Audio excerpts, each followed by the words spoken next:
Chapter 285. Beginning of the Battle. Chapter 0285. Beginning of the Battle. When the various enhancers of the army made their move, those soldiers under attack were saved.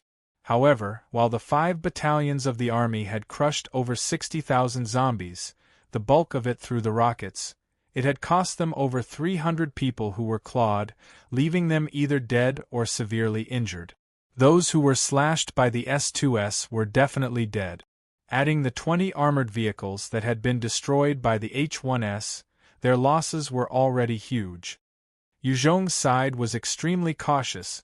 He had commanded his men to make use of the mortars and blast the zombies from afar, making use of the opportunity to train up the mortar team. The mortar team was a specialized unit in some sense, and Yu Zhong's troops were considered professionals, while those from the army were considered to be semi-proficient. This time, Yu Zhong had brought his troops with the aim to shape them up as well. Regardless of how well-trained and well-equipped a unit might be, they could not be considered experienced or elite until they were forged through war. Other than the mortar team, Yu Zhong assigned his elite snipers to engage in picking off the zombies from afar. None of the other units were deployed, as he knew without tanks, facing the zombies in an open area was tantamount to suicide. The army having suffered such heavy losses from the get-go was due to their separate command of the 5 battalions. There was no organization, furthermore they had underestimated the threat of the Horde. The Horde continued their pursuit of the soldiers, chasing towards their posts. The artillery of the army was constantly firing without stopping. Each time their attacks landed, it would pulverize a huge number of zombies. The soldiers on the battlefield also took turns to fire, and they finally managed to stop the advance of the Horde. After maintaining 15 minutes of constant firing, the artillery all started to overheat and turn red. They could only wait it out and let them cool down. The non-stop firing of the artillery was terrifying, and it had destroyed over 100,000 zombies. However, the sea of zombies still seemed endless, as though there was no reduction in their numbers, and it gave birth to a sense of helplessness within the soldier's heart. Right at this time, the zombies stepped over the corpses of their comrades, and continued their advance towards the soldiers. Seeing the zombies that were seemingly endless, even many of the veterans of the military had fear in their eyes.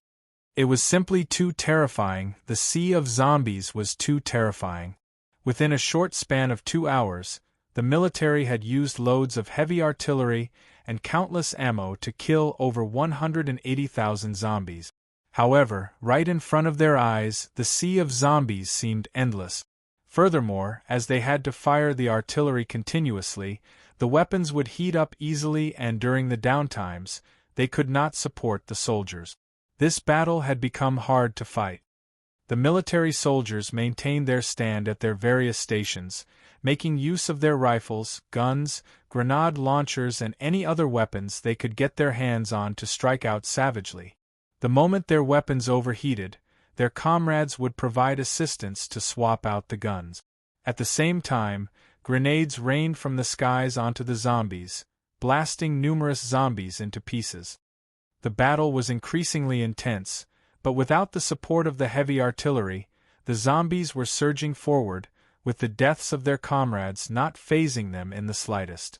They continued to charge forward, engaging in an all-out slaughter with the soldiers.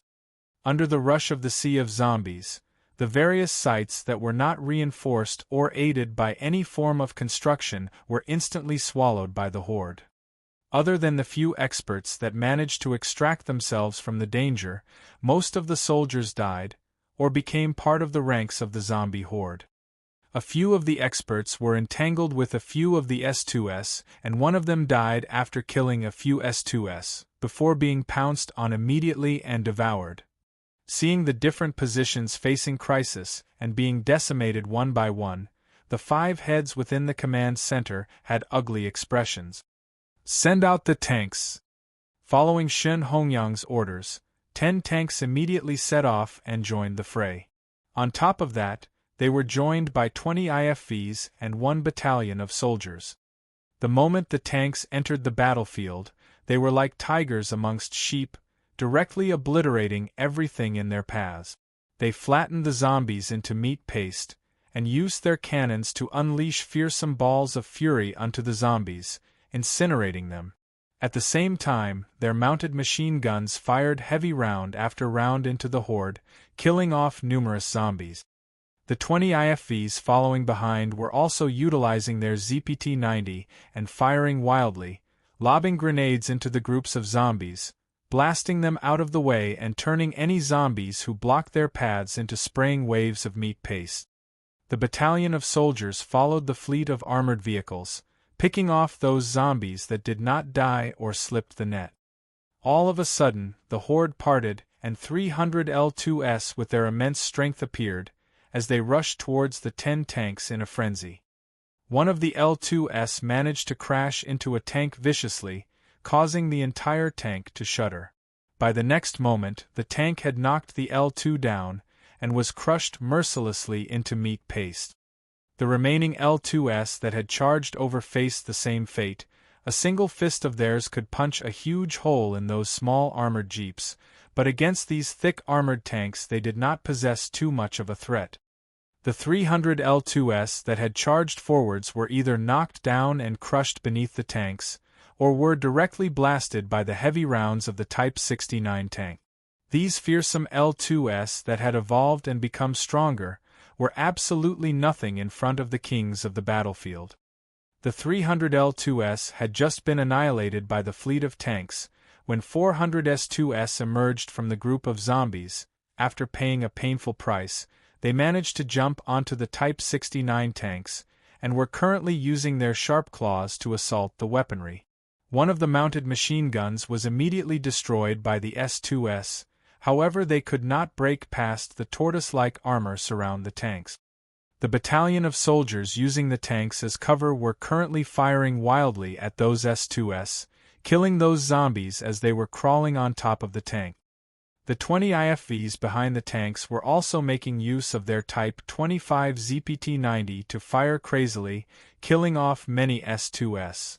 In the midst of the horde, some patches started squirming before 200 hours 1 second appeared at about 200 m away from the tank. The moment those 200 hours 1 second appeared, the 20 IFVs started firing at them, causing tens of them to directly explode. The remaining H1s opened their huge mouths, as fireballs landed on the 10 tank. It was obvious that the Z-types within the horde has determined the tanks to be the most dangerous weapons. Fireballs landed on the 10 tanks one after another, before exploding into huge gouts of flame. The flames had not yet scattered, when the 10 tanks burst out from the fiery inferno, and charged towards the direction of the 200 hours 1 second, firing their weapons, and a huge explosion occurred, directly blasting most of them into pieces. The battalion of foot soldiers were also firing their guns, riddling the remaining H1s full of holes. Yuzhong looked on as the tanks exhibited their prowess and advanced forward without a care for its surroundings nor being hindered by anything, and he could not help but sigh in his heart. As expected, the tank is the king of the battlefield. If I had 100 tanks, even 1,000,000 zombies would not be able to amount to much. The 5 military heads looked on as the 10 tanks proceeded to crush everything in their path, seemingly invincible, and their eyes lit up in delight. However, their joy was cut short.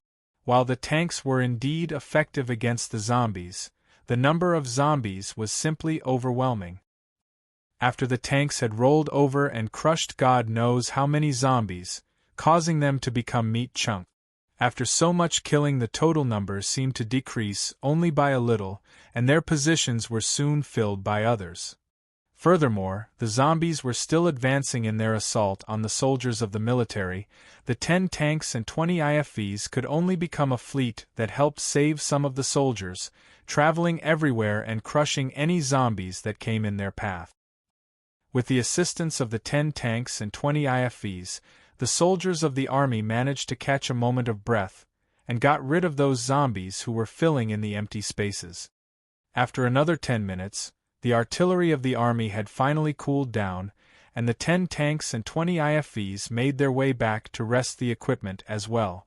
Earlier, under the attacks of the H-1S, one of the tanks suffered a damaged launcher and had to change the barrel.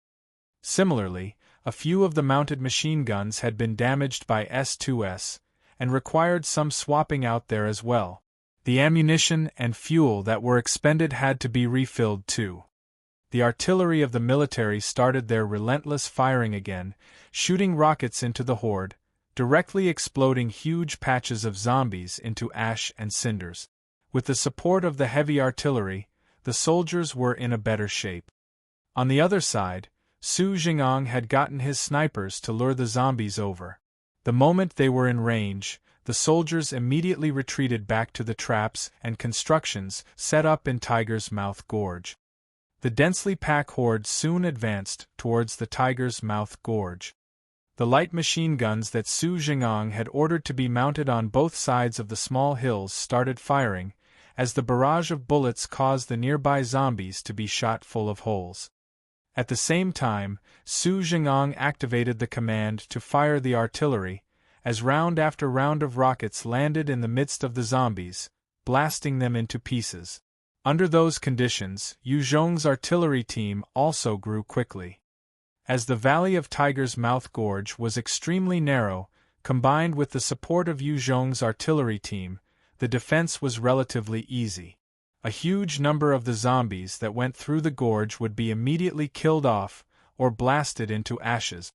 Su Jing'ong observed the battle for a while, before ceasing fire immediately, and deployed Ningguang County's 3rd Battalion forward with their Tang replica swords, as they began their close combat fight against the zombies at Tiger's Mouth Gorge. Chapter 286. Uphill Struggle. Chapter 0286. Uphill Struggle. The soldiers of Ningguang County's 3rd Battalion were all wearing the hide of the mutant black-scaled boar as armor, gloves, and other bits of body armor. Just like the black-scaled boar, these protective coverings were thick and resilient. The strong scales could block the attacks of any ordinary zombies. With the protection of the mutant black boar hide, the soldiers of Ningguang County's 3rd Battalion were like winged tigers when facing the ordinary zombies. Every swing of their Tang replica swords cut through the zombies like they were chopping vegetables. With such non-stop slaughter, the soldiers continuously received enhancement. The experts of the Special Combat Forces were still relying on sniper rifles as well as their abilities to pick off the evolved zombies. The sound of a clacking semi-automatic bolt was inevitably followed by zombie heads exploding. Under the cover of the heavy artillery, the soldiers of Ningguang County's 3rd Battalion courageously charged forward, massacring the zombies with wild chops of their Tang blades as blood flew everywhere. Yu Zhong's forces were extremely proficient in melee combat. This was a requisite bit of training. When being whipped into shape, every single battalion had gone through close-quarter combat with zombies. Of course, equipment was important to morale. The protection of the mutant black-scaled boar's hide greatly reduced the chances of being infected, therefore they were fearless as they charged into the horde. The slow reaction speeds of the ordinary zombies were simply no match for these soldiers. As there was a limit to the cover and support of the artillery, and after firing continuously for some time, Su Jing'ong had to let the artillery cool down or risk damaging it. In response to this unavoidable fact, he ordered for the soldiers to fall back.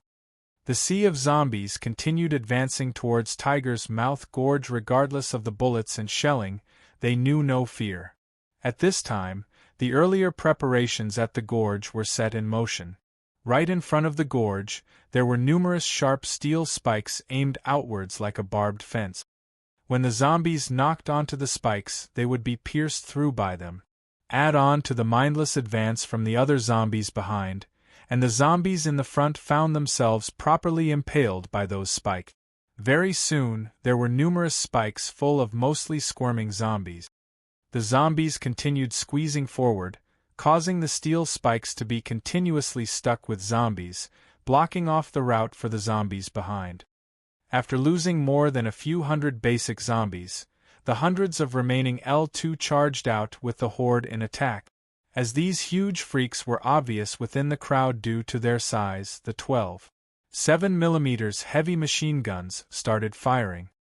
Due to the well-planned sweeping fire from the heavy machine gun, those armored L2s were also incapacitated, giving more breathing room.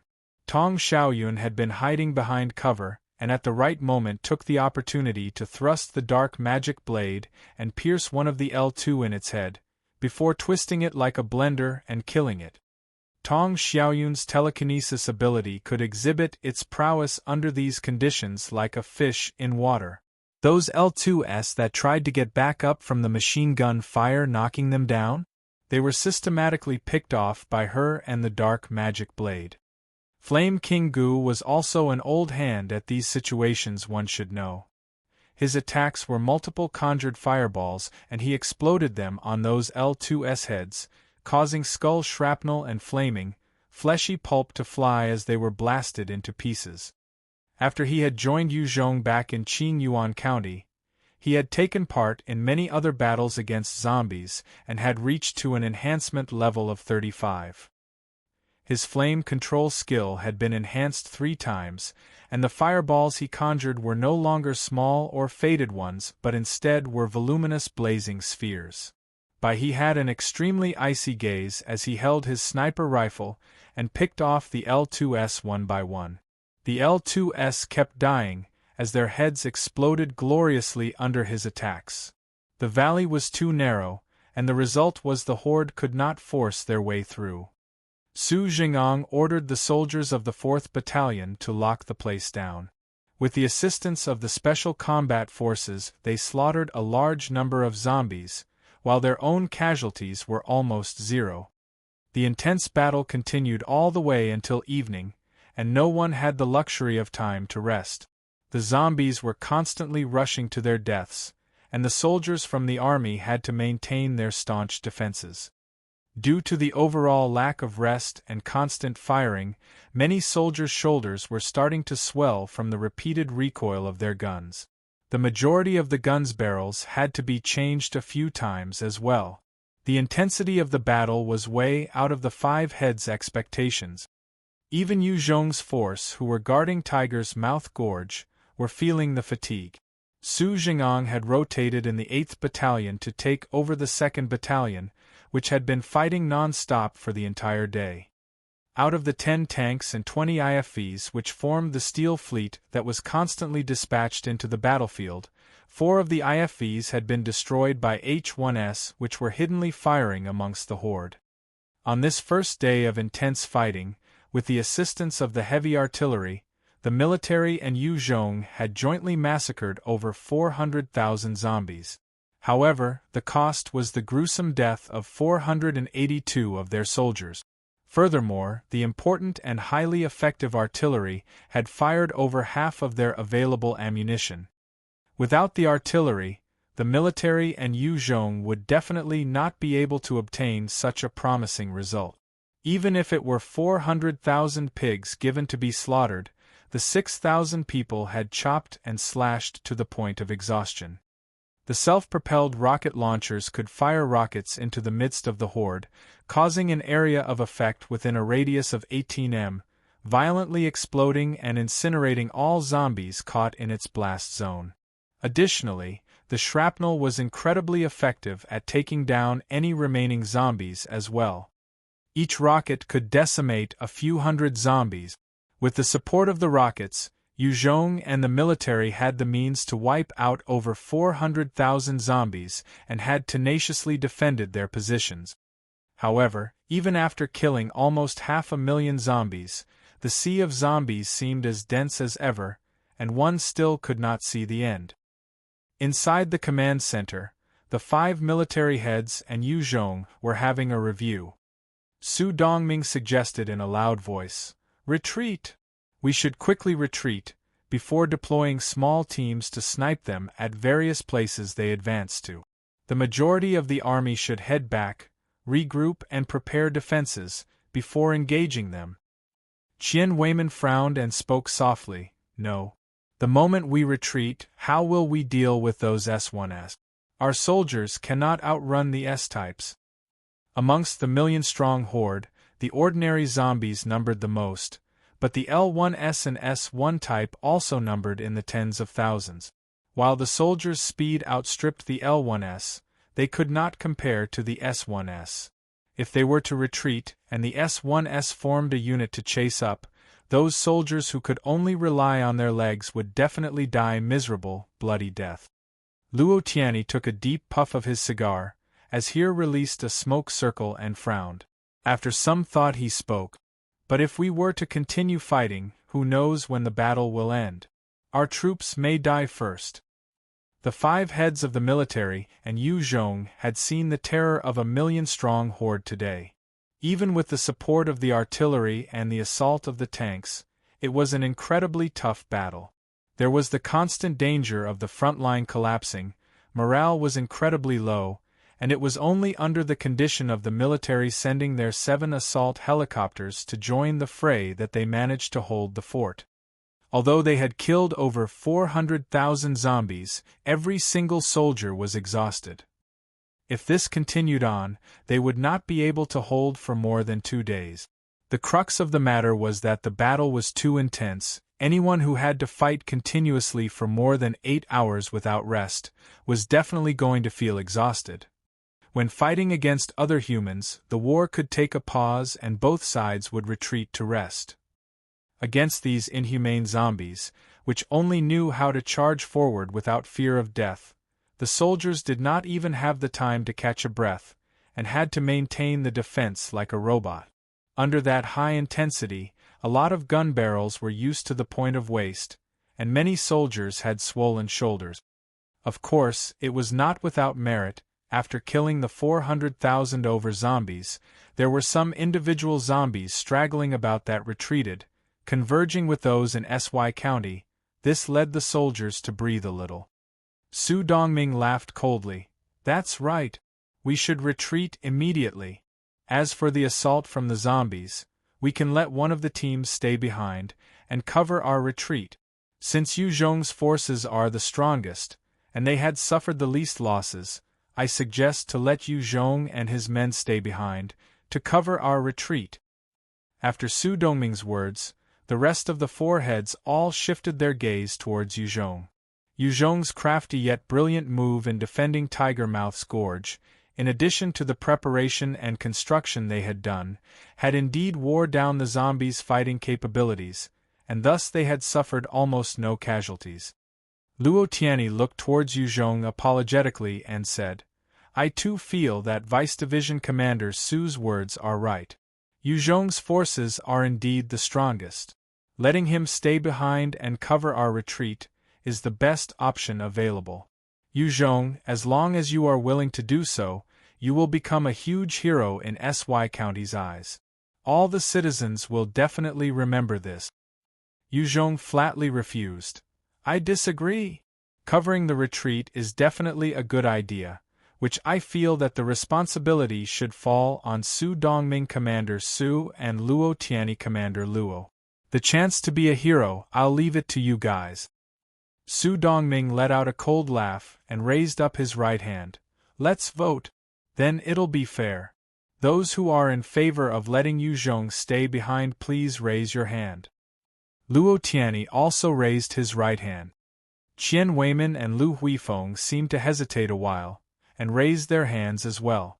Yu Zhong was an outsider after all. Letting him stay behind, even if there was loss, it would be borne by Yu Zhong. It was not their problem. Shun Hongyang pondered a while before offering some conditions. Yu Zhong, as long as you stay behind and cover our retreat, once you're back at SY, as long as you have the power, how many survivors you want to take you may take. Since you like women, we'll try and find 300 pretty virgins for you as well. Yu Zhong had an icy expression as he directly refused. Not interested. If you insist on my staying back, I'll pull my troops back immediately. If Yu Zhong covered their retreat and suffered losses, without power, the military would pounce on him the first chance they got. Luo Tianyi frowned and spoke loudly. Yu Zhong, why are you like that? Can't you see the big picture? Our army is now facing a crisis, only you have your fighting power intact. Just to protect your own power, you're not willing to stay behind. Do you really want to force all of us to our deaths? Yu Zhong gazed at Luo Tianyi contemptuously and said coolly, since Commander Luo can see the bigger picture, why can't you stay behind and cover the retreat? Luo Tianyi was naturally unwilling to stay behind. It was job that was tantamount to suicide. If one was not careful, he might lose everything. Without troops nor the equipment, Luo Tianyi would not be worth much. He was not willing to bring his troops to their death. Lu Huifeng thought quietly for a while, before suggesting an offer that made Yu Zhong's heart itchy. Yu Zhong, if you're willing to stay behind, we can give you 3 assault helicopters and their pilots, as well as their maintenance crew. 3 assault helicopters were potent weapons. With just 3, Yu Zhong could be considered to possess an aerial unit. Facing any small powers would just require a single assault helicopter. It could easily cause the enemy to lose the will to fight and surrender immediately. Furthermore, he could use the assault helicopter to directly fly over any places that were surrounded by zombies. Hearing Lu Huifeng's offers, Yu Zhong was slightly tempted, but he still shook his head and refused. I'm not interested. If you guys insist on my staying behind, I will immediately pull my troops back. It was still the same logic. If Yu Zhong lost his strength, he would have no way of protecting himself against the army, much less demand for what was promised. Regardless of their pleading and offers, Yu Zhong rejected them all. None of the 5 heads were willing to stick his neck out for the rest as well, and pretty soon the talks came to a deadlock. After a long while, Shen Hongyang had no choice but to dismiss the meeting, letting the various leaders to take a rest and have some food. Su Dongming immediately found Luo Tianyi and asked, "Old Luo, what do you think about the battle?" Luo Tianyi and Su Dongming were from the same regiment, and their relationship was decent. Furthermore, Su Dongming was the one who always held the lead position. Only after clashing with Yu Zhong did he suffer heavy losses, and thus their relationship had undergone a little change. However, it was still closer compared to the rest of the 3 heads. Luo Tianyi furrowed his brows and came to a precise conclusion. It's gonna be tough. If those zombies launch a mass-scale assault in the night, we would definitely not be able to hold. Battling in the night was one of the hardest part of war. Under the cover of darkness, even the most elite of snipers would find it hard to discern friend from foe, not to mention the ordinary soldiers. While the army brought plenty of flares, they could not compare to the illumination by daylight. Su Dongming laughed coldly. Tough? There's only death awaiting us all if we stay. It's not like you have no idea how crazy it is to fight in the night. Based on the troops' morale and fighting capabilities now, the moment there is a slight mistake, the entire formation would fall. Luo Tianyi maintained his silence. He knew Su Dongming was right. They had such a high number of inexperienced soldiers who had not gone through tough training or experiences like the veterans. The moment a mistake occurred, they were bound to lose their will to fight. Luo Tianyi pondered a while before saying, "What do you suggest?" Su Dongming's eyes flashed with viciousness. "We take our troops and leave. By that time, even if they don't want to cover us, it'll be too late. Stopping the horde will consume their resources. And then we'll be the rulers of SY County." Chapter 287, Collapse. Chapter 0287, Collapse. Luo Tianyi considered a while, before a resolute gleam flashed in his eyes and he nodded in agreement. "Fine. If one does not fend for himself, the sky will come falling down star." Luo Tianyi was not willing to lose his capital here. Without his troops, his post as Commander Luo would be a joke. After coming to a decision, Luo Tianyi and Su Dongming quickly boarded their vehicles and left the command center. Under the protection of their own experts, they went to the positions of their troops. Soon, the entire battalions of Luo Tianyi and Su Dongming had left their posts, leaving behind some weapons, and were escaping directly towards Sy County. Division Commander. Luo Tianyi's troops and Su Dongming's troops had deserted. Shen Hongyang, the other two heads, and Yu Zhong had just come back to the command center when one of the officers ran up to Shen Hongyang and reported the news gravely. What? Hearing the news, Shen Hongyang, Lu Huifeng, Qian Weimin and Yu Zhong all turned pale. Luo Tianyi and Su Dongming had left without a word at this critical juncture. This caused their defense earlier agreed upon to have two large holes. The horde could easily breach the defense through the holes and surround the other troops from behind. Even the strategic point of Tiger's Mouth Gorge that Yu Zhong was controlling would lose its effectiveness. The zombies could go through the gaps left by Luo Tianyi and Su Dongming to cut around the gorge and attack Yu Zhong's troop. I curse your entire families, Luo Tianyi and Su Dongming. The usually calm Lu Huifeng was currently so agitated that he cursed out loud. He was beyond infuriated, as the deserting actions from the other two heads would definitely cause the loss of the war. Qian Weimin's eyes were currently bloodshot as well, and he scolded out loud, "Fuck! Div Commander Shen, I recommend that we announce that Luo Tianyi and Su Dongming as traitors, and to activate the assault helicopters to wipe the deserters out." The remaining 7 assault helicopters were under the command of Shen Hongyang. If they were deployed, they could easily annihilate Luo Tianyi and Su Dongming. Yu Zhong also walked forward furiously and said, "Commander Shen, please send out your helicopters to make an example of the deserters. Also, make the announcement that Luo Tianyi and Su Dongming are traitors." This was absolute treason. At the most critical point of the battle, Luo Tianyi and Su Dongming had backstabbed them ruthlessly. Yu Zhong could not help but feel infuriated as well. Shen Hongyang lowered his head and thought before replying. "No. Luo Tianyi and Su Dongming have deserted, that's true, but their subordinates are innocent. They are all good soldiers, and have done Sy County a lot of merit. I can't give this order." Hearing Shen Hongyang's words, Yu Zhong felt extremely disappointed. Shen Hongyang was caring for the soldiers under the two traitors, and weren't willing to label them as traitors and deserters, nor did he want to punish them. While his intentions were good, under these circumstances, it was basically cowardice and indecisiveness. "Division Commander, the horde is attacking," one of the officers called out. Those zombies had retreated earlier to regroup, and await more of their comrades to join in. Once they were gathered, they launched their assault again. Yu Zhong glanced coldly at Shen Hongyang. "Commander Shen, since you're not willing to give the command, I can't force you. Goodbye." After that, Yu Zhong immediately strided out. He did not want to stay here any longer to be buried with Shen Hongyang. The moment Luo Tianyi and Su Dongming deserted their posts, the battle was lost. He could only retreat at the fastest speed, bringing his troops along with me. Talking any more words with Shen Hongyang was wasting time. Shen Hongyang's face changed as he called out agitatedly, "Yu Zhong, come back!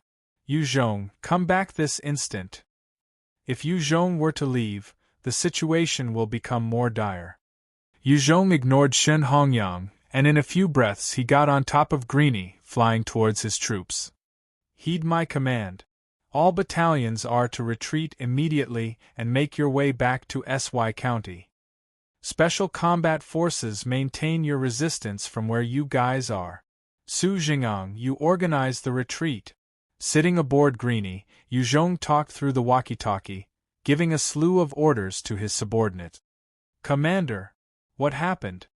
Su Jing'ang, who was in the midst of commanding, immediately asked Yu Zhong.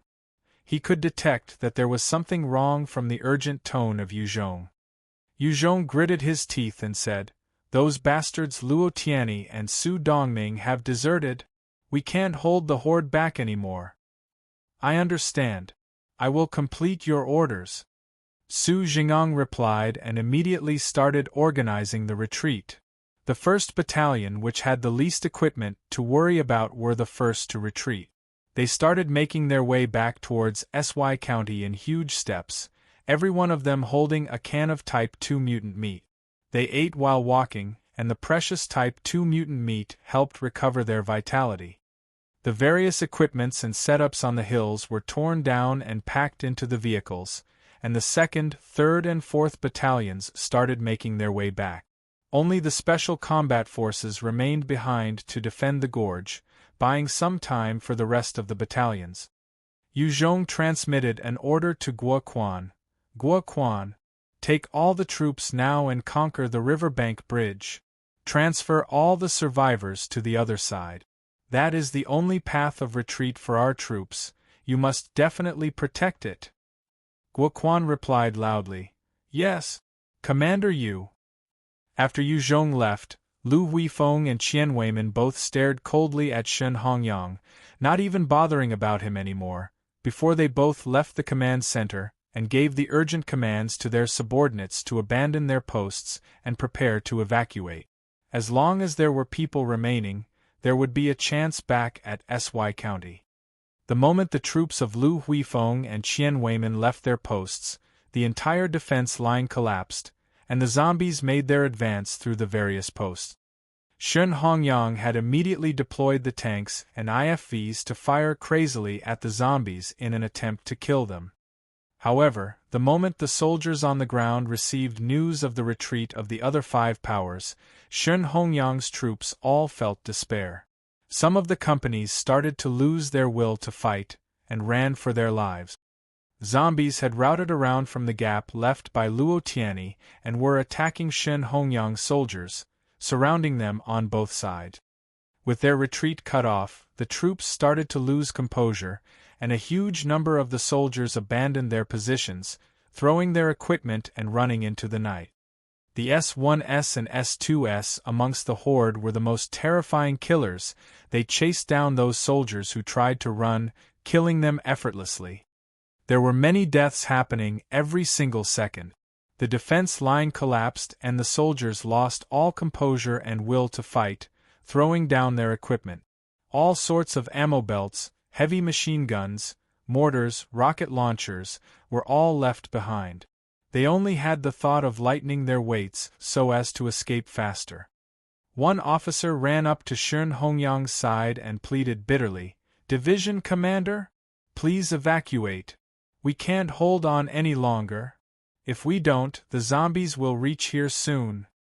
Shen Hongyang looked at the chaos and death on the screen and looked crestfallen. Was I wrong? Where was I wrong? How did it become like this? Shen Hongyang looked at his elite soldiers being bitten to death, and felt pain in his heart. These were the hope for mankind. Due to Lu Huifeng and Qian Weimin pulling their troops at the first moment, Shen Hongyang's troops were encircled by the zombies, and a huge number of them were dying out. In fact, only Shen Shui's elite 1st Battalion was left fending for themselves. The officer could not care less about ranks and hierarchy anymore as he shouted at Shen Hongyang, "Division Commander? If you still don't act, Miss Shen Shui's unit is gonna be annihilated. Let the 1st Battalion retreat. Send the armored vehicles to cover them." Shen Hongyang seemed to have been jolted to his senses after that shout and quickly issued the orders. Upon Shen Hongyang's activation, the tanks and IFVs formed an assault line and charged into the horde, crushing any zombies in their path. The 7 assault helicopters were also activated by Shen Hongyang and followed the armored vehicles to rescue the 1st Battalion that was surrounded by zombies. Facing the sea of zombies, other than Shen Shui's unit, the other troops had abandoned their equipment and ran like crazy back towards SY County. Defeat. It was a complete and utter defeat. On the road, there were many soldiers running back, having thrown their armor and equipment. The moment they were caught by the S-type zombies, they would die. Those S2S had speed that vastly outstripped the ordinary zombies. Very soon, they had caught up with the retreating troops of Lu Huifeng and Qian Weimin, launching a ruthless assault upon them. The troops of Qian Weimin and Lu Huifeng had their enhancers step out to take care of the S2S that were chasing up. However, under the relentless assault, numerous soldiers from the different battalions were all defeated and killed. Yu Zhong had rushed to Tiger's Mouth Gorge at the first moment. He wanted to join his special forces in fighting back the zombies, buying more time for his own subordinates to retreat farther. Without the support from the other positions, Tiger's Mouth Gorge would definitely be overrun. They could at most withstand for a little longer, which in turn meant that the advance of the zombie horde would be slowed down as well. By the time Yu Zhong arrived at Tiger's Mouth Gorge, the battle had reached an extreme intensity. The endless waves of zombies were constantly advancing towards the gorge. At the Tiger's Mouth Gorge, there were a few heavy machine guns being fired rapidly, and with the hail of bullets, the zombies were being slayed by the numbers as well. With the continuous advance and death of the countless number of zombies, a 4 m high mountain of corpses soon piled up at the mouth of the valley. Chapter 288. Capturing the Bridge. Chapter 0288 Capturing the Bridge. The Riverbank Bridge was an important channel of transportation towards the north in Sy County. It was also the only channel that led to Ningguang County. If it wasn't for this bridge, if one wanted to go to Ningguang County from Sy County, it would be over 80 kilometers, and one had to travel the outskirts of Sy County to find the other channels. Accordingly, the Riverbank Bridge was like a lifeline for Sy County. Therefore, on the bridge, there were 20 policemen who were guarding both ends of the bridge. Zhang Qing was a policeman of Sy County. He was also the vice director, who had been stationed at the bridge long term. He was extremely satisfied with his current position. Not only did he get to eat his fill every day, his wages were 30 jin of rice in a month. 30 jin in the current post-apocalyptic world was a sizable sum, and allowed him to pay to toy with a few women. "Boss, want to go for a round?"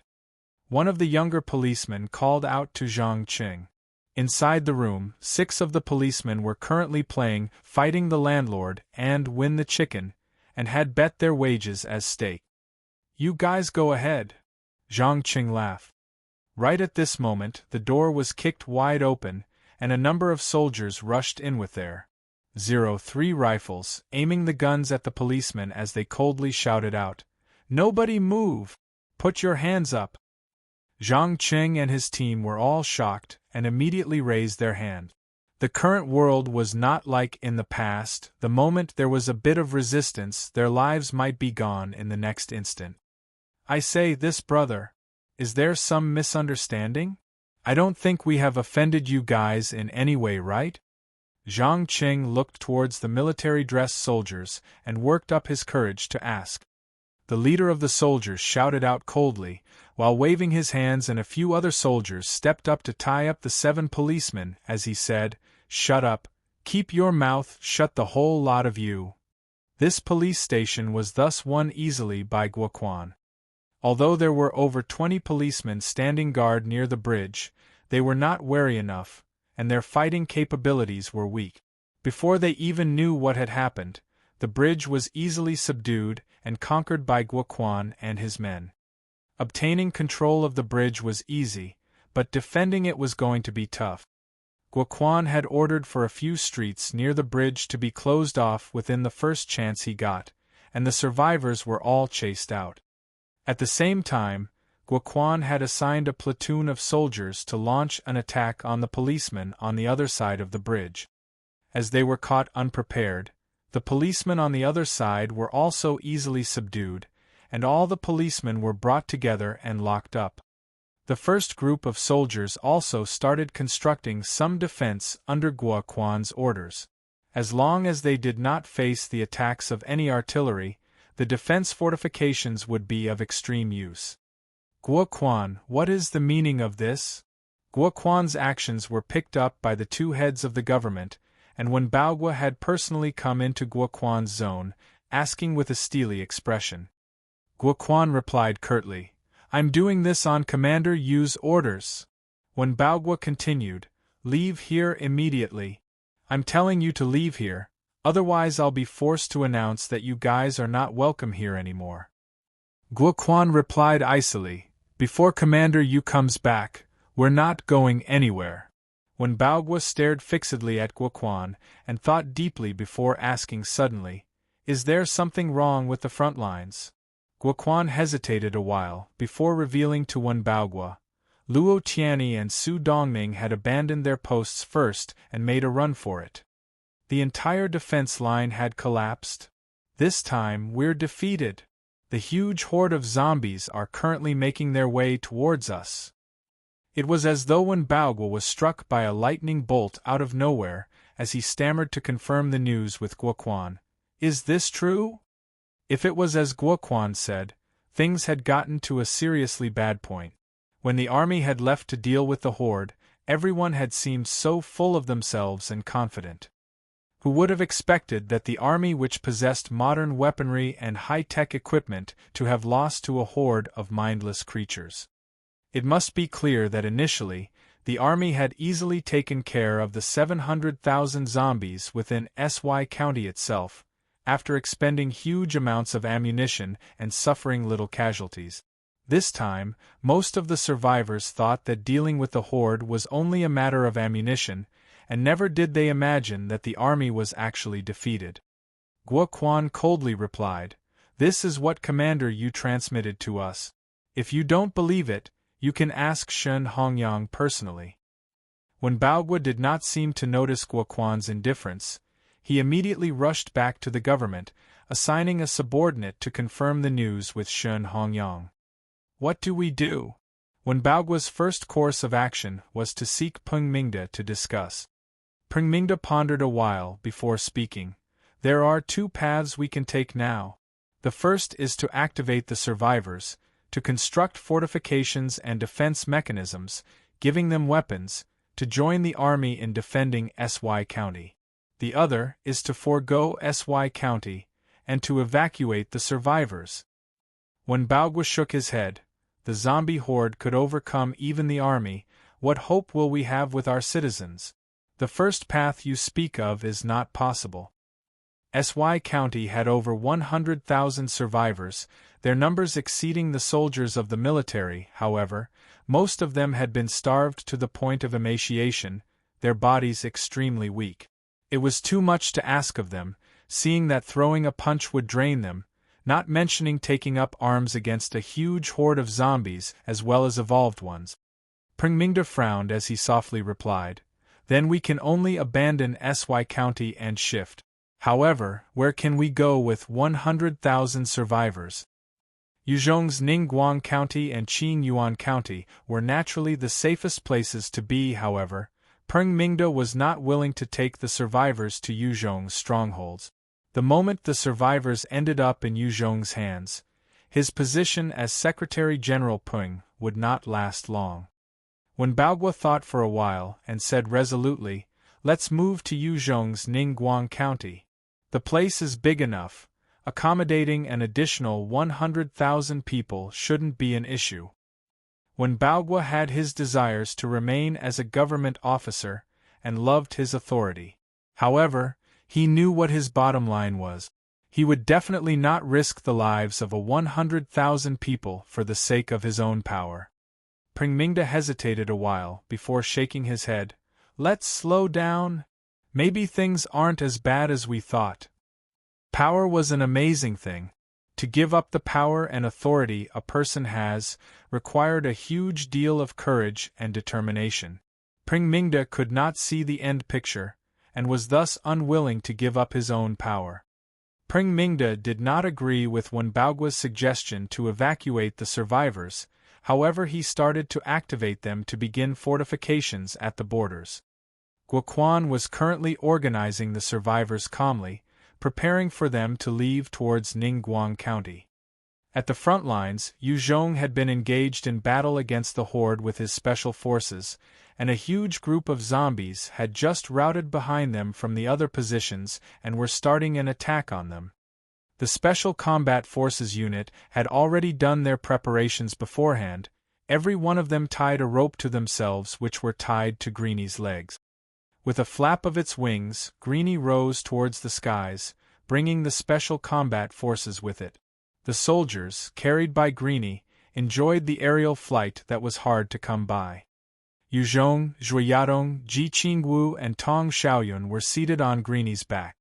Tong Xiaoyun was hugging Yu Zhong tightly, her expression comfortable.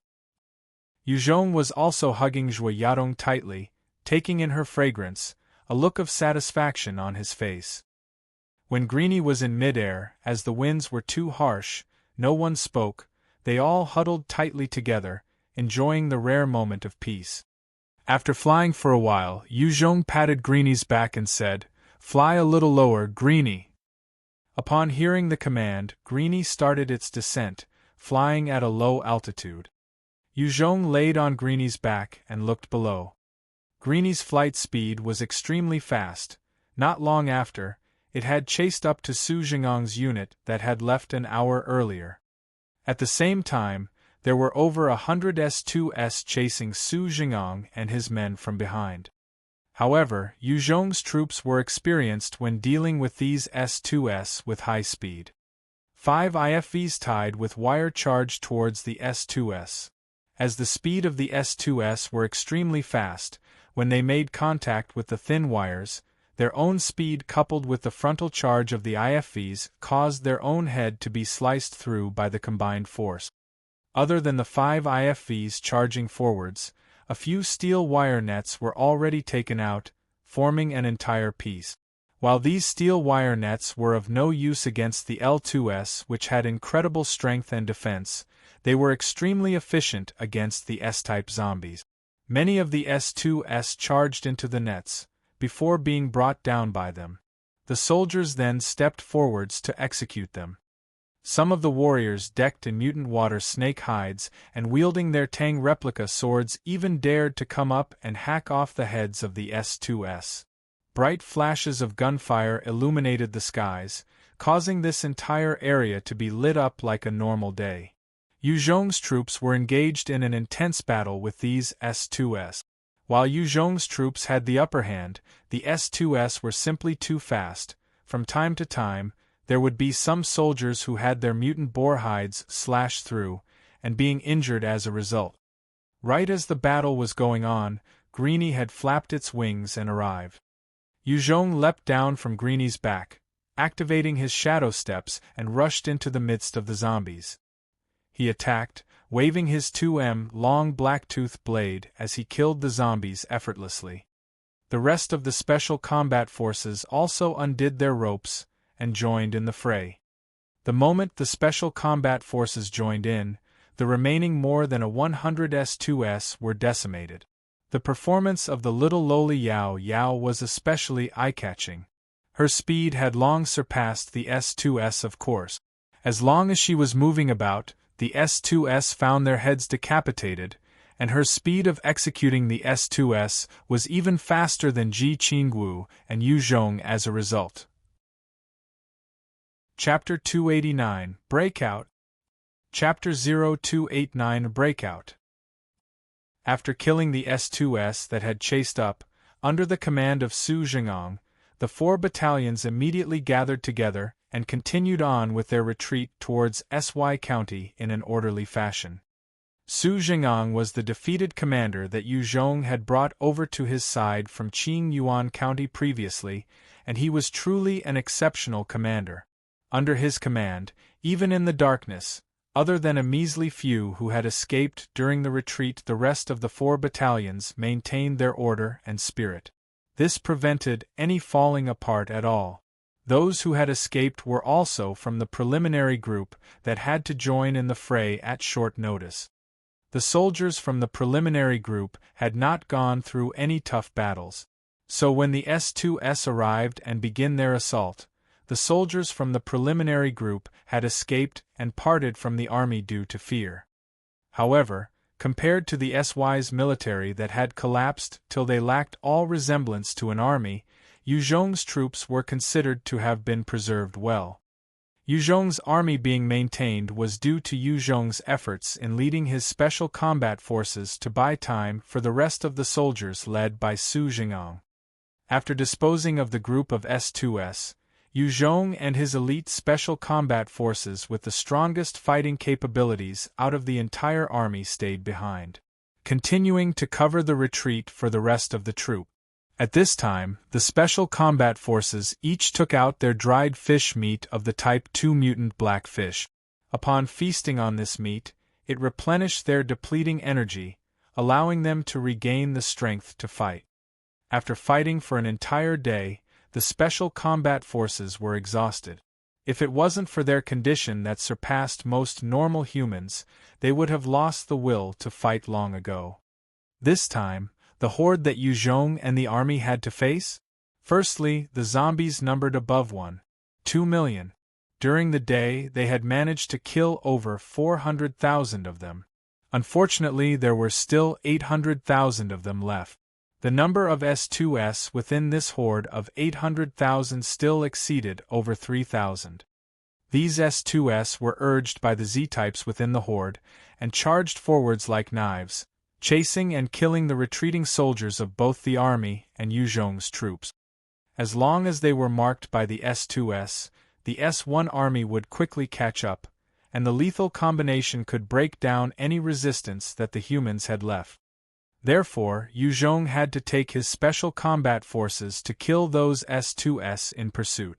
Otherwise, if the fight dragged on too long, Su Jing'ang and the 4 battalions would definitely be wiped out. In the wilderness covered by darkness as well as the lack of any forms of construction? Obviously, the moment the S1S reached them, Yu Zhong's 4 battalions would not be able to last long. Yu Zhong and his special combat forces killed off a few other straggling zombies that had managed to catch up. Suddenly, 10 defeated soldiers appeared and ran towards them, with 4 S2S in pursuit. "Help! Help!" The leader of the team saw Yu Zhong and eyes brightened as he shouted out madly. Without any equipment nor terrain advantage, even 30 soldiers would die against 4 S2S. "Go save them!" Yu Zhong glanced at the 10 soldiers and commanded. Yao Yao, who was feeling excitement and lingering battle lust after killing so many zombies, charged into the ranks of the 4 S2S. As she arrived, her dark magic blade began flashing about, and the heads of the 4 S2S instantly fell on the ground. After killing the 4 S2S, Yao Yao immediately rummaged through the items they dropped. Seeing that there was nothing of use to her, she stuffed them in a bag and threw it to Yu Zhong. The 10 soldiers looked on with an expression of shock. They did not expect that this little lowly decked in the smallest military attire, with such cute looks, would be capable of such fearsome combat skills. The 4 S2S that they, as grown men, could not handle were disposed off easily by this little lowly. The 10 soldiers came forward to Yu Zhong and the leader kneeled as he begged pitifully, "Commander Yu! I am the commanding officer of Division Commander Shun's 3rd Battalion 2nd Company, Lu Lijian. Please, I'm begging you to bring your men to save our Commander Shun. Our brothers from 2 battalions have been surrounded by zombies. If no one goes to save them, they will die soon." The rest of the soldiers who managed to escape death's door also kneeled and started begging bitterly, "Commander Yu! Please save our Commander Shun." Although Shun Hongyang was not perfect, he was a commander that valued his soldiers. He could even remember the names of any officer or commander he groomed. Furthermore, regardless of any issues that his subordinates might face, he would be the first to step out and help. It was because of his nature that he was admired and loved by his troops.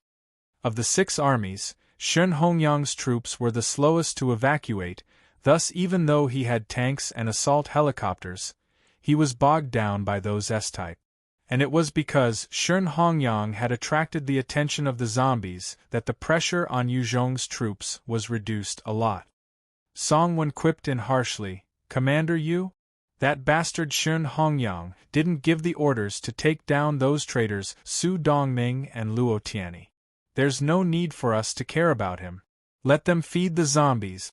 At least they can be useful for slowing the horde down. It's the best outcome possible." Shun Hongyang's decision to not pursue Su Dongming and Luo Tianyi, who had abandoned their posts, created a dip in morale and fighting spirit amongst the rest of the army. Based on the situation, if Shen Hongyang had deployed the 7 assault helicopters to give chase, Luo Tianyi and Su Dongming did not possess any anti-air defense, and thus would be defeated, slowing their retreat down. The rest of the army could then work together to capture the 2 of them and their troops to act as cannon fodder to slow the zombie horde down. That would have been the best course of action to take. Yu Zhong glanced at Lu Lijian and said indifferently, "From now on, you're under me. You are no longer Shen Hongyang's men. I will bring some people to take a look. If he's still worth saving, I will lend a hand." Any veteran soldier that had gone through the forge of war was a prized treasure. They possessed combat ability as well as a strong fighting will compared to newer soldiers. This time, the military had underestimated the horde, as they had retained the thinking of the prior battle where they managed to conquer Sy County and the 700,000 zombies without counting for the evolved zombies this time round. This was the main reason for their loss, however. They still managed to clear 400,000 of the zombies with Yu Zhong. If it wasn't for the fact that there were selfish and personal interests, the army might still have lost, but it would not have been this bad. After speaking, Yu Zhong directly brought his special combat forces and headed towards Shen Hongyang's direction. Shen Shui currently felt despair at the situation. Shen Hongyang had given the orders to evacuate too late, and thus a large number of the zombies had already surrounded them, cutting off their retreat. At this time, the 1st Battalion being led by Shen Shui was engaging in an all-out fight against the zombies together with the armored vehicles and tanks, which formed a defensive post, coupled with the assault helicopters in the air. They had managed to kill off waves after waves of S2S, however, before the total number of S2S had been killed, the S1S had arrived. The total number of S1S far outnumbered the S2S, and they were simply endless. Even with the constant heavy fire by Shen Shui and her unit, which resulted in a lot of deaths of the S-types, there were a still few who managed to rush past the defense line and started killing the soldiers. Shen Hongyang had sent in his experts to the front lines at the first moment he could. A few experts who were extraordinary, their strength only slightly inferior to Yu Zhong's own special combat force, appeared on the battlefield. With their abilities, they managed to lock down those S1S and S2S, killing them all entirely. Yu Zhong was not the only one who knew how to raise experts. The 5 heads of the military as well as the 2 governing heads of the government had a handful of experts that were similar to Yu Zhong's special combat force. Amongst these experts, some were even naturally awakened evolvers. Amongst Shen Hongyang's experts, there was a burly, dark, middle-aged man with calloused hands. His name was Su Shao, and he was the leader of the group of experts. He also possessed the strongest fighting capabilities as an evolver amongst the group of experts. Su Shao was a spirit-based evolver, and had a ferrokinetic ability called steel manipulation. Surrounding him, there were 4 Tang replica swords and 2 dark magic blades, sealing the space within 10 m of him. As long as he passed near the horde, the 6 God and Devil system equipments would fly out crazily, chopping and slashing those S2S. As Shen Hongyang's strongest expert, Su Shao had experienced countless battles. As of now, he was a level 38 enhancer. With only 2 more levels to go, he would undergo another leap in strength. However, these 2 levels were hard to achieve. Even after hunting and killing so many S2S, Su Shao would need to kill over a few hundreds of them before he could reach level 40. If he were to hunt and kill the normal zombies, then he would be required to kill over 10,000 of them before he can reach that level. In this post-apocalyptic world, the fastest way to gain levels was to hunt and kill extremely strong mutant beasts. As long as one could hunt these tyrants, one could gain strength rapidly. However, Su Shao was but one member of the army. He could not travel around alone freely to hunt and seek for high-level mutant beasts to hunt. This was because he had to obey command. The fact that he could reach level 38 was because he had already killed many Type 2 zombies, and had slowly climbed up the enhancement ladder. Under the lead of Su Xiao, the 10 experts all exhibited their abilities to the maximum. Their ruthless attacks continuously ground and killed the S-type zombies that got too close, maintaining the morale and fighting spirit of the soldiers.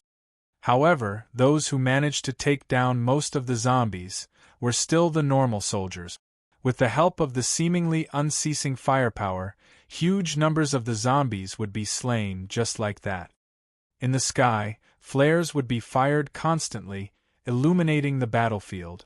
Without the illumination, the 2 battalions would have long been swallowed by the sea of zombies. Shen Hongyang initially had 4 battalions of soldiers, but all he had left now were 2 exhausted and almost broken battalions. The other 2 battalions were made up of too many new soldiers, and once they knew their comrades had abandoned their posts, they had lost their composure at the first moment. Only these 2 battalions fighting were left in Shen Hongyang's hands. While the 2 battalions put up a brave fight, their numbers were dwindling as time passed, and their exhaustion was increasing. Facing the never-ending waves of zombies, being swallowed by the sea of zombies was only a matter of time. It was just that while Shen Hongyang knew that fighting on would result in his entire army being killed, he had no choice but to fight. If he were to evacuate them right now, the 2 battalions would be slaughtered by the S-type zombies anyway, and only death awaited. Division Commander. Battalion Commander Shen Shui's side requires the aid of the tanks. They cannot hold on for much longer. One of the officers transmitted to Shen Hongyang. Ask her to hold on for 10 more minutes. The tanks are supporting Yuan Lei and the other battalion right now. Organize my guards right now, and deploy them over to her side. Shen Hongyang's eyes were bloodshot right now, and he looked as though he had aged a few years as he spoke out hoarsely. At this time, both battalions were reaching a critical point, and needed support everywhere they could. Shen Hongyang simply could not pull out any more soldiers to assist Shen Shui, and thus could only assign his guards to go help her. Commander Shen, do you require help? At this time, Yu Zhong had brought his special combat forces and entered the command center. Shen Hongyang saw the sudden appearance of Yu Zhong, and his eyes lit up as though he had seen a glimmer of hope. Yu Zhong! You're here. I need your help urgently. If you can save the 2 battalions, I will definitely repay you. Right now, the situation was dire, and Shen Hongyang did not have the energy nor mind to engage in any more mind games with Yu Zhong. Yu Zhong immediately stated his conditions. I can think of a way to get your men out. However, I want those 10 tanks, 7 assault helicopters as well as their drivers, artillery soldiers, as well as 10 drone operators. On top of that, I will require 2 companies of veteran soldiers. If you agree to these, I would immediately lend a hand, if not, I will leave. You can rely on your own capabilities to try and kill your way out then? Yu Zhong had decided to save Shen Hongyang because he was eyeing the various equipment and experienced soldiers on Shen Hongyang's side. He had the machinery of his own at the mechanized infantry brigade base, but he lacked the professionals and the know-how. As long as he obtained the talent, he could train a few more within a short time, and quickly assemble a powerful unit. Shen Hongyang pondered for just a while, before accepting Yu Zhong's terms. I promise you. If his men were dead, he was left with nothing. Shen Hongyang loved his troops like he loved his children. He would not sacrifice them if he could.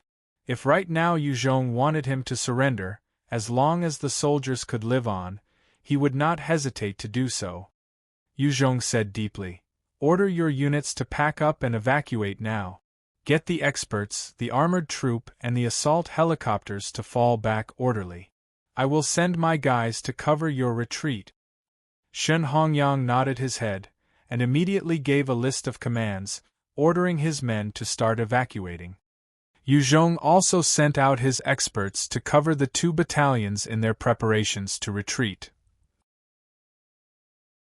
Chapter 290. Tough Breakthrough. Chapter 0290. tough breakthrough. Very soon, the 2 battalions had finished their preparations, and were currently being surrounded by many S-1s. Shen Hongyang had ordered the 10 tanks and 6 IFVs to bring up the rear, while the sides were covered by his experts and Yu Zhong's special combat force. At the front of the troops, there was only Yu Zhong, White Bones and Greenie. There was only 3 of them, and they were the lead force in charge of opening a path. Greenie, it's up to you now. Yu Zhong gave a nuclei from the Type 2 mutant crab to Greenie, as he patted its head and said seriously. Greenie gobbled up the nuclei in one mouth and flapped its wings as it activated its ability, Wind Power. In midair, Greenie flapped its wings continuously, and a number of hurricanes appeared, blowing towards those S-1s and S-2s that were blocking the way. Under the fearsome strength of the winds, those tightly packed S-1s and S-2s were blown a few meters away. With the mini-hurricanes generated by Greenie, a hole appeared in that horde of 10,000 S-1s. Charge! Shen Shui saw the hole and immediately hollered without a care for her bearing. The 2 battalions saw the lifeline, and in that instant, they managed to summon their last bit of strength as all of them made a rush for the opening. Yu Zhong hoisted 2.05 submachine guns and immediately rushed to the front. With his superb aiming, he shot his guns, his both hands constantly firing wildly. With each spray of the machine gun, a line of zombies would immediately be slain as their heads exploded. If we remember that Yu Zhong possessed incredible night vision in the dark, he was like a fish in water. Any zombies that got too close would immediately be fired upon and killed with a bullet to the head. White Bones just charged directly into the midst of the hordes, and with its body, it constantly shot out and in 10 incredibly sharp bone spikes in random orders that pierced through the heads of countless zombies, killing them instantly. Now that it had evolved to possess some intelligence, White Bones' combat ability became even more fearsome. It could now control any part of its body to shoot out its bone spears, and it literally became a moving, flexible spike ball. Furthermore, after possessing the sharpening ability, every single bone spear that it shot out could easily penetrate the heads of even the L2s that knives and most guns could do nothing about. With the protective cover of Yu Zhong and White Bones, the S2s could not even come close enough before they were instantly decimated. Thus the path for the soldiers' movement was unhindered. So strong!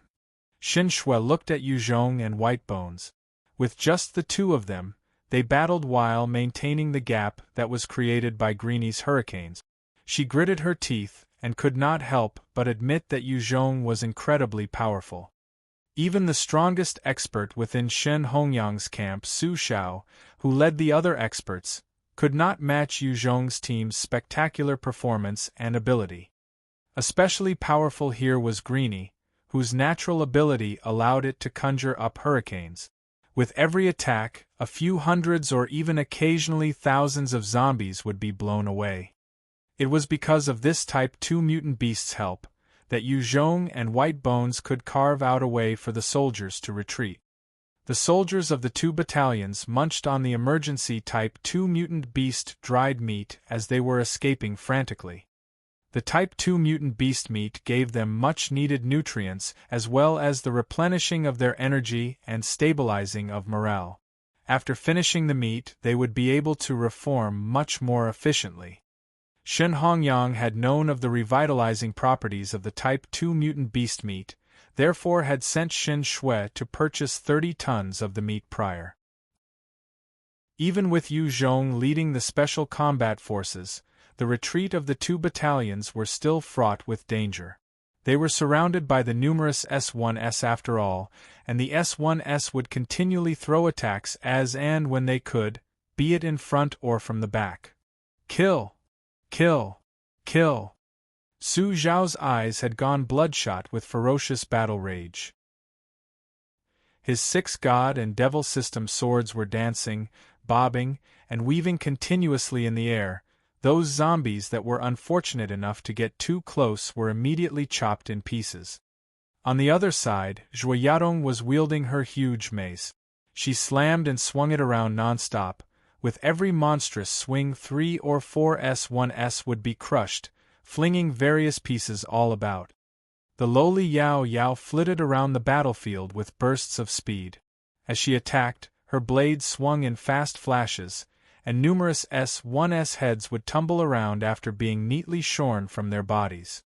The Special Combat Forces and the experts under Shen Hongyang had powers that far surpassed normal people, but they also received a lot of pressure.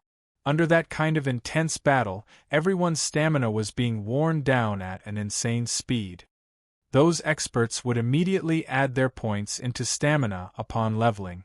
No one would allocate any points to anything else at this point. Stamina. This was the only thing that could allow them to continue on under such harsh conditions. The 10 tanks were also firing their cannons continuously. Every shot fired would guarantee the death of at least a few tens of S1S. The remaining IFVs were firing their ZPT-90S rapidly in a cleanup of the wounded zombies in the never-ending tide. A single round could pierce through a few S1S, and those zombies that got fired at by the ZPT-90S would have a large hole in their body. Some even had their bodies shredded in two, losing any real further fighting capabilities. The smaller caliber mounted machine guns were being utilized as deterrents. A hail of bullets rained on the S1S, killing and injuring many zombies, as they fell to the ground incapacitated. The 7 assault helicopters in the skies were using their own rockets, firing at the places where the zombies were packed the most tightly, killing off entire patches each time they exploded. Under the relentless attacks, the horde of S1S were being picked off quickly, as huge groups of them were incinerated or killed. This allowed Yu Zhong and everyone else present a chance to withstand the never-ending assault from the zombies themselves. With the efforts of Yu Zhong, his troops and the various other experts, the 13,000 S1S that had been troubling Shen Hongyang's troops were being decimated. Under the obliteration of the continuous attacks, their numbers decreased quickly. Very soon, there were only about 2,000 left. However, at this time, the 10 tanks, the remaining IFVs as well as the assault helicopters in the skies, had gone through their available ammunition and firepower. Greenie, which was continuously beating up hurricanes, had also expended a lot of its energy, and could not help but fly off into the distance, leaving the battlefield to rest momentarily. Losing the support of the heavy weaponry, even though there were only about 2,000 S1S left, the battle had just become incredibly tough. Yu Zhong made White Bones lead from the front as it hacked and slashed his way through to keep the way open. He himself went to join the Special Combat Forces as they continued their battles at the side.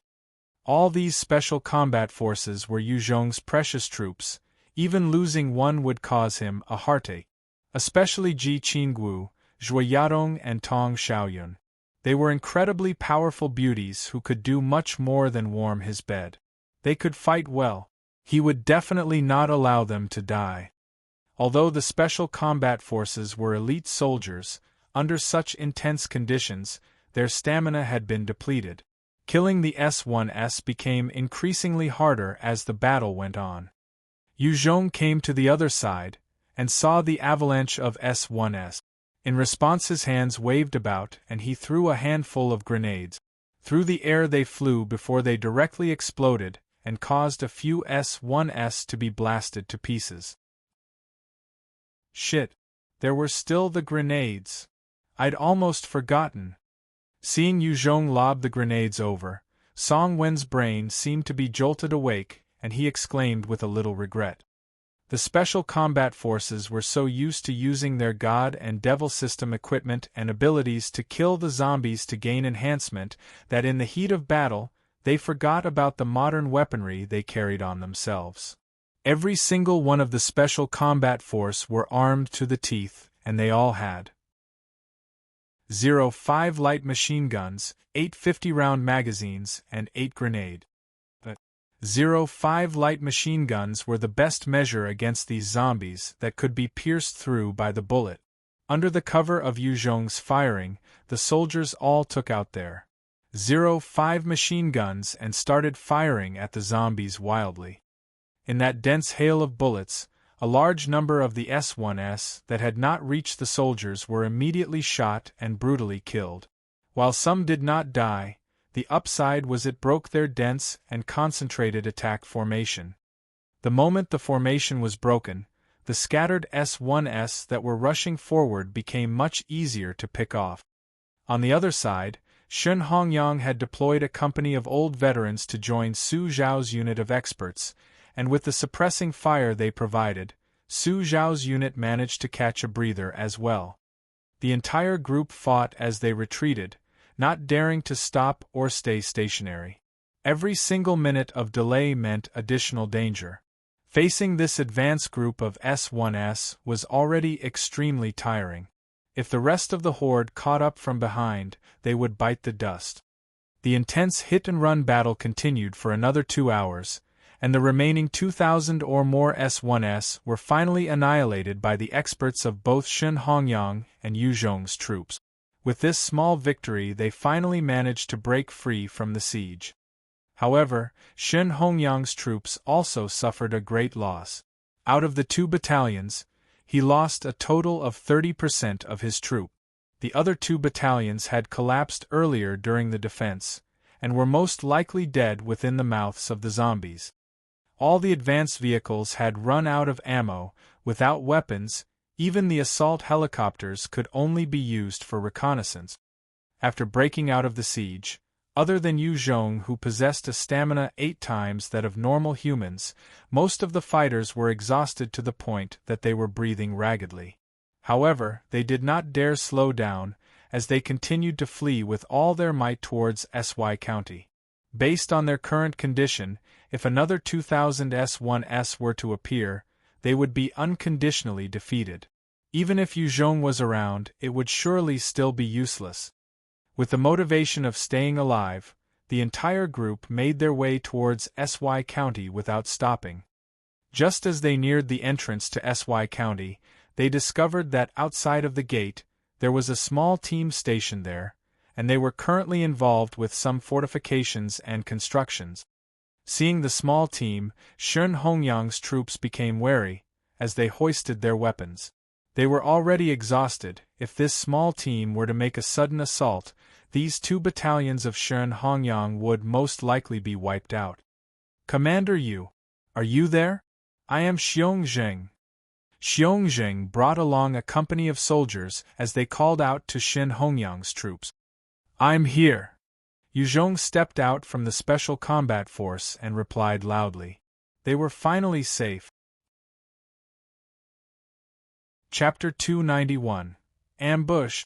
Confusion. Chapter 0291. Ambush. Confusion. The moment Shun Hongyang's troops entered Yu Zhong's territory, they immediately laid on beds and entered a deep, rejuvenating slumber. They had all fought beyond the limits of exhaustion. Especially the soldiers of the Special Combat Force, as well as the experts under Shun Hongyang. Su Jing'an came to Yu Zhong and reported, "Commander, after setting up camp here, we have absorbed a total of 213 straggling soldiers. Luo Tianyi, Su Dongming, Lu Huifeng and Qian Weimin have all dispersed back to the main headquarters in Sy County."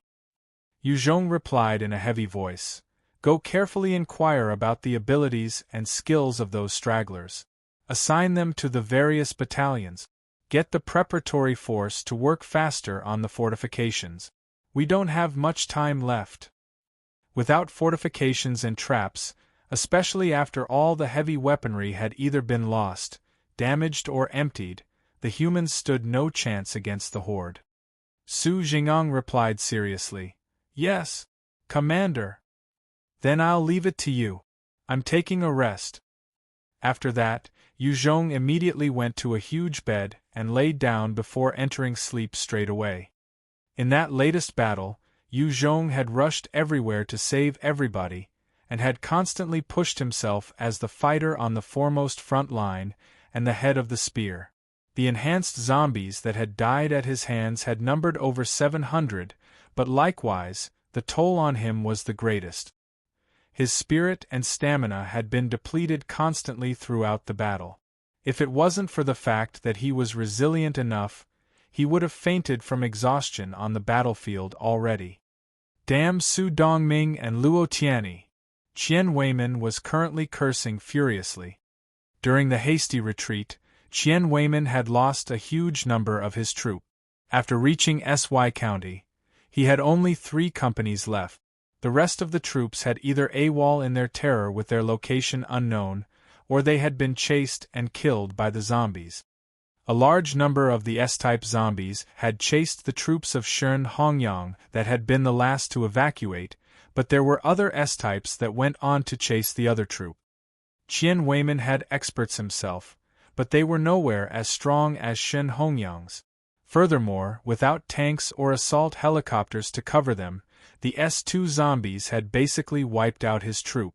As they were retreating with their lives, only after reaching Sy County did he manage to grasp control of about 3 companies of his troops. He had gone to war with 2 battalions, a total of 800 people. His losses were too huge. Once I have rested well, I will go show those assholes. Qian Weimin's heart was full of fury as he thought, and walked out from the command center in huge strides. Purring! A gunshot rang out. Qian Weimin had a new hole in between his eyebrows, his face full of shock and disbelief as he slumped to the floor. Commander! Commander! Seeing Qian Weimin murdered on the floor, the various officers rushed over and called out in anguish. No one moves. Those who resist will be executed on the spot. All of a sudden, military soldiers rushed in from all entrances holding guns. They flooded in and occupied every part of the center, as they pointed their guns at their past comrades. Su Dongming called out loudly. Qian Weimin had wantonly accepted bribes, buying over officials, conducted unauthorized interference in various affairs, and had betrayed the party's trust as well as the country's trust. He had been dealt with. You can all choose to surrender now. As long as you surrender, I promise that you will be treated fairly. One of the officers shouted, "Fuck you! Su Dongming, Luo Tianyi, you bastards who betrayed us and your comrades! Brothers, let's kill them!" The rallying cry of the officer rattled the hearts of many soldiers, and they all took up arms and started their counterattack against Su Dongming's troops. Both parties broke out in an intense gunfight within Sy County. Su Dongming was truly heartless, as his troops had made it back to Sy County the earliest. He did not suffer much. Therefore, he took advantage of the opportunity and killed those exhausted soldiers under Qian Weimin.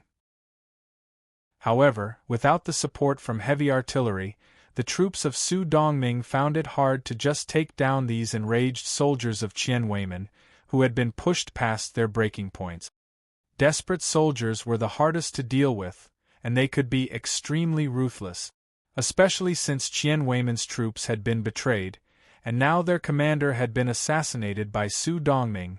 They were beyond anger. Therefore, even though they were exhausted, they were extremely tenacious.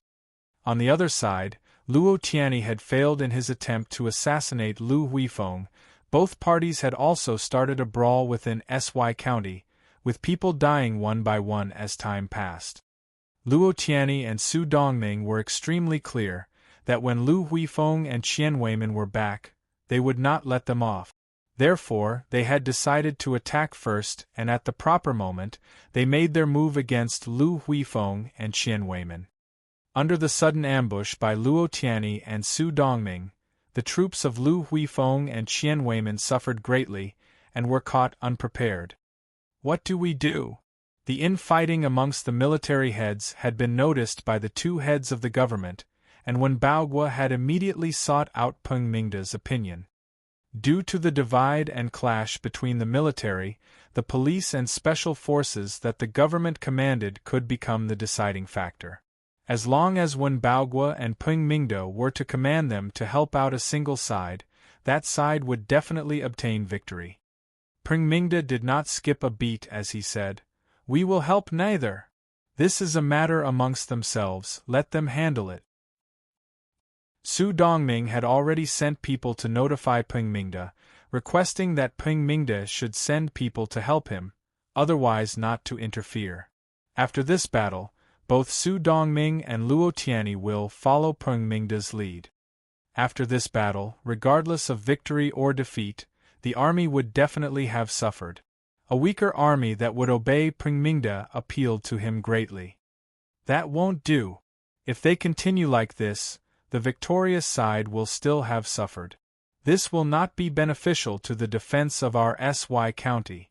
We should make a decision now. Wenbaogwa frowned as he urged. Pringmingda seemed to reply enigmatically as he said, "If you insist on interfering in this battle, then I feel that we should immediately send people to aid Su Dongming and Luo Tianyi in suppressing the others. Su Dongming and Luo Tianyi possess the strongest force now, and have already gained the advantage in this battle. If we help them, we can easily subdue Lu Huifeng and the rest. If we were to help Lu Huifeng and the rest, facing Su Dongming and Luo Tianyi, we would definitely suffer more." Wenbaogwa considered a while before furrowing his brows even further and said, "But Su Dongming and Luo Tianyi abandoned their posts and friends to escape, and even ambushed their ex-comrades. This type of behavior is too despicable. How can we help these shameless bastards? Furthermore, since their characters are so untrustworthy, if during the defense of the county, they decide to evacuate, then what? We should send our men to help Lu Huifeng in exterminating Su Dongming and Luo Tianyi." Pringmingda frowned deeper, and his forehead formed 3 lines. "If Su Dongming and Luo Tianyi's troops get annihilated, who will we use to defend SY County?" Wenbaogwa's eyes flashed with determination. "If we can't defend any longer, we can leave SY County and make for Ningguang County. Yuzhong's side definitely requires manpower. He would not turn down our request." Pringmingda could not help but spit because he absolutely 100% didn't want to lose power. "Baogwa, if we go to Ningguang County, you won't be the mayor of SY County anymore." Wenbaogwa laughed lightly as he continued to show a determined look. "Compared to the life and death of 100,000 people, what is the point of my position? Those who sat in the governing position usually saw other lives as less important than their own post." Wenbaogwa was someone who valued his authority and position greatly. Prior to the apocalypse, he had approached his superiors countless times to try for a position. However, in the face of the lives of 100,000 people, he made the tough choice to give up his own power in exchange for the hope of life for 100,000 people. Pringmingda thought quietly for a while, before saying pointedly, "I'm not for sending our men to subdue Su Dongming and Luo Tianyi. Then I'll bring them myself." When Baogwa stood up and turned around to walk out, he had already made up his mind. Pringmingda looked at Wenbaogwa's back, and his eyes flashed with a strange gaze, before turning vicious, as he swiftly pulled out a gun he had kept for self-protection, and aimed it at Wenbaogwa before firing. Pung! Pung! The sounds of gunfire rang out. At such a point-blank range, Wenbaogwa received 6 gunshot wounds, and he slumped to the floor in a pool of blood without even uttering a word, his eyes full of shock and regret. Pringmingda's hands were trembling as his eyes seemed to have clouded with madness. "SY County is mine. No one should think of taking it away. Wenbaogwa, don't blame me. Since you were in the way, you had to die." Pringmingda had grown accustomed to being one of the top in SY County. He could sleep with whomever he wanted. He could order the death of whomever he disliked, and the person would not live to see another day. He could promote whomever he liked. All sorts of matters were under his control. He was like an emperor who decided the life, death, and even glory of the common people. Countless people idolized him, tried to curry favor with him, even feared him. His power exceeded that of the party's secretary prior to the apocalypse. He had become drunk on that power, and was not willing to give it up. Thus he would resort to any means to protect his postillon. Pring Mingda summoned his trusted aides and experts and gave an order. Situ Guang, go bring people immediately to take over command of the police force. If that Zhu Lufeng is not willing to give it up, execute him immediately. Upon receiving Pring Mingda's orders, his henchmen immediately went to work, making their way towards one of the key sectors. Situ Guang was a good-looking, stout 31 to 32-year-old man that was extremely charming. He handed a document to the Special Forces leader, Zhu Lufeng, and said, Zhu Lufeng, I'm here to convey Secretary General Peng's orders, to take over command of the Special Forces 1st Unit. These are the documents. Zhu Lufeng received the documents and scanned it carefully, discovering that it was genuine. He rearranged the papers before replying without a change of tone. Situ Guang, if you want to take over my position as the leader of the Special Forces 1st Unit, you will require Mayor Wen's signature as well. Otherwise, you're not following the rules. Chapter 292, Onslaught. Chapter 0292, Onslaught. Situ Guang's eyes flashed coldly, and handed another document to Zhu Lufeng. This is the document Mayor Wen signed. Zhu Lufeng felt shock in his heart, and hurriedly made to receive the document. If Wen Baoguo also really wanted to transfer him out, it would be troublesome. Now, Situ Guang saw that Zhu Lufeng lowering his head, and his eyes flashed fiercely. Activating a flame claw skill, he attacked as a pair of flaming hot claws appeared on his hands, and he made a vicious strike towards Zhu Lufeng. Under the effect of the flame claw, even the covering of an armored vehicle would be punctured by him. It showed how terrifying his skill was.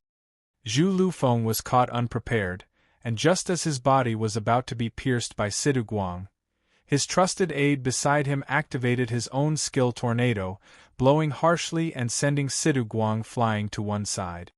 However, the aide acted just a second too late, and Zhu Lufeng's entire right arm was penetrated by Situ Guang's flame claw.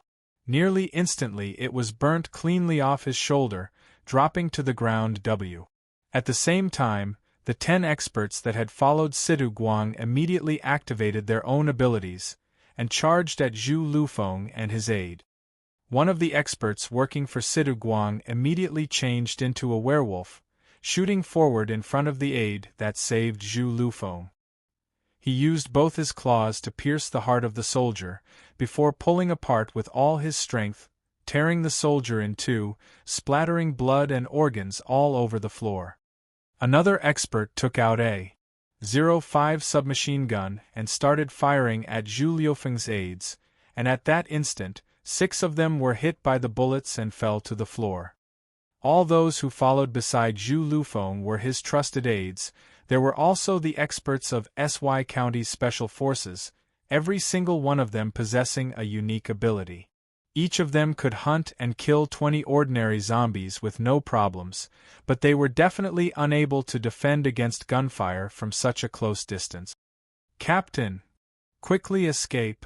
You must seek vengeance for us! One of the experts who had telekinesis erected a psychic barrier in front of the remaining members of the 1st Unit, as he hollered out in grief. As the bullets landed on the psychic barrier, they were deflected. One of the strength-based enhancers directly swung a huge hammer weighing over 50 kilograms, 100 Jin, onto the psychic barrier. With a huge hong, the body of the telekinesis user shuddered, and he spat out a mouthful of fresh blood.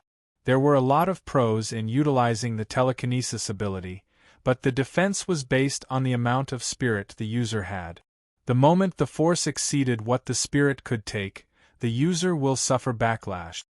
With the support of the telekinesis user covering the rear, the remaining 4 aides of Zhu Lufeng immediately brought him and left the center swiftly.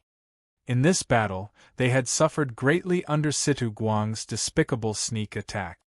Under the continuous bombardment of attacks by Situ Guang's group of experts, The telekinesis user managed to hold on for another 3 seconds before being beaten down, and the expert wielding the hammer swung his weapon viciously, smashing the telekinesis user into a pulp.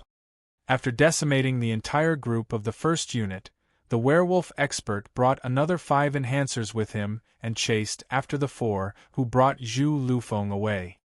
Sidu Guang went around subduing the members of the special forces in the government's name to gather everyone, so that the control lies with Peng Mingde. Peng Mingde then proceeded to send experts to the various parts of Sy County to clear up the other factions of Wenbaogua. Those who used to throw their weight in with Wenbaogua were either annihilated or surrendered to Peng Mingde. In the chaos that ensued, there were a few factions that seized the opportunity to fight, in an effort to expand their own force. There were a few other factions who also saw the chance to launch sneak attacks on other factions, to seize their weapons and rations, forming their own powers. The entire Sy County was going down in a mess.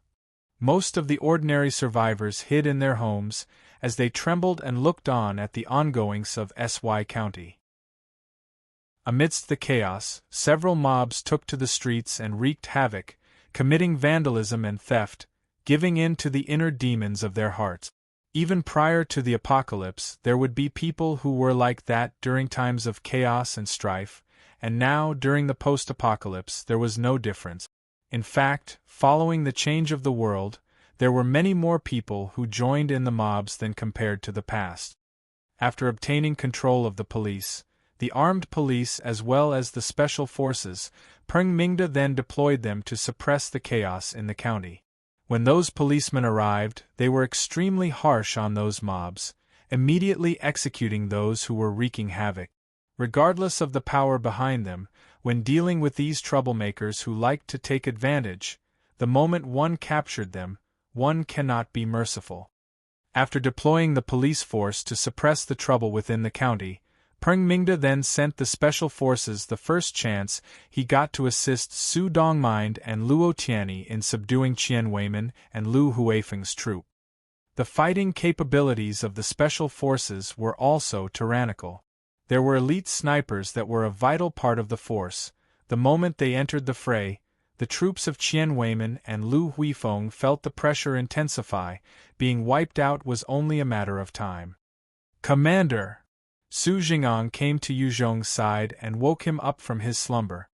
As White Bones already possessed some basic intelligence, it did not feel any killing intent from Su Jing'an and thus did not hinder his actions.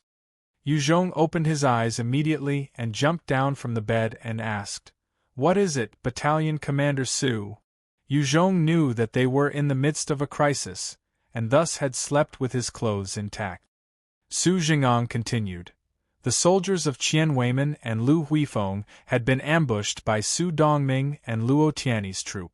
Qian Weimin had been assassinated, while Lu Huifeng had suffered a serious injury. Right now there are soldiers from Lu Huifeng and Su Dongming outside, and they are seeking your audience. Take me there immediately. Yu Zhong quickly arrived in front of the 2 envoys by the 2 sides of the military. A 1.85 m tall, dark-skinned man with defined features and soldier-like demeanor spoke out first. "Commander Yu, I am Li Hua, the commanding officer of the 2nd Company under Commander Lu's 1st Battalion. Our regiment as well as Qian Weimin's regiment had been ambushed by the traitors Su Dongming and Luo Tianyi, and have suffered great losses. We hope that, Commander, you can lend a helping hand, and help us clean out these traitorous scums. After the matter is settled, we will show our appreciation." Another similar-dressed soldier, with a bit of a refined aura, directly stated some offers for Yu Zhong's assistance. "Commander Yu, I am Lu Minghai, Chief of Staff under Luo Tianyi.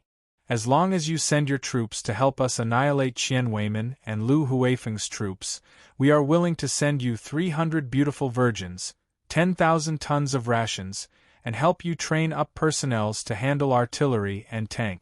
At the same time, you may take in another 60,000 survivors from Sy County." Compared to Lu Huifeng's side where the conditions were not too clear, Luo Tianyi's side had indeed come up with an attractive offer. Luo Tianyi and Su Dongming knew how to work negotiations to their advantage. Hearing the conditions that Lu Minghai had stated, Li Hua's expression fell. Lu Minghai had a look of confidence as he looked at Yu Zhong. He believed Yu Zhong would accept his proposition gladly. After all, Qian Weimin and Lu Huifeng were about to be defeated, they were down to their last leg. Yu Zhong just had to deliver the last strike, and could easily annihilate the two factions, after which, he would gain immeasurable benefits. Yu Zhong heard Lu Minghai's words and revealed a cold smile. Go back and tell Su Dongming and Luo Tianyi there's only one road in front of them now. That is to surrender unconditionally. If they continue to put up a resistance, only death awaits. If it wasn't for the clash between your two armies, I would have already executed you. Get lost. Two soldiers walked over, and grabbed onto Lu Minghai like he was a dead dog and dragged him out. Lu Minghai's expression changed as he shouted out fearfully, Commander Yu, let's talk things out. We can still discuss the terms. Yu Zhong then spoke in a heavy voice, Battalion Commander Su, immediately deploy Ningguang County's 2nd Battalion, 3rd Battalion and 4th Battalion to attack Su Dongming and Luo Tianyi. Yes, Commander. Su Jing'ang responded, and immediately left to convey the orders. Su Dongming and Luo Tianyi had abandoned their posts without a single word, infuriating Yu Zhong. Furthermore, if he could take them out now, the entire Sy County would fall into Yu Zhong's hands. By then, he could take whatever he wants instead of waiting for people to give it to him. Li Hua seemed as though he had just escaped hell and entered heaven, with a look of ecstasy, and immediately thanked Yu Zhong profusely. Thank you, Commander Yu. Your magnanimity and help, we will definitely not forget. Go back and take command. Yu Zhong left one more sentence before he went out. Li Hua swiftly left the area, and went back to his own troop. Under Su Jing'ang's leadership, the 2nd, 3rd Battalion immediately joined in the fray, launching their ferocious assault on the troops of Su Dongming. Yu Zhong's 2nd and 3rd Battalions have recovered most of their energy after resting for a few hours. With the coordination and joint efforts of the remaining members of Qian Weimin's army, they continuously subdued and conquered many areas. Su Dongming's troops had went through an entire day's battle, followed the retreat in the night, and then a fierce battle with Qian Weimin's troops for a few hours. They were already beyond the point of exhaustion. The moment Yu Zhong's troops joined in, Su Dongming's forces were broken through repeatedly. Especially Yu Zhong's troops had the support of 12 howitzers, and every time the troops charged in, they would face the fierce bombardment of rockets or missiles. With the relentless attacks from the Ningguang County's 2nd and 3rd Battalions, Su Dongming's troops quickly lost their will to fight, and started to retreat and tried to escape towards different directions. Some of the soldiers that were broken down even threw down their weapons, tore off their uniforms and became normal survivors. Some directly surrendered to Yu Zhong's troops. They had already fought for an entire day and night, and were extremely tired. Facing the constant attacks from the heavy artillery, they lost the will to fight on. After defeating Su Dongming's troops in one fell swoop, the 2nd and 3rd Battalion then made their way towards Luo Tianyi under the command of Su Jing'ang. Under the fierce attacks of the 2nd and 3rd Battalion, Luo Tianyi's troops also collapsed. However, within the troops of Luo Tianyi, there were some special forces soldiers that Peng Mingda that had assigned to aid Luo Tianyi. That was why they could forcefully maintain some sort of resistance. 3 of the soldiers from Ningguang County's 3rd Battalion proceeded cautiously through a street with covers. All of a sudden, one of the agility-based enhancers under Luo Tianyi jumped out from a corner, his hands wielding a .05 submachine gun, firing at the 3 soldiers wildly. A hail of bullets flew through the air and penetrated the mutant boar hide they wore, causing them to fall to the ground. After taking down those 3 soldiers, that agility-based enhancer immediately made his way to another corner. When the enhancer experts of Luo Tianyi engaged Yu Zhong's soldiers in a fierce battle, they might have dispersed under the pressure of the huge army, yet they also managed to kill a number of ordinary soldiers under Yu Zhong. Those experts would not stay too long at a single location, and thus the heavy artillery also posed little threat to them.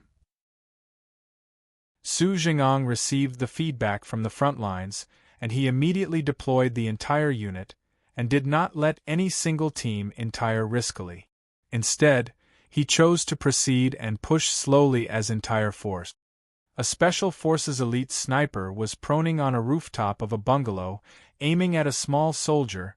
It was going to be the 6th kill for him today.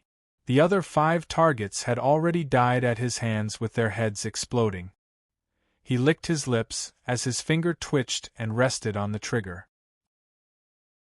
With a pung, the Special Forces elite sniper's head had a new hole, his eyes filled with disbelief and shock. He was actually sniped by someone else. At the rooftop far away, he swiftly got up from his position and left this sniping spot before searching for his next target. Yu Zhong had sent his Special Combat Forces soldiers that had just rest for a while into the battlefield, and the ones to be taken out first had to be the snipers. The snipers posed the most danger to Yu Zhong's Special Combat Forces. Just a single elite sniper could threaten a number of experts under Yu Zhong. Amongst the Special Combat Forces, they had only about 8 elite snipers, led by Bai He. Together with the snipers of the 2nd and 3rd Battalion, they started massacring all the snipers of Luo Tianyi. Yu Zhong himself activated his encompassing bone armor, and like a tank, he directly charged into the midst of the experts within a post of Luo Tianyi, all by himself. The experts under Luo Tianyi saw Yu Zhong rushing into their post with his bone armor, and the sniper immediately started firing at will, attempting to kill him. Chapter 293.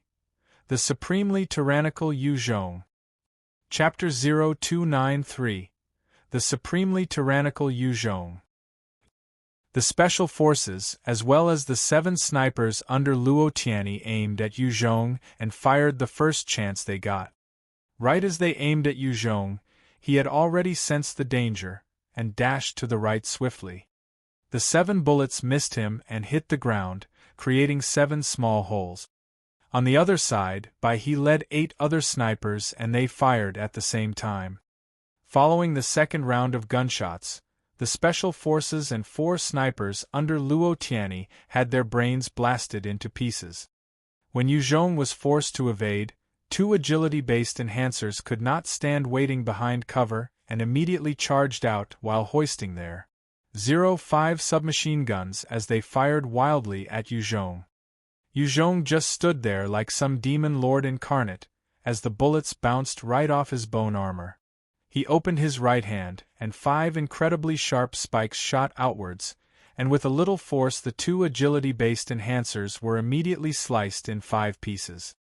After disposing of the 2 enhancers easily, he continued charging forwards like a tank, gunning for Luo Tianyi's position.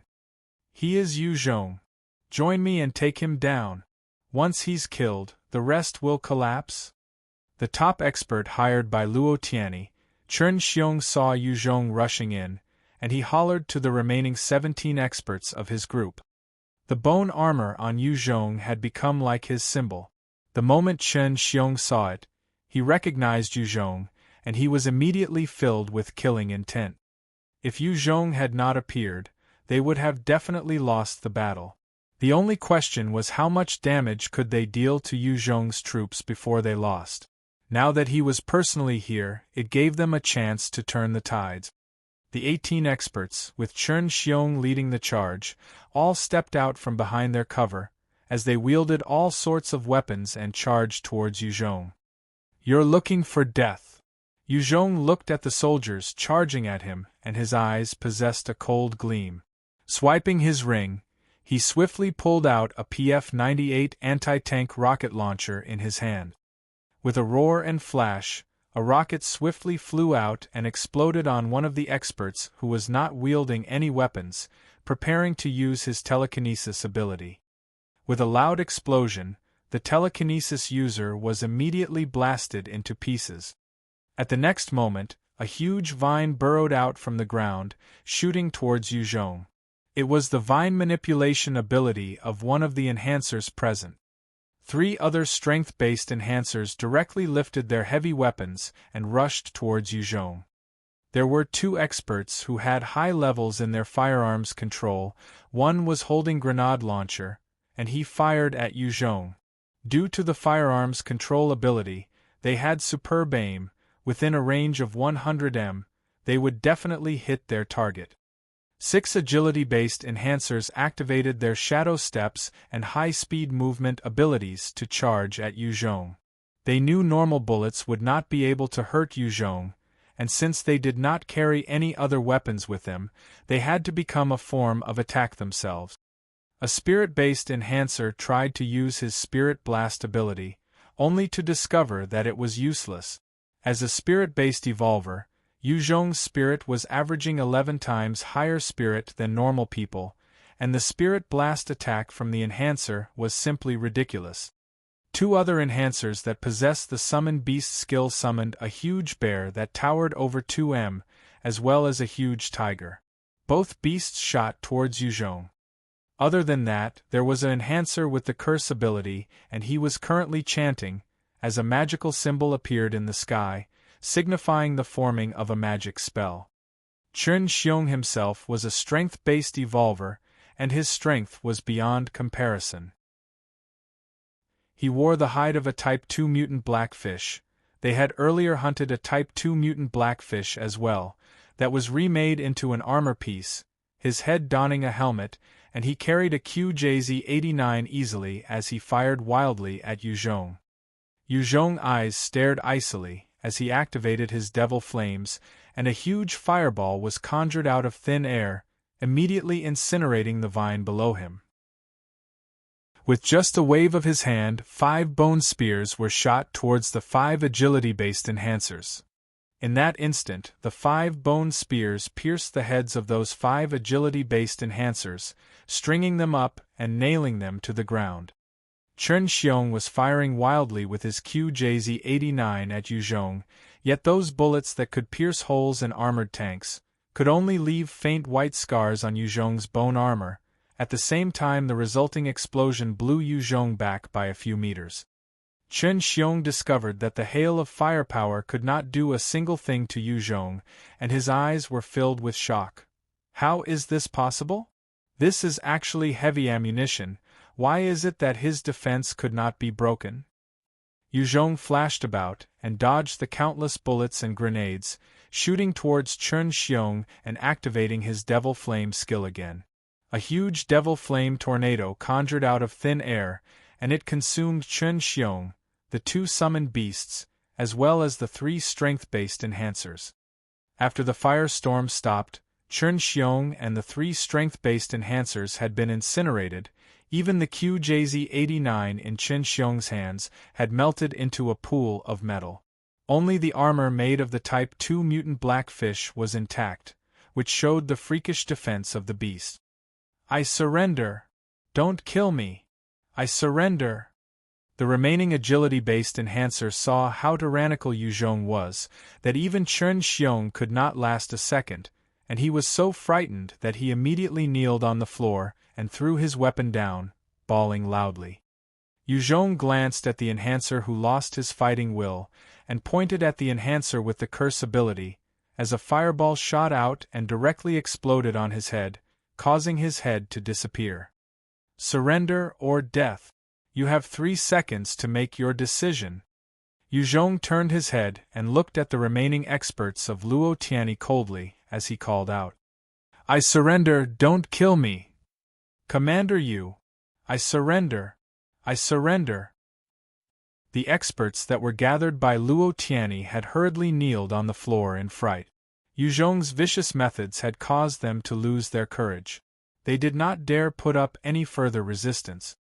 Yu Zhong eyed those enhancers that submitted to him and said, "Good. Charge into Luo Tiany's position. I want them thoroughly wiped out. Yes. Commander Yu. Yes. The remaining 7 experts quickly acknowledged and followed behind Yu Zhong to charge into Luo Tiany's base. With Yu Zhong leading this group, they quickly arrived in front of Luo Tiany. The enhancer with the Spirit Blast ability immediately used his ability on those soldiers of Luo Tiany when he saw them, and most of them died on the spot with their eyes turning white and leaking blood tears before throwing up blood and dying. Ulamog, I am so not mopping that up. The 2 summoning experts immediately called out 10 huge wolves. On orders they shot forward with incredible speed, charging into the ranks of the soldiers and gleefully ripping out their throats. The agility-based enhancer zipped about, appearing from behind corners and used his guns to great effect, picking off the soldiers one by one. The enhancer that had the vine manipulation ability was extremely crafty as well. Using his power from time to time, he would cause his vines to burrow out of the ground, penetrating the ordinary soldiers' feet or suddenly growing up into their bodies, killing them. Yu Zhong was still decked in his bone armor, wielding his 05 submachine guns and charging in the front. With only his individual strength, he managed to suppress the troops of Luo Tiany. Those soldiers who were unfortunate to poke their heads out would immediately be shot in the head by him. With only this small group of experts led by Yu Zhong, the entire army of Luo Tiany was defeated. Su Jing'ang saw the development and immediately ordered the 2nd and 3rd Battalion to join the battle, making their way towards Luo Tiany in a rush. Luo Tiany's troops as well as the special forces could not maintain their resistance, and started to retreat towards Sy County. As Yu Zhong's troops were hot in pursuit, a group consisting of the police, armed police and special forces had constructed a few defenses, forcefully impeding the advance of Yu Zhong's 2nd and 3rd Battalion. Peng Mingda personally came to the front lines and made use of a loud hailer to speak to Yu Zhong. Yu Zhong? I am Peng Mingda. I want you to call off your army now. This is an internal matter between our factions in Sy County. You shouldn't interfere too much. Peng Mingda continued in his self-righteous voice. Commander Liu, Commander Shin, things can be talked through. We should settle this amicably over a meeting, and stop the pointless slaughter amongst ourselves. If you continue, the soldiers are the ones who suffer. They are all important and excellent soldiers. If they had to die, it should be during a battle against the zombies, for the sake of our country, not in these internal conflicts. Just because of your own fury, you guys have caused the needless deaths of so many soldiers. Don't you feel ashamed? Peng Mingda was after all a politician, and whenever he spoke, he tried to use logic and reason to sway the masses. Hearing Peng Mingda's words, the troops of Qian Weimin and Lu Huifeng were moved. Lu Huifeng's eyes went red as he grabbed a loud hailer and shouted, Peng Mingda! Fuck your bullshit! Today your daddy, I, want the heads of those bastards Su Dongming and Luo Tiany. Because of them, so many of our brothers have died. If they're not dead, your words are meaningless. Peng Mingda had a strange glint in his eyes. As long as Su Dongming and Luo Tiany are dead, you will not pursue the matter. Lu Huifeng replied loudly, Of course! As long as the 2 of them are dead. Your daddy, I won't continue fighting. Chapter 294, Conquering Sy County. Chapter 0294, Conquering Sy County. Good. Make sure you keep your word. Peng Mingda's mouth raised in an arc as he waved his hands, and 2 special forces brought out Su Dongming and Luo Tiany in front of the 2 armies. Su Dongming's expression was steely as he cursed out, Peng Mingda! You damn bastard, you will die a horrible death. Luo Tiany's eyes were bloodshot as he stared at Peng Mingda. Peng Mingda! Fuck you and your entire family. Fuck your mother with a pointy stick. The moment Su Dongming and Luo Tiany had retreated, They were immediately captured by the experts sent by Peng Mingde. They did not expect that the allies that had helped them not long ago would turn on them so quickly. Peng Mingde spoke in a clear voice. Su Dongming and Luo Tianyi had abandoned their posts during the Great Battle and had instigated a coup against their allies. There is evidence to prove it. For their crimes, they will be executed according to military law. Carry out the punishment. 2 armed police stepped out and aimed their guns at the heads of Su Dongming and Luo Tianyi, and pulled the trigger. Bang! Bang! Following the gunshots, Su Dongming and Luo Tianyi had a new hole in their heads leaking blood, as they slumped to the floor lifelessly. Peng Mingde looked on as Su Dongming and Luo Tianyi died. His eyes flashed with delight. After their deaths, he could easily subdue the old troops of these 2 men. Counting the police, armed police and special forces that he now controlled, he could become the strongest power in Sy County. Lu Huifeng and Shen Hongyang had already been defeated. He would possess the strongest force. He could then employ other means in the future to slowly take over their military as well and thoroughly control Sy County. Lu Huifeng looked at the lifeless bodies of Su Dongming and Luo Tianyi, and he finally released the bit of anger he had kept, but at the same time, he felt the loss. Right at this time, Yu Zhong brought his special forces and charged into the ranks of Lu Huifeng, pointing a gun at Lu Huifeng and spoke coldly. "Commander Lu, you have 2 choices now. The first is to surrender to me and integrate into my troop. The other is to die with your troops." At almost the same time Yu Zhong made his move, Ningguang County's 2nd and 3rd battalions also turned on the troops of Lu Huifeng. Qian Weiman's troops had already been captured and locked after they were saved by Yu Zhong. Lu Huifeng looked at the gun pointed at his head, and he laughed bitterly. "If I surrender, what will become of my subordinates?" Yu Zhong did not hide anything and said, "All the soldiers will receive education and reintegrate into many different units under me. I will treat them fairly." Lu Huifeng's troops were veteran soldiers that Yu Zhong valued. Initially, Yu Zhong had sent troops to help Lu Huifeng because he was eyeing the veterans. Lu Huifeng seemed to be agreeable, and he asked, "What about me? What treatment will I receive if I surrender?" Yu Zhong sincerely extended his invitation. "You will get to enjoy the privileges of a lieutenant colonel. Furthermore, I would like to invite you to become a military instructor in my military school and provide training to my officers in all forms of modern warfare." Yu Zhong's military school lacked the guidance of an experienced military instructor, and he had no choice but to select outstanding commanders like Su Jing'ang to be on the front lines often.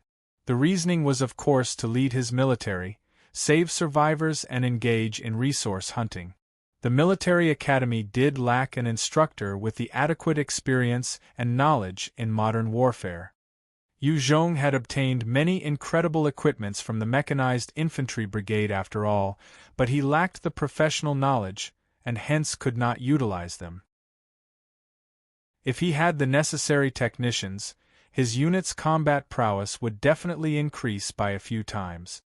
Yu Zhong had done his investigations, and although Lu Huifeng was kind of a pervert, and had married 3 wives after the apocalypse, his character was not bad. The 3 wives also followed him willingly. Although he did not have any outstanding achievements in his command, he followed the rules, and was extremely sturdy as a leader. He did possess the qualifications as a commander. Lu Huifeng laughed lightly and replied light-heartedly, "Sure. I surrender." Lu Huifeng surrendered and his troops also put down their weapons and went with Yu Zhong willingly. Lu Huifeng's troops had fought for a very long time, and when they arrived at the rooms assigned to them, they fell into a deep slumber. Shen Hongyang looked at the loaded gun in front of him and said, "What is the meaning of this?" At this moment, Shen Hongyang, Shen Shui and a few of their military officers were being surrounded at their place of residence. A few heavy weapons were aimed at them, and 300 soldiers had enclosed the area, not allowing even water to trickle past. Zhang Yujiang stepped up and spoke directly. Commander Shun, I apologize, but we have to keep you here. We have already arranged for all sorts of heavy artillery to aim here. If there's any strange movement, then we're terribly sorry, but we will blast you guys to death. Shun Hongyang was a good commander who treated his subordinates fairly. If he was taken down, the troops would definitely not follow Yu Zhong willingly, and Yu Zhong would have no choice but to kill them all. Therefore, he had no choice but to temporarily trap Shun Hongyang. Of course, if Shun Hongyang really decided to try something, Yu Zhong would not hesitate to wipe him out. Shun Hongyang looked at Zhang Yujiang as he furrowed his brows and asked softly, Battalion Commander Zhang, is Yu Zhong finally going to make his move on SY County? This time SY County had suffered a huge loss against the zombies. All the military heads had lost the majority of their troop. Yu Zhong, who had always kept his eye on SY County, could find no better time to subdue them all. The laws of the jungle, the strong preyed on the weak. Even after the apocalypse, it had not changed. As long as someone revealed his or her weakness, there would be countless hungry wolves that would pounce at the first opportunity. When Yu Zhong was weak, SY County had wanted to conquer and subdue him. Now he was stronger than them. He naturally would not hesitate to do the same. Only when both sides possessed the same strength could there be equality and peaceful negotiations. Zhang Yujiang had a worshipping look as he affirmed the news.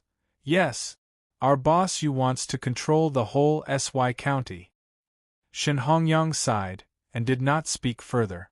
Now that Yu Zhong had set his mind on it, and was willing to pay any price, controlling the entire SY County was not an impossible task.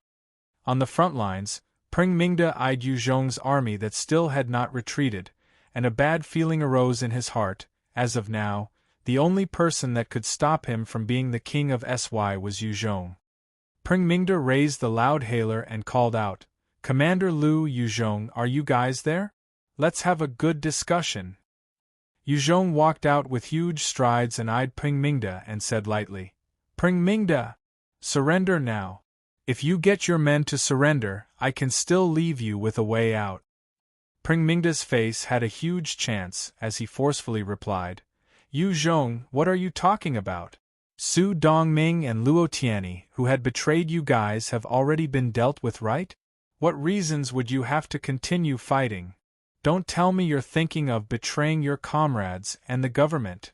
If you're like this, you will become a sinner that went against his country and citizens. Attack.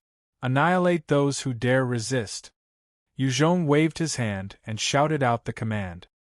With a bang, a bloody bullet hole appeared in Peng Mingda's head as he fell to the floor. He had hidden himself 2 kilometers away and exhibited his fearsome sniping skills, directly taking out Peng Mingda, who had carelessly revealed his position. Following Yu Zhong's orders, 12 howitzers displayed their incredible offense, as rounds of heavy artillery landed amongst the police force. Bombarded by the attacks of the rockets, a huge number of the police, armed police and special forces were immediately incinerated.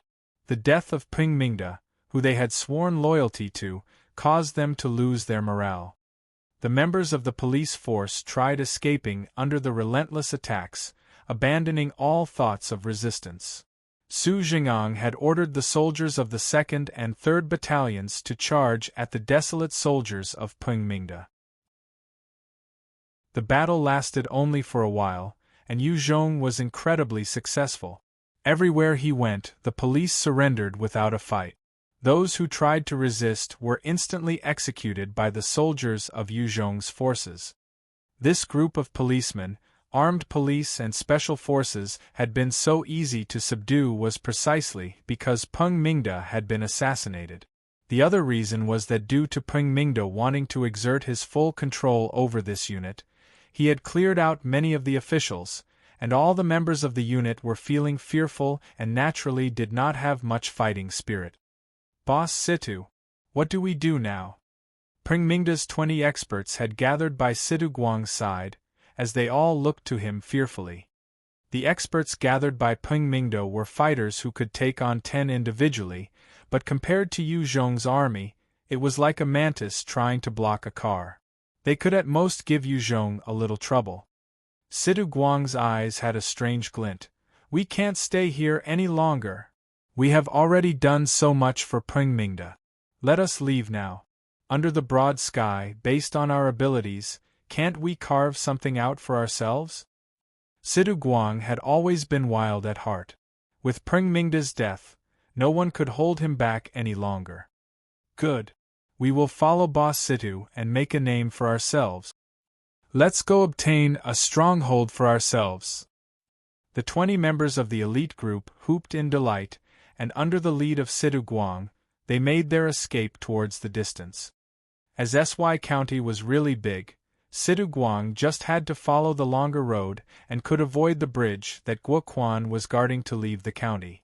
Although the huge lands were filled with zombies, to experts like them, as long as the number did not exceed tens of thousands, ordinary zombies were helpless against them. With the escape of Sidu Guang and his gang, the entire SY County had no other experts left to stand up to Yu Zhong. His troops quickly conquered and controlled the important channels of SY County. At the same time, any form of rebellion or mobs that arose were quickly quelled by him. After gaining control of SY County, Yu Zhong swiftly gave the order for his troops to rejuvenate themselves. At the same time, he assigned for the preliminary warriors to quickly begin work on the entrance of SY City and SY County. The horde of zombies were making their way here, and he had to make his preparations fast. Chapter 295. The Urgent 12 Hours. Chapter 0295. The Urgent 12 Hours. How much longer until the horde reaches us? Yu Zhong asked the recon soldier in front of him in a heavy tone. The recon soldier immediately replied, based on their current speed, it would take them roughly 12 hours to reach our first line of defense. Yu Zhong looked at the bloodshot eyes of the soldier and said, Go have a good rest. Yes, Commander. The soldier saluted and withdrew quickly. Just 12 hours? It's really too rushed. Yu Zhong frowned, his heart filled with anxiety. The horde that was coming closer to SY numbered in the 800,000s. Based on the current fighting strength of SY County, they would not be able to withstand the assault of that number.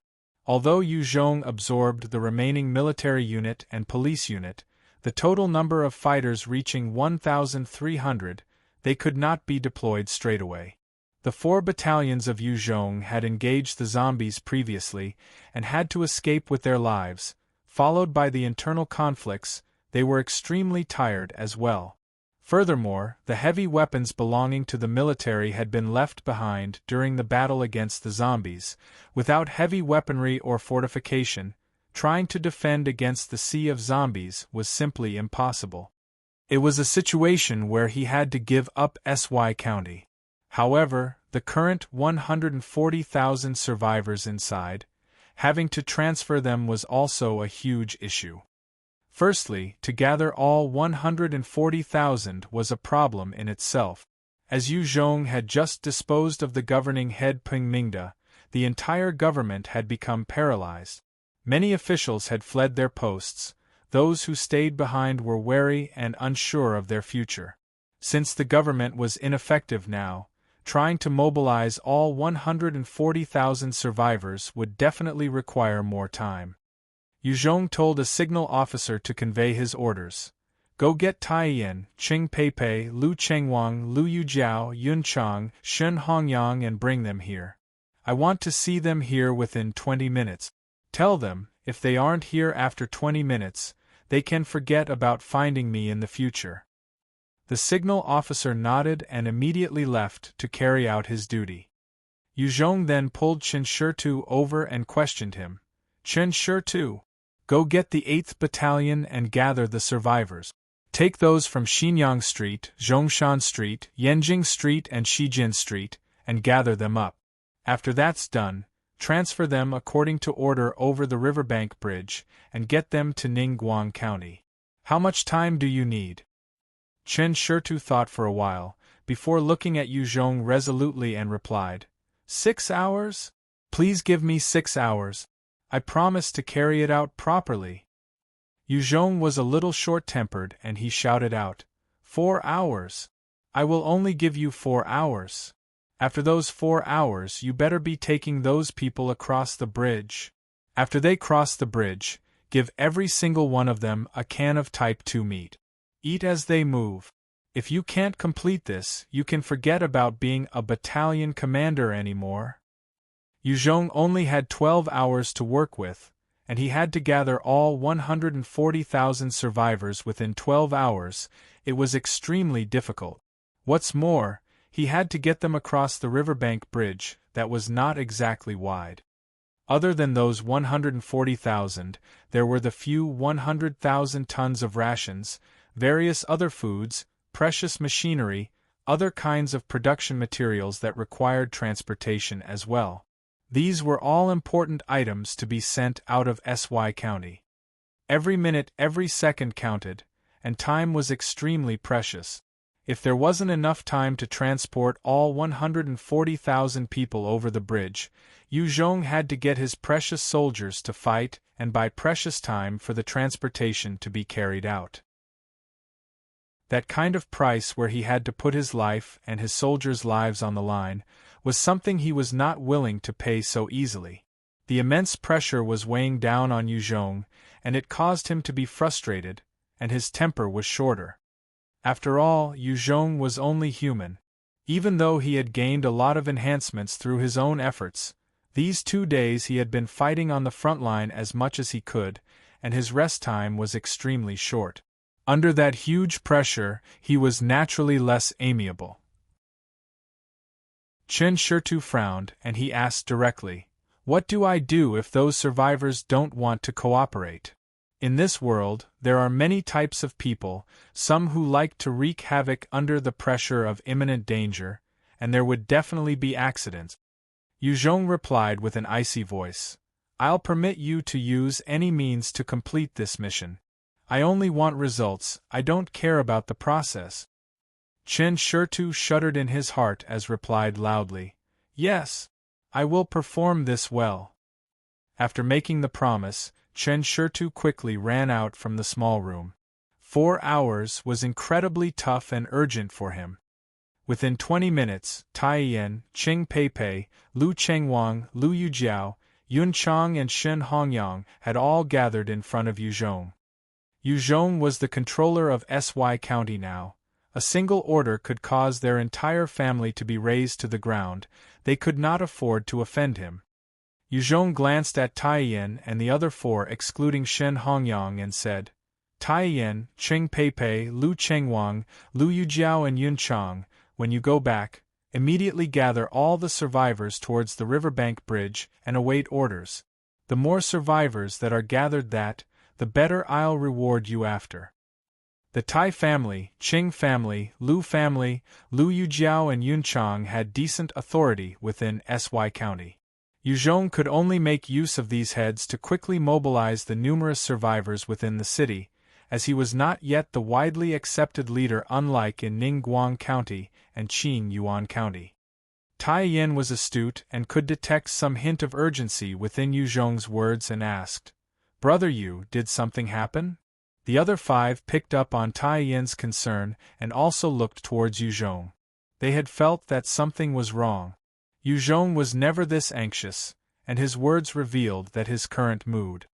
Yu Zhong had a dark look as he said softly, "After 11 hours, the zombie horde of SY County will reach the city.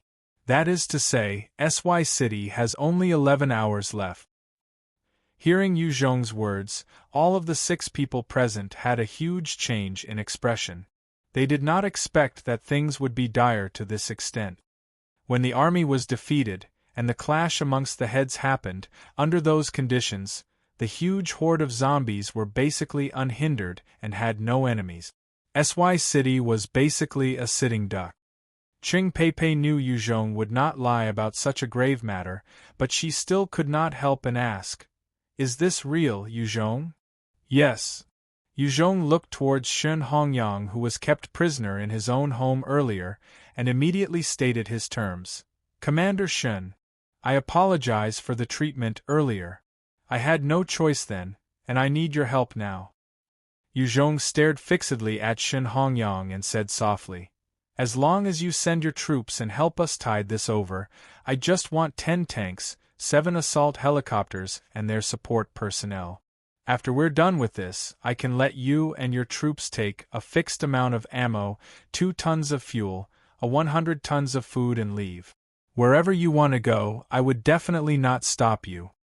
Although Yu Zhong valued the veterans under Shen Hongyang, if he were to kill Shen Hongyang now, he would not dare to utilize the troops. Shen Hongyang's position within his troops was still very high. Killing Shen Hongyang would just force the remaining troops to take up arms against Yu Zhong. Shen Hongyang smiled lightly as he looked at Yu Zhong, his eyes twinkling with a little pride. If I cannot even protect the citizens, how can my troops be called an army? This time, even if I help you, it isn't for anything else, but the citizens of SY County. After this battle, I am willing to hand my troops to you, but I hope that you will treat them fairly. When compared to Su Dongming and Luo Tianyi, Shen Hongyang was truly different. He valued his subordinates, and was truly a commander who fought for his country.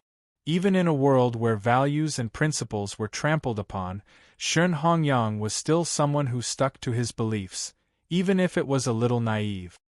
Yu Zhong was surprised, and he nodded. Fine. Don't worry. I will definitely treat them fairly. After the meeting concluded, the 6 people quickly left the place and embarked on their duties.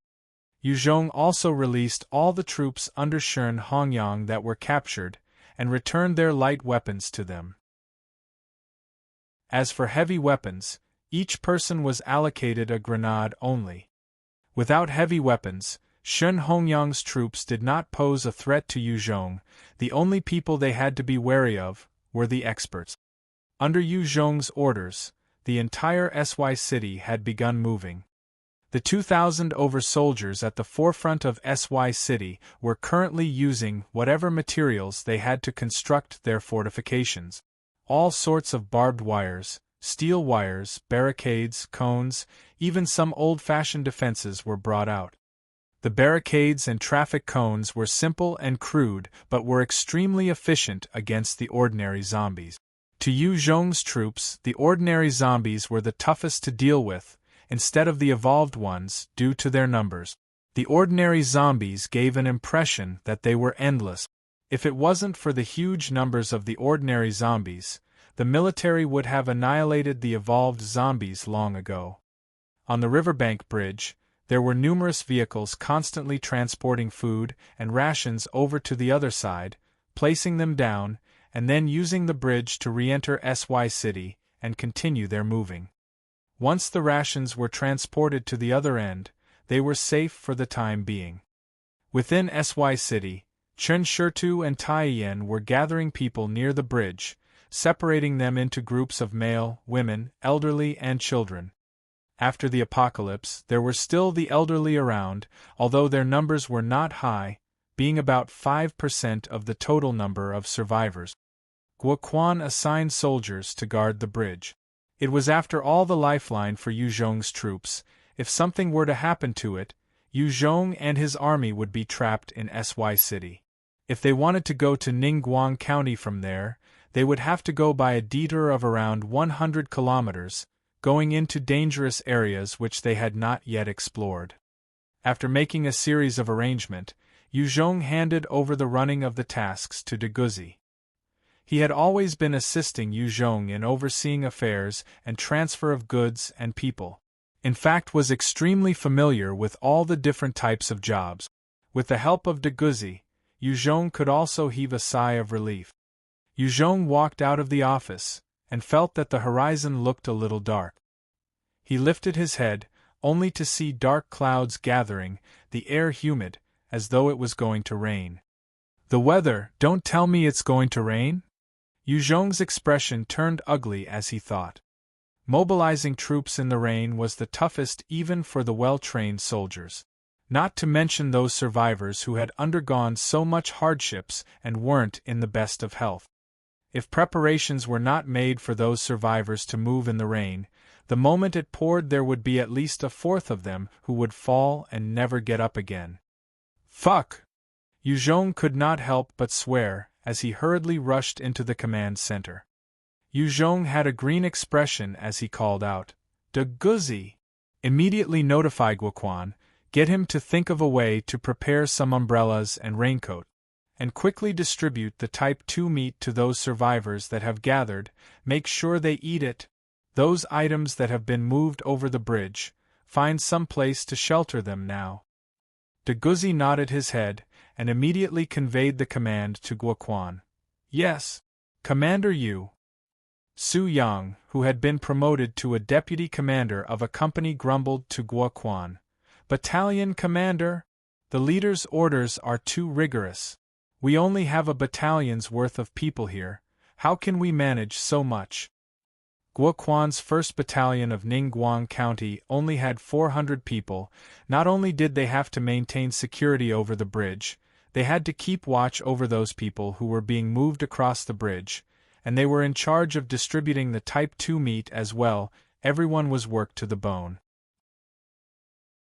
Guoquan looked to Su Yang, ordered, "The orders from our leader has to be followed, regardless of how harsh it gets. Su Yang, take some men and get some helpers from the survivors. Tell them to help distribute the Type 2 meat. The umbrellas and raincoats, you can assign them to other people as well, try your best to find them." Umbrellas and raincoats were items that were hard to find in such a short time. Guoquan understood Yuzhong's desire to save these survivors, and made the best judgment, as he handed out the Type 2 meat to the survivors. As long as they ate the meat, they could recover their vitality quickly. That way, they stood a fighting chance. If they didn't have the meat, the moment they were caught in the rain, their weak bodies might collapse from hypothermia. Yes, Battalion Commander, Su Yang replied, and he went to the survivors, and used the price of 10 jin of rice to hire over 400 survivors to help him.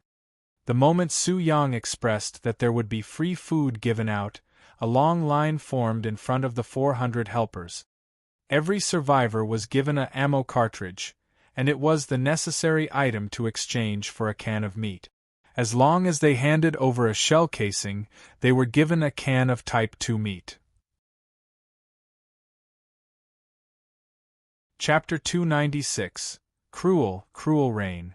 Chapter 0296, Cruel, Cruel Rain. You stole my canned meat. You stole my canned meat. Just as Su Yang was leading the troops in their distribution, there was a kid tugging on a middle-aged man who had just exchanged for a canned meat and was shouting loudly. The middle-aged man's eyes flashed fiercely, and he kicked out with viciousness, knocking the kid to the floor. You little bastard!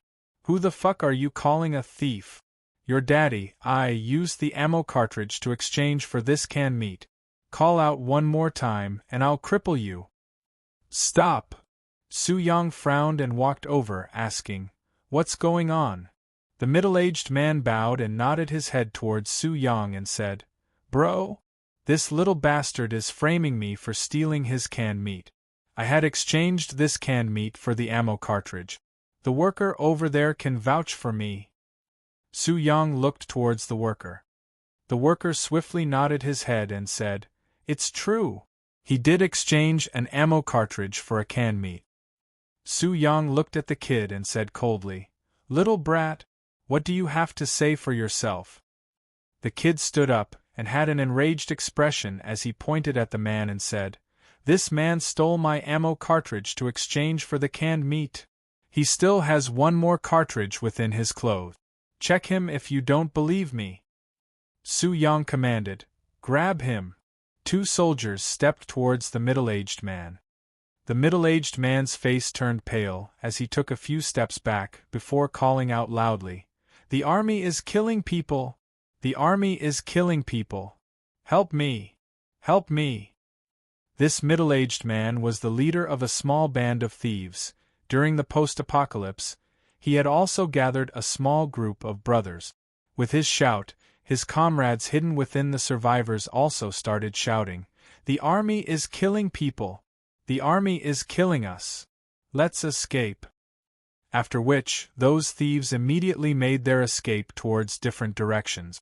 Humans are easily influenced in a crowd. When those words were shouted, a number of the survivors could not help but became fearful and followed the lead of the thieves. Guoquan, who was standing further away, saw the group of escaping people, and he gritted his teeth before shouting the order, "Open fire!" In an instant, the soldiers that were on standby opened fire on those survivors, and a dense hail of bullets rained upon the survivors, turning them into sieves within a few moments. In just 10 seconds, 200 people had fallen to the ground in huge pools of blood, many of them crying out in pain. Guoquan was helpless and felt even more pained. They only had 300 people. To quell any sort of commotion, they had to resort to the harshest means, otherwise the entire group could overcome their small unit. Who dares to run? You will be executed immediately. Who dares shout nonsense? You will be shot as well. Get down on the floor. No one moves. Whoever moves will die. Su Yang's expression was steely by now, and used his gun to aim at the man who instigated the riot, before pulling the trigger. With a ping, the middle-aged man who had had a smug look was shot dead, and his body slumped to the floor like a limp noodle. During the frenzied firing, those survivors had screamed out in terror and fell to the ground. Their bodies trembled non-stop, not daring to move. Su Yang had a steely expression as he looked towards the direction of the other instigators. "Fucking bastards! Damn you, you bastards! We are giving you a lifeline out of goodwill. We gave you food and drinks. You spineless scum dare to give us trouble. Where are those assholes who shouted earlier?" Silence. Every single survivor was silent. Under the influence of the corrupted society, everyone minded their own business, no one daring to meddle too much. After all, those troublemakers were together, they did not want to invite trouble. Su Yang's eyes flashed with rage and killing intent. With a gesture, over 10 soldiers raised their .03 rifles and pointed them at the survivors as Su Yang shouted, "You don't want to say, right? Fine. You have backbone, men. Prepare to execute the whole bunch of them. Since there are people who dare to create trouble, and those who know but aren't stepping forward to point them out, kill the whole lot of them." Seeing those gleaming black guns, the survivors could not bear it, and they started pointing fingers at the band of thieves as they shouted, "Don't shoot! It's this guy. They are the ones who shouted earlier. It's him." Those band of thieves saw that the situation was against their favor, and they tried to frame others. "It was obviously you who said it. You dare to say it's me." Su Yang directly got his subordinates to drag those survivors who were pointed out. He then chose one, whom, after confirming the authenticity by checking with the majority, he beheaded in front of everybody. Seeing the fresh blood spraying up into the air in front of them like some demented apocalyptic rain, the survivors all felt terrified. Su Yang directed his gaze at those he dragged out and coldly said, "Those who lied, the moment you are caught, you will be beheaded. Those who own up and point out the rest, I can give you leave to go with your life. Those who tried to take advantage to malign others, if I find out, I'll break your waist." Under Su Yang's cruel methods, the instigators of the riot were quickly identified. 2 males were beheaded immediately, while another had his waist broken.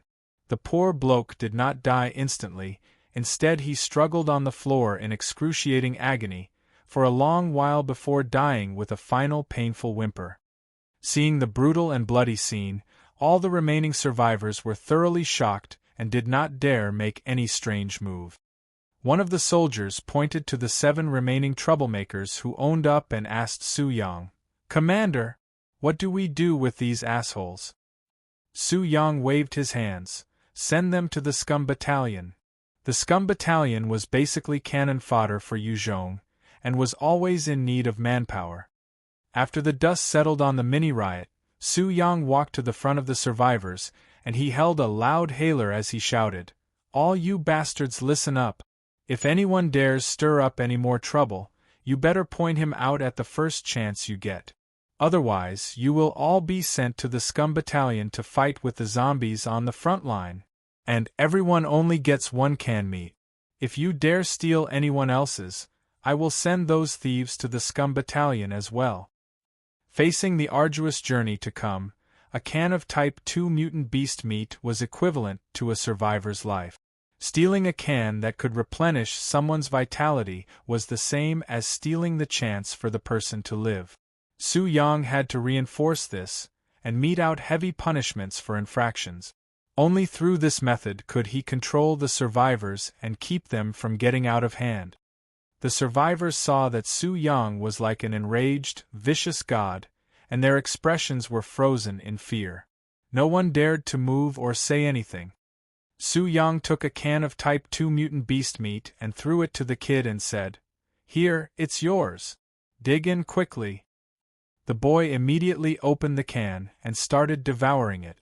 The moment the meat entered his body, he could feel the warmth spreading throughout his body, filling his little frame with a rush of energy.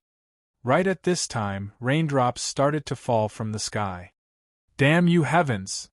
Su Yang looked to the skies, and under the sudden downpour, he could not help but curse. With the heavy rain, the survivors gathered were instantly drenched. They looked at Su Yang and the soldiers surrounding them, not daring to move. "What do we do now, Commander?" Su Yang had been drenched to the toes as he ran to Guoquan and asked. "Immediately dispatch people to cross the bridge." Guoquan looked at the untimely downpour, and he gritted his teeth as he spat out. Su Yang's face fell. "What? Now? Those bastards don't have any raincoats, they will definitely be drenched." Guoquan's eyes flashed with a pained expression before he gave the order resolutely. "We only have 7 hours left. The horde will then catch up with us. The people who have crossed the bridge are not even in the 10,000s. We still have over 130,000 people waiting behind. Everyone needs to cross now. This is an order.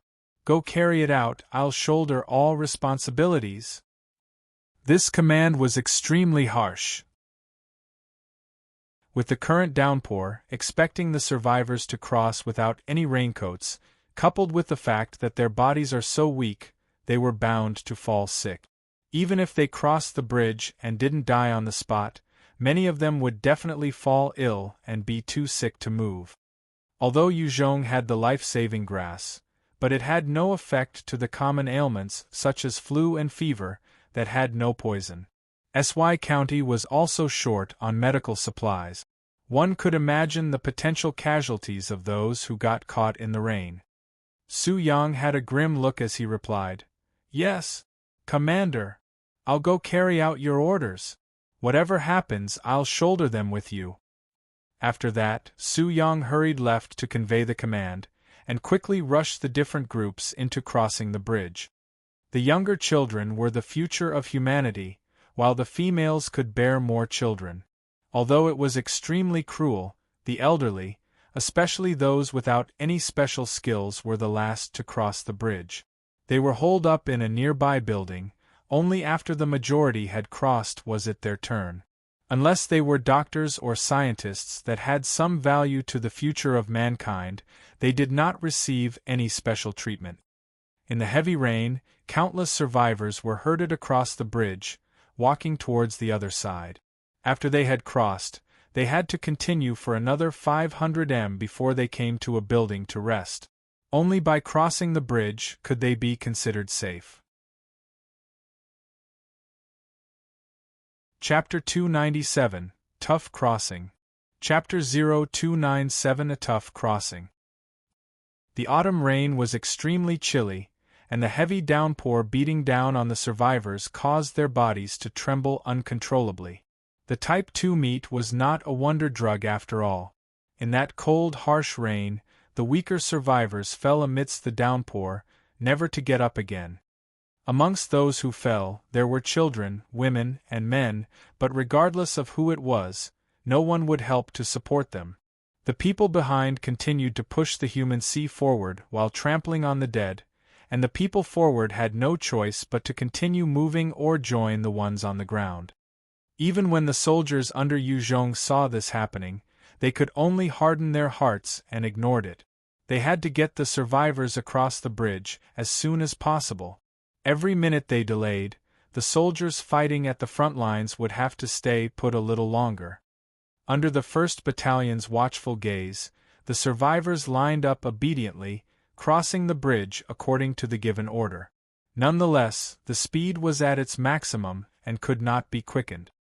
The bridge was 500 m long, and the number of people that could cross per hour was at most 12,000 people. This was under the condition that there was no blockade, and was the fastest speed they could muster. After 7 hours, approximately 80,000 survivors had crossed the bridge. At the same time, 400 had collapsed on the way. The heavy downpour not only claimed the lives of the weaker survivors, it had impeded the actions of Taiyan and the rest of the group. No one wanted to be drenched in the rain as well. After 7 hours, the warriors on the front line together with Yu Zhong saw the sea of zombies approaching from the distance. The moment the horde appeared, all sorts of firepower was rained upon the horde. Facing the assault of the heavy weaponry, the zombies in the front were like wheat that was reaped, falling down line by line. Very soon, the zombies behind shambled forward to fill the gap. At the same time, there were other zombies laying around that got up slowly and started to push towards SY City as well. Those steel barbed wires, barricades and various other blockades exhibited their effectiveness, as those ordinary zombies that only knew how to advance were caught and fell to the ground. Same as the humans, the fallen zombies were being trampled by the zombies behind, turning them into piles of meat mush. The cones and sharp fortifications caused countless other zombies to be impeded and killed even. However, the moment those L2s that towered above 2M appeared on the battlefield, they used their monstrous strength to forcefully crush those fortifications. The zombies relied on their numbers and lack of fear for death, carving a path out for themselves in their steady advance.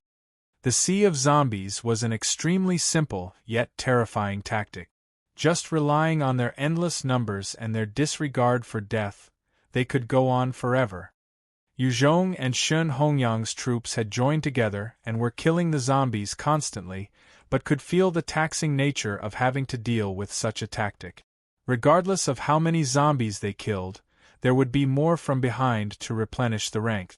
They lost position after position, as they retreated at each juncture.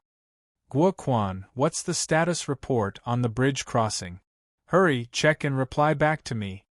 On the front lines, Yu Zhong was wielding a 05 submachine gun and firing wildly at the horde, while he was shouting into the walkie-talkie with the other hand.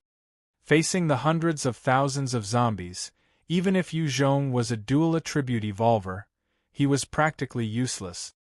He had stood at the forefront, because he wanted to use his own power to lessen the pressure on the other soldiers. Guo Quan swiftly replied, 91,000 survivors have crossed. Flames of fury arose in Yu Zhong's heart as he was gunning down tens of zombies. He shouted into the walkie-talkie and raged, "What the fuck are you doing? How come there are only 91,000 of them across?" The 800,000 zombies was moving towards them like tidal waves of the sea. Yu Zhong's warriors were forced to abandon their posts as they retreated bit by bit. It was a critical situation. All the soldiers were feeling the fatigue. They had been engaged in long hours of warfare, and had not gotten the necessary rest. They were humans, not robots, and could not withstand such long, intense battles. If it wasn't for Yu Zhong standing like a general in front of them, igniting their morale and fighting spirit like a fighting god, they would have collapsed long ago. Regardless of how much Yu Zhong inspired the troops, the fact was that the soldiers were exhausted. If the intense battle was to go on for too long, they would not be able to hold up. The assault of the sea of zombies was simply too ferocious. Even in the cold rain, many of the barrels were overheating and became useless. Numerous soldiers had swollen shoulders because of the recoil, and they were relying on their fighting breaths and will to hang on.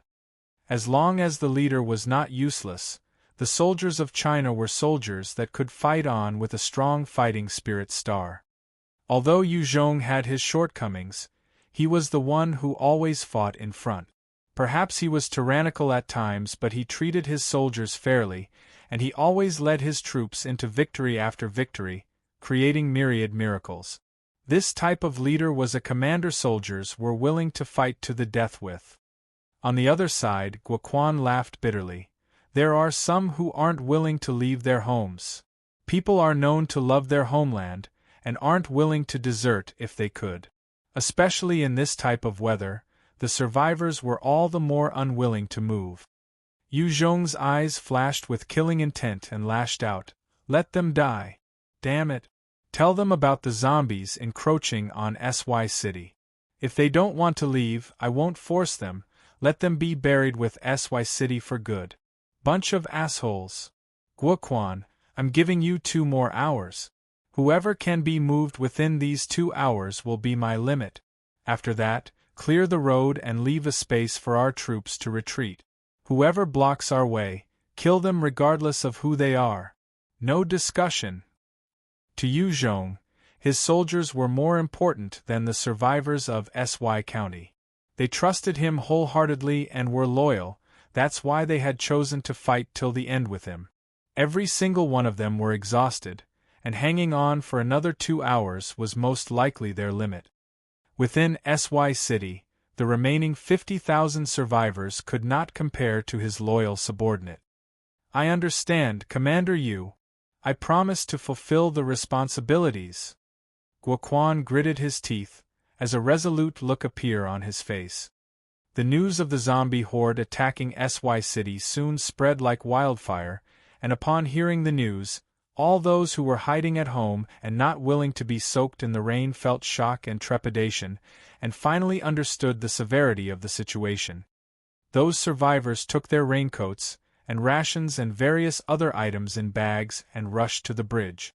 The sudden influx of the survivors led to chaos, and were jostling amongst themselves to be first, trying to find ways to cross the bridge.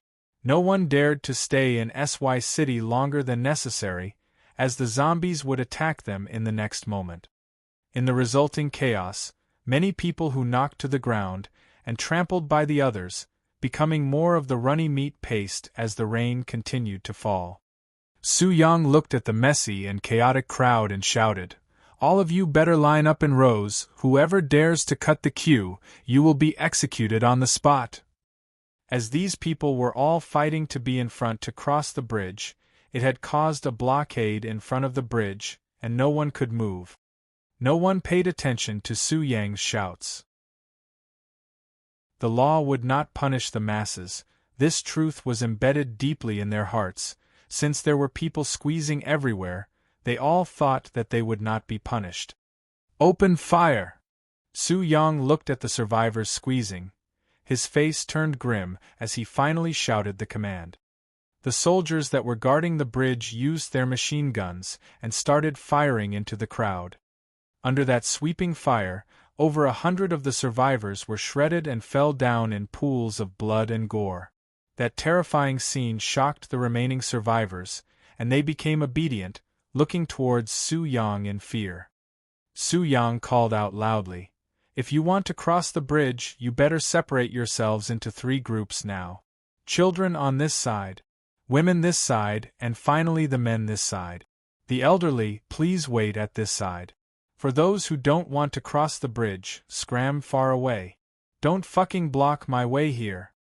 Under Su Yang's orders, the survivors quickly segregated themselves into 3 groups of people. Following which, under the 3rd Battalion's watchful gazes, the children left the place first, crossing the bridge towards the other side. As the survivors were being organized and moved, more than a dozen well-dressed men and women came in front of Su Yang. The leader was a chubby-faced, fat middle-aged man with a protruding tummy. He smiled at Su Yang, handing a bag to Su Yang and said, "Hello, officer. I am SY City's Secretary for Commerce and Industry, Chu Bufan. You have worked hard. This is a small token. Please accept it if you don't mind." Su Yang opened the bag, only to discover various diamonds that were twinkling inside. If it was prior to the apocalypse, these diamonds were easily worth several millions of renminbi. Su Yang coldly asked, "What's the meaning of this?" Chu Bufan pointed to a slender and fair-skinned beauty beside him as he laughed at Su Yang. "I hope that this officer can allow us to go over first. As long as you do that, this woman is yours." The lady also fluttered her eyelashes at Su Yang. Becoming the woman of an officer was not a bad thing. In this post-apocalyptic world, she wasn't the first to sell her body, nor would she be the last.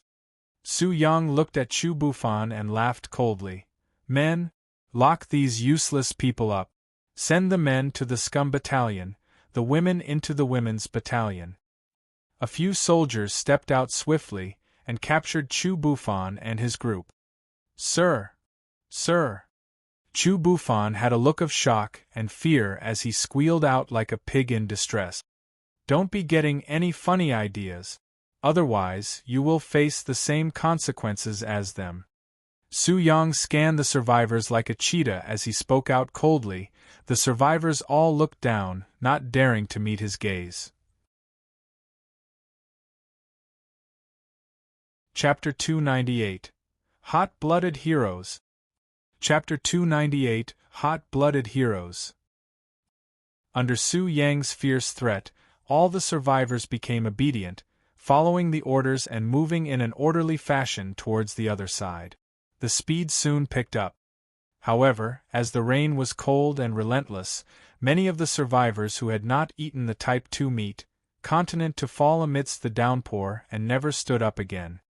At this time, no one could afford to pay attention to those fallen survivors. Su Yang could only continue distributing the Type 2 meat with the aid of his subordinates, hoping for the meat to help the miserable survivors. Guo Quan looked at the proceedings anxiously. The time was too short. 2 hours were simply not enough to move everybody across. He would check his watch from time to time, while racking his brain for a solution. Guo Quan suddenly beckoned a company officer called Su Mo and asked, "Su Mo? Did you guys find any boats around here?" Su Mo reported back, "Battalion Commander, I've brought men to search. There aren't any." Prior to the apocalypse, the riverbank had plenty of tugboats and fishing boats. Post-apocalypse, they had all been used to catch fishes. In the end, as they came across the Type 2 mutant beasts in the waters, the boats were all destroyed or capsized. Hence there were no more boats around the area. Guo Quan looked at the bridge with a steely expression, and continued to check his watch frequently. Nearby, there was still the bustling activity of moving. The group of children had crossed over fully, while the women were still making their journey on the bridge. They could hear the sounds of gunfire in the distance, and were aware of the intense battle happening. Not long after, the preliminary group of soldiers had dispersed from the front lines and came to the bridge. They had continued construction and fortification without a wink of sleep and were thoroughly exhausted. Even though they did not participate in the battle directly, because of their efforts, their constructed defenses and traps helped delay and caused the deaths of over 10,000 zombies. Battalion Commander Guo Yunfei leading the preliminary troops and reporting. The young master of Black Tiger Gang had shaved his head long ago, and was decked in a military uniform, and had saluted in proper bearing. An environment can change a person. Good companions exert good influence, while bad ones causes bad influence. After joining Yu Zhong's troops, and undergoing Chen Shida's strict training and regimentation, he had shrugged off his hooligan image, and was starting to become a lot more disciplined and upright, developing and growing as a young man should. Su Mo, go arrange for the preliminary troops to cross the bridge immediately. Guo Quan responded to Yunfei with a military salute as well, before conveying some orders to Suemo beside him. Suemo nodded his head, and he brought Unfei and the rest of the preliminary troops towards the crowd, and started to cross the bridge. "They're jumping the line. Why are they allowed to cut the queue? They're playing with privileges here. How can they be allowed to jump the queue, while we're supposed to wait for death? That's not fair. Since they came last, they should queue behind. We should be first." Seeing Yunfei and the preliminary troops cutting the queue, the survivors got riled up as they called out loudly. The survivors had been obedient as they were not treated too shabbily, even though Su Yang was fierce. He was indeed fair. No one had the special privilege to cut queue, nor could they try to bribe their way through, hence they were all accepting of the situation. Now there were people allowed to cut, they felt agitated. "Fuck all of you bastards!" Su Yang raised his loud hailer and jumped onto the roof of a jeep. "Damn it! All you assholes! Earlier we asked you to gather, what the hell were you doing? Dragging your feet and not willing to leave. When all of you were holed up in your homes, these guys were on the front lines. To delay the advance of the zombies, they didn't sleep a wink and have been working for 12 full hours. Some have even clashed with the zombies and died already." Su Yang's expression was extremely steely. "They are all heroes. Because of their efforts and the other soldiers who are staying on the front lines, you guys are still alive now. Even if you don't want to thank them, that's fine. You assholes who still want to scold them, are you guys even human? Where's your damned conscience?" Hearing those words from Su Yang, warmth flowed in the hearts of Yunfei and those preliminary troopers. They were heroes. They had used their own sweat and blood to protect so many people. Yu Zhong would not mistreat them. At this time, their hearts were filled with gratitude and acceptance towards Yu Zhong as a leader. Many of the preliminary troops were so touched that they broke down in tears. During the post-apocalypse, many of them were the lowest rung of society, and were living as though they were ants. For a single bread or one gene of rice, they had disregarded all sense of self-worth and pride, and done anything possible, no matter how shameless. The government officials had treated them like trash when they were overlooking and governing. Under Yu Zhong, they had finally obtained the respect and pride, and were being labeled as heroes. At this moment, even though their bodies were drenched in that cold rain, their hearts were filled with an infinite warmth. The survivors were reprimanded and did not dare make another sound. When Yu Zhong had deployed people to gather them, indeed they were not willing to leave. Now they had nothing to say against Su Yang. "You bunch of assholes, if any of you are a man and still have your balls with you, then come over here, grab a weapon and go to the front lines and fight? As long as that person can kill 10 zombies, I will allow him to cross the bridge first and welcome that person into our ranks." Su Yang swept his gaze over the 20,000 males and shouted. At this time, a huge truck dumped a huge load of steel blades and shields onto the ground, forming a small mountain of weapons.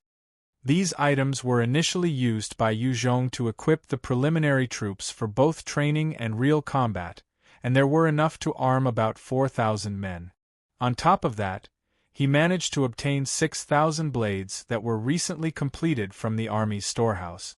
The army had also known about the issue of ammunition, and to boost up the fighting capabilities while they had low ammo, they had decided to manufacture a huge number of steel blades.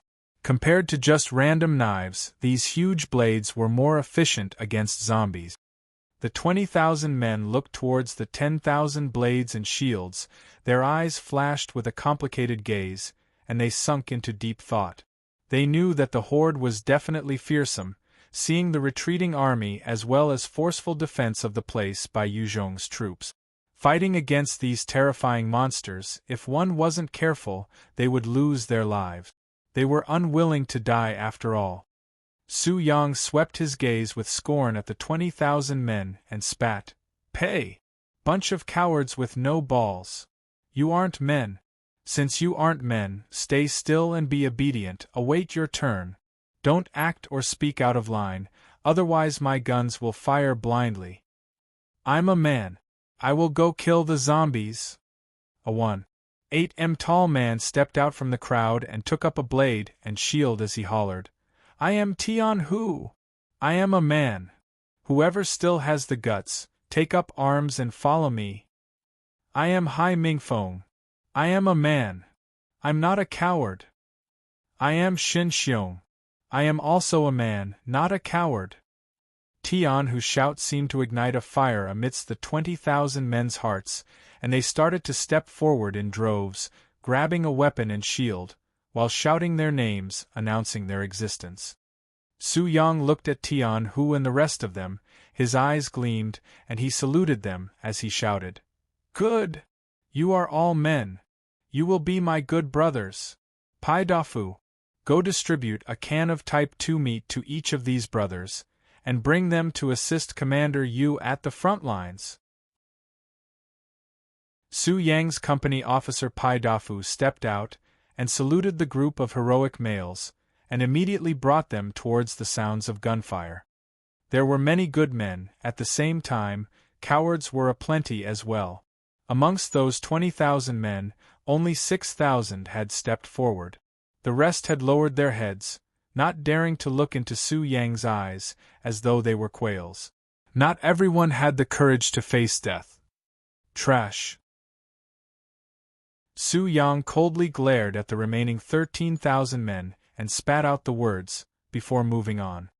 Under the lead of Pai Dafu, the 6,000 hot-blooded heroes quickly arrived at the battlefield and joined in the fray. The soldiers who were struggling to maintain their defense managed to stabilize their position with the help of the unexpected 6,000 additional warriors. The ordinary zombies were weak after all, they only had strength in numbers. Tian Hu wielded his steel blade and shield, and hacked about with force. Those zombies were either chopped in two or beheaded. He was like a deranged tiger, and continuously slashed at the zombies. With Tian Hu's example, the rest of the warriors following him seemed to gain a boost in fighting spirit, as they slashed fervently, chasing the zombies out of the street. Under the support of Tian Hu and the newly joined warriors, Yuzhong's 2nd Battalion that had been involved in the fighting since the first moment managed to catch a breath.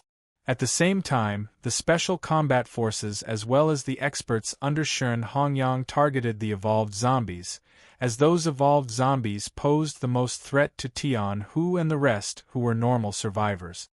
Tian Hu hacked and slashed in his battle lust. After killing 14 zombies, he was starting to be out of breath, and the steel blade in his hands felt heavy.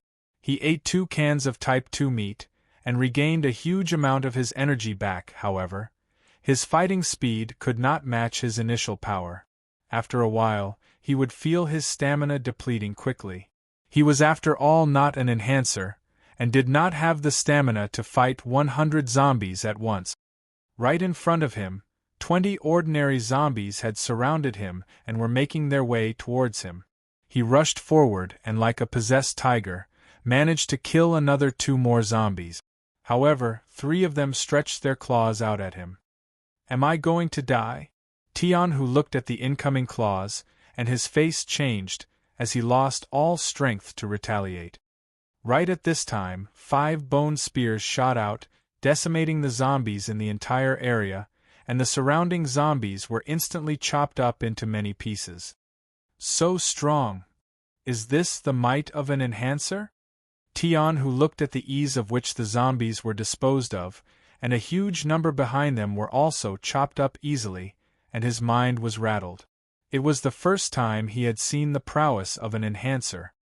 At this moment, Yu Zhong and White Bones came in front of Tian Hu and looked at him.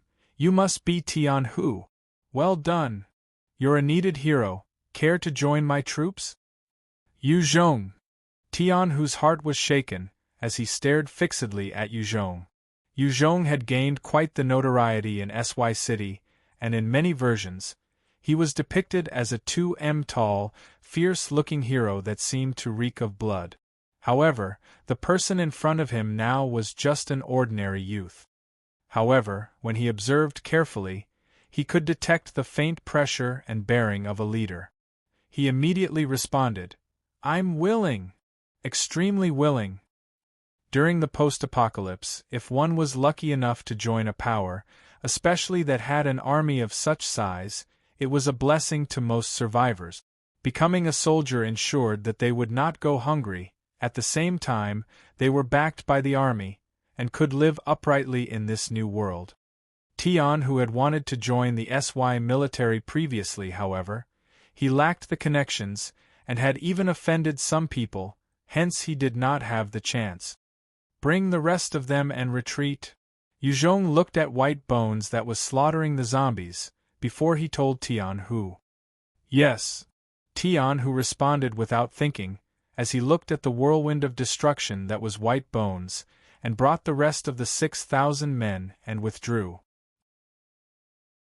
The scene of White Bones slaughtering the zombies like chickens had embedded deeply in Tian Hu's mind, and he was filled with fervent admiration and blazing motivation. "One day, I will become an enhancer like that." Tian Hu and the 6,000 other men had attacked the zombies, and managed to decimate over 13,000 of them. It helped impede the advance greatly, and at the same time, they bought Yu Zhong's troops another precious hour. However, as they had poor defenses, without the necessary armor, in this battle, over 900 had been injured and infected, they had no choice but to execute them on the spot. During this precious and hard 1 hour, Yu Zhong led the 8th Battalion and Ningguang's 3rd Battalion towards the bridge. Chapter 299, Retreat, Riot, Despair. Chapter 0299, Retreat, Riot, Despair. The appearance of the 6,000 warriors had bought a precious hour of time for the Special Combat Forces as well as the elites under Shen Hongyang. To these enhancers, an hour was enough for them to recover a huge amount of stamina. Yu Zhong led the Special Combat Forces as they hunted the zombies everywhere, blocking them from advancing. The main force was slowly making their way towards the back. Yu Zhong's Special Combat Forces had absorbed the experts of Lu Huifeng and Luo Tianyi before this battle. By adding on the various enhancers who have been gaining levels non-stop throughout the battles, the total number of experts had reached 72. Every single one of them was above level 20, and a number had broke past the level 30 barrier. Each of them possessed incredible battle ability. However, the horde was simply endless. Yu Zhong could only retreat bit by bit with them, and soon they came to the bridge. At this time, the moving process was still ongoing, and a huge number of women was packed on the bridge.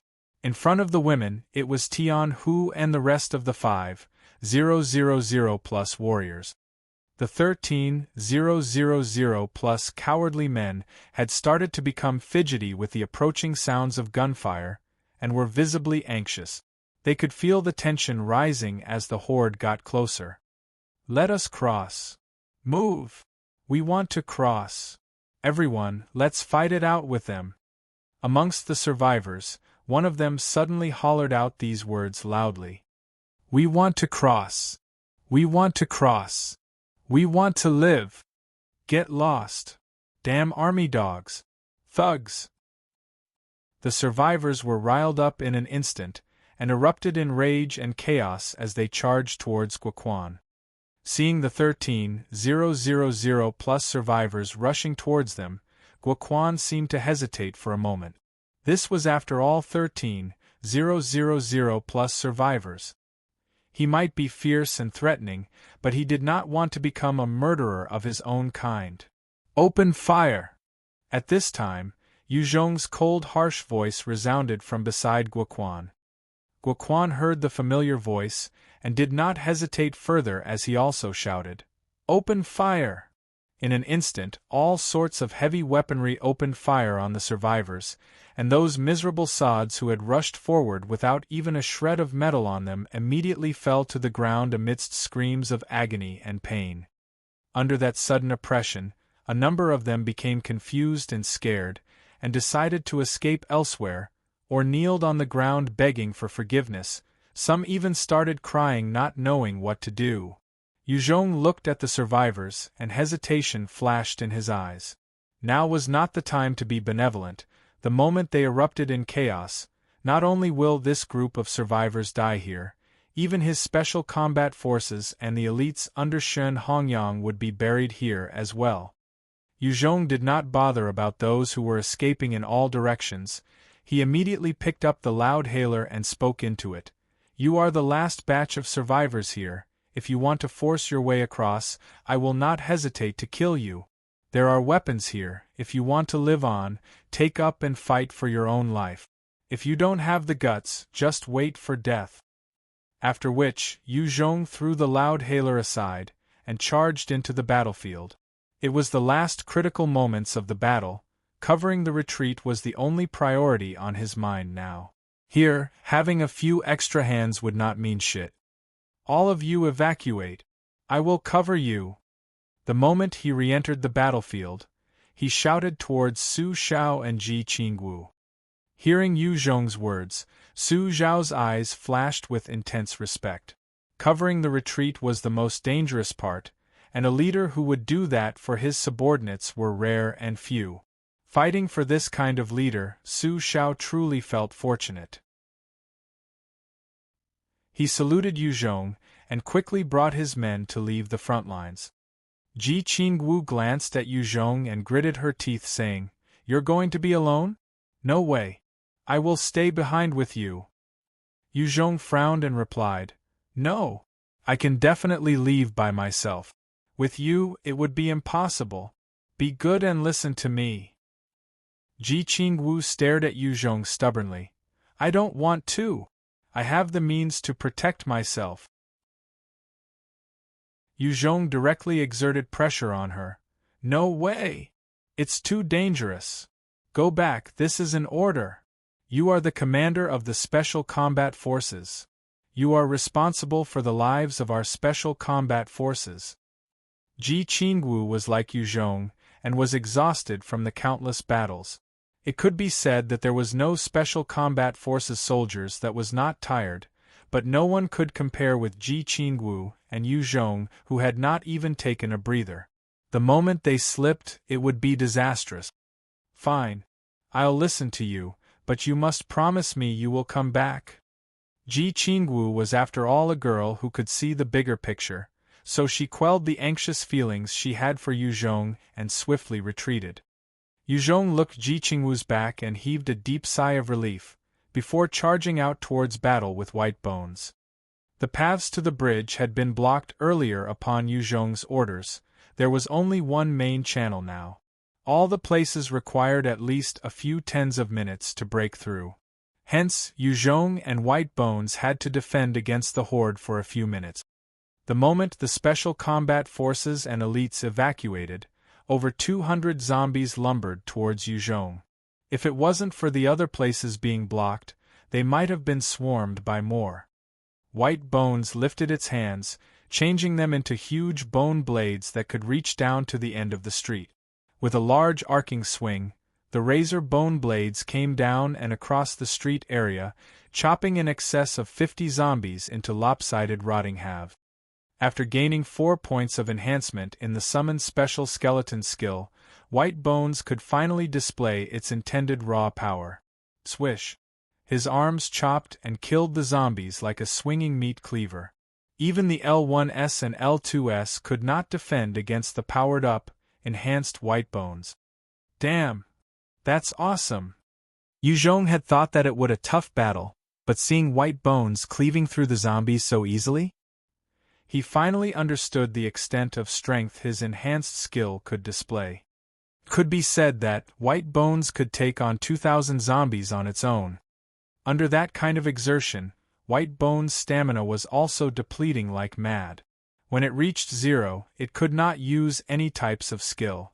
The more powerful the skill, the higher the energy or stamina consumption.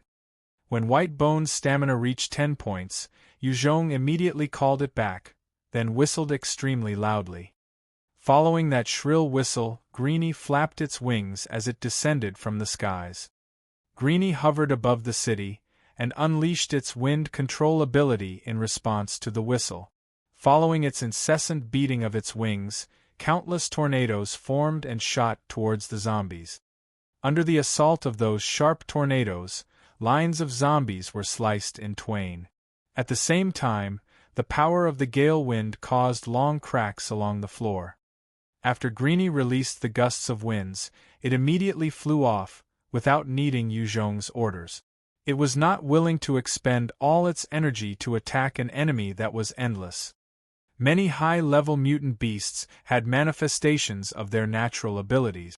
However, each usage could expend a huge part of their energy. Therefore, unless it was extremely dire, mutant beasts were unwilling to use their abilities freely. After Greenie flew off, Yuzhong also retreated at full speed backwards, moving so fast that he appeared to almost teleport 3 to 4 steps with each movement. As he retreated, he wielded his 05 submachine gun and fired wildly while making a mad dash for the bridge. At this time, near the bridge, there were only Guoquan, the 1st Battalion from Ningguang County, as well as the 12,000 male survivors who were pushing and shoving each other. Please, Master Yu, let me go. I'm willing to do anything. I'm begging you, let me go across. I'm willing to slog and toil for you. Isn't the army about protecting the citizens? Please, let us go over. A number of the survivors had kneeled on the floor and were begging Guoquan profusely. The bridge was their only way out. With the passing of time, death was approaching faster. Other than a few hundred survivors who took up the balanced steel blades, the rest of them basically ignored them. These cowards only wanted to cross the bridge, and didn't have the guts to face the zombies. Yuzhong glanced at those weak survivors and ordered Guoquan, "Guoquan, take your men and evacuate now. Let these people decide their own fate." "Yes, Commander." Guoquan saluted Yuzhong, before taking the soldiers from the 1st Battalion across the bridge. Losing the pressure of Guoquan and the 1st Battalion, the survivors started to fight to get to the bridge. With no one to maintain the order, all the survivors went crazy. Those weaker ones were pushed to the ground. For the chance to escape, some of the people even went as far as to kill their fellow humans. In just a moment, the 13,000 over survivors were thrown into chaos. They did not dare fight against the zombies, but they were not above slaughtering amongst themselves. Seeing the cruel and chaotic scene, Yuzhong furrowed his brows and let out a deep sigh. He had done his best, but he could not save these 13,000 survivors even if he wanted to. Right at this time, the horde broke through all the barricades and defenses, and was swarming towards the survivors. "Ah!" Seeing the terrifying zombies, one of the survivors screamed out, before jumping into the river, trying to swim his way across. Ulamog, there you have it. The author has cleared the confusion. Whitebones can do movement and basic attacks infinitely, but any skills draw from a separate and not unlimited stamina total. Chapter 300 Turtle to the Rescue. Tong Xiaoyun's Passion. Chapter 0300 Turtle to the Rescue. Tong Xiaoyun's Passion. The number of survivors that chose to dive into the river increased as the zombies neared them, each one frantically trying to make their way across. At the same time, the slaughter amongst those at the bridge had become even more intense, and devastation and desolation was in every survivor's eyes. Yuzhong shook his head and he proceeded to call for Greenie, to pick him up. All of a sudden, his heart shook and he looked towards the river. He was shocked as he observed that the waters were churning, as whole groups of mutant crayfish were climbing ashore. As they charged out of the water, they immediately started attacking the zombies, using their sharp claws to chop them in two, before gobbling them up. The waters churned constantly, and the mutant crayfish continued to come up in droves. Furthermore, there were 20 elite mutant crayfish as well, followed by a Type 2 mutant crayfish, and finally turtle. Turtle looked at Yuzhong and let out a strange call. The Type 2 mutant crayfish also let out a sharp, shrill call. The 20 elite mutant crayfishes rushed into the horde and started slaughtering the zombies. Those mutant crayfish had hard shells, and the ordinary zombies could do nothing to break them. They also had terribly sharp claws, and were impervious to the zombie virus, thus they were the perfect counter to the zombies. The moment those mutant crayfish joined in the battle, they attacked the zombies in a frenzy, and huge numbers of the zombies were chopped up and dismembered by them, before being eaten. These mutant beasts, it seems, like to feast on zombies. If they could swallow the blood essence of the higher-level zombies, they could use it to power up as well. Seeing the mutant beasts coming out from the river, all the survivors felt worse, and the fights began to become more vicious. People were killing each other faster and faster as time went on. Yuzhong jumped on top of Turtle's head and urged it to go to the bridge. "I am Yuzhong. All of you stop right this instant. The mutant beasts are here upon my orders. Get in line. Cross the bridge orderly. Otherwise I'll execute you." The frenzied survivors were frightened by Turtle and had stopped in their tracks. They regained their composure and observed the surrounded mutant beasts, before becoming like sheep and getting in line, crossing the bridge according to their lines. "Turtle, this time it's really thanks to you." Yuzhong looked at the subdued survivors crossing as he sighed in relief, patting Turtle's head. If Turtle had not appeared with its countless little brothers, the over 10,000 remaining survivors here would have died at the hands of those zombies. When Turtle was praised by Yuzhong, it wagged its tail and thumped it against the ground. It was obviously pleased. After being tamed by Yuzhong, it had already established a soul link with him, and could understand what he said. With Turtle's command, the countless mutant crayfishes guarded the 10,000 plus survivors across the bridge. However, these weak cowards had to face the cold winds, the terrible chaos that ensued earlier, where there was slaughter amongst themselves, and over 1,000 of them had died. Although the loss was huge, the only consolation was that the majority of them had managed to cross the bridge safely. "Burn the bridge!" Yuzhong came to the other side of the bridge, and immediately issued the order. Hong! With a loud blast, the bridge that was painstakingly built by countless people before the apocalypse was destroyed. The only way for the 800,000-strong horde to reach Ningguang County was destroyed just like that. If they wanted to make their way to Ningguang County, they had to go on a detour for over 100 kilometers just to find the road. After gaining these 100,000 survivors of SY County, Yuzhong's next aim was Longhai County. As long as he conquered Longhai County, Yuzhong would obtain factories, and could start manufacturing ammunition. He wouldn't have to worry about ammunition shortage to deal with a huge horde like that ever again. The close-quarter combat placed too much pressure on the soldiers.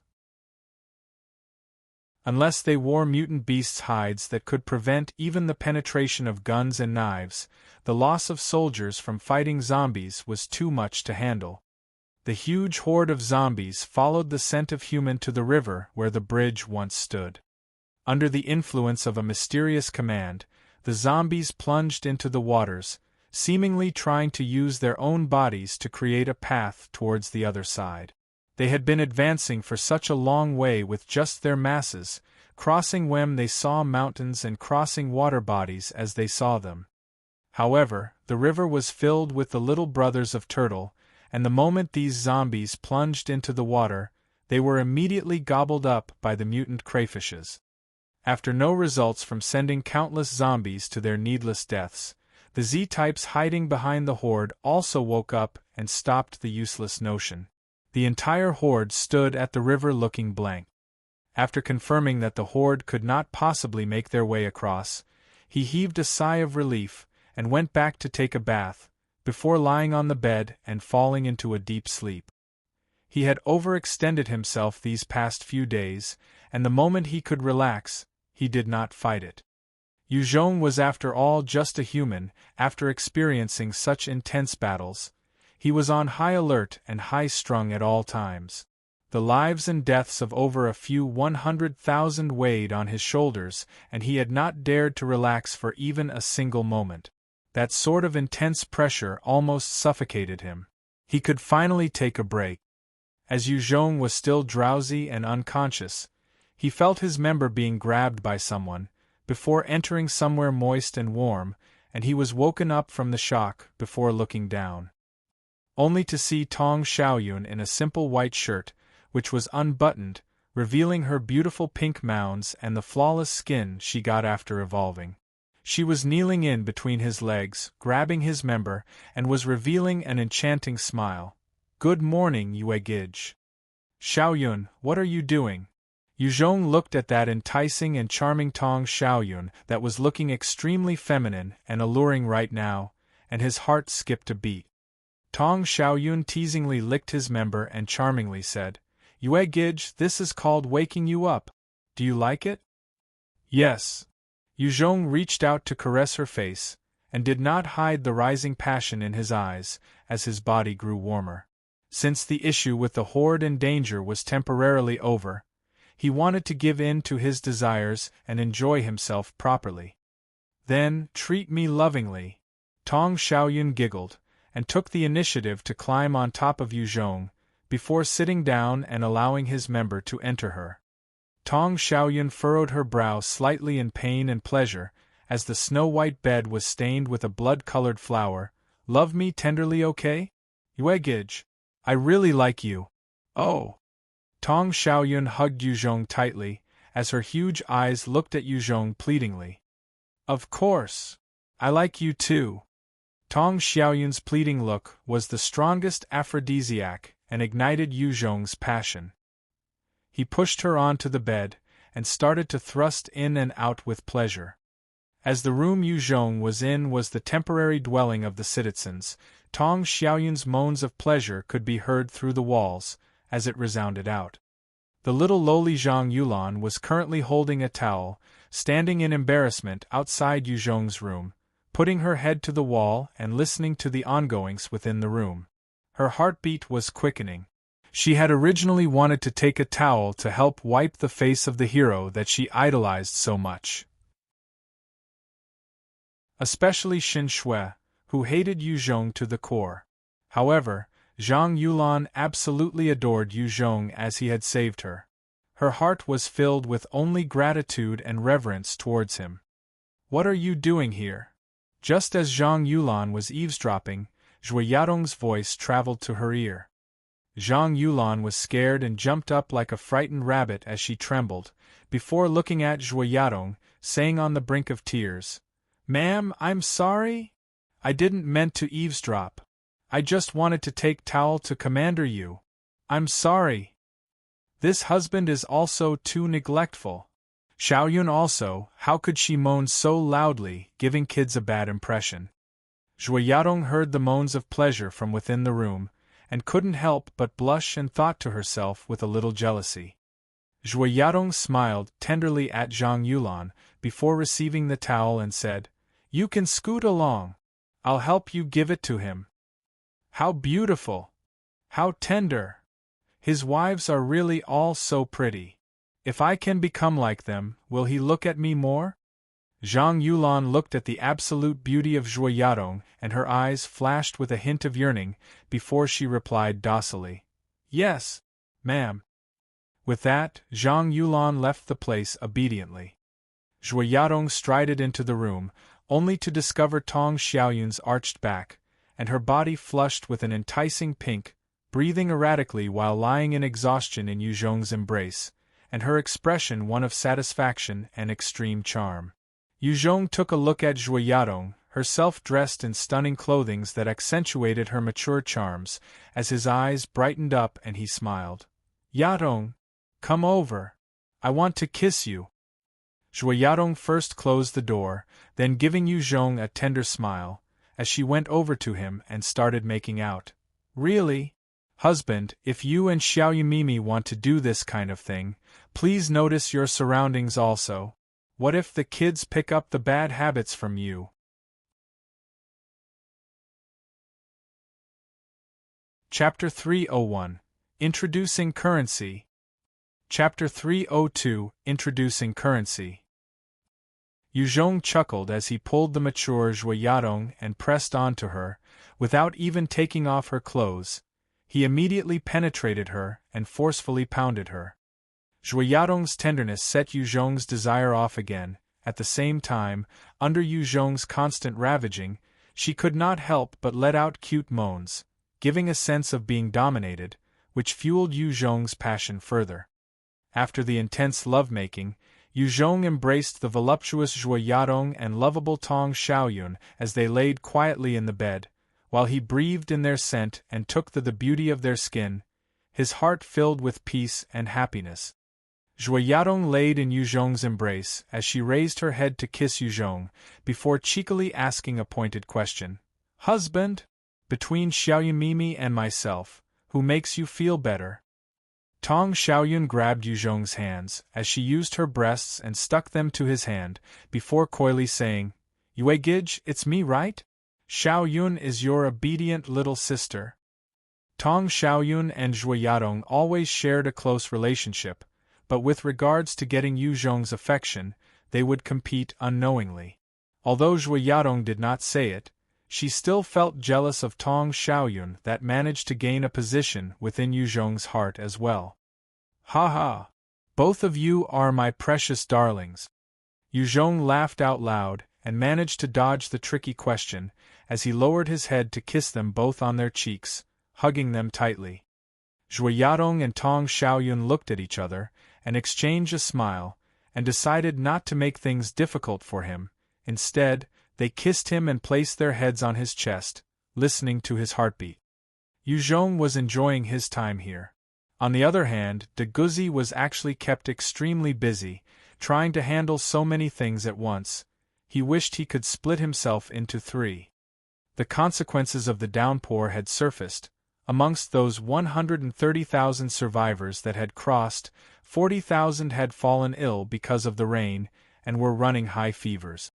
As the transportation of goods were in a rush, the medicine and supplies brought from the hospital were not enough to deal with the number of patients. "What do we do, Officer de Guzi?" Tai Yin looked at de Guzi as she asked.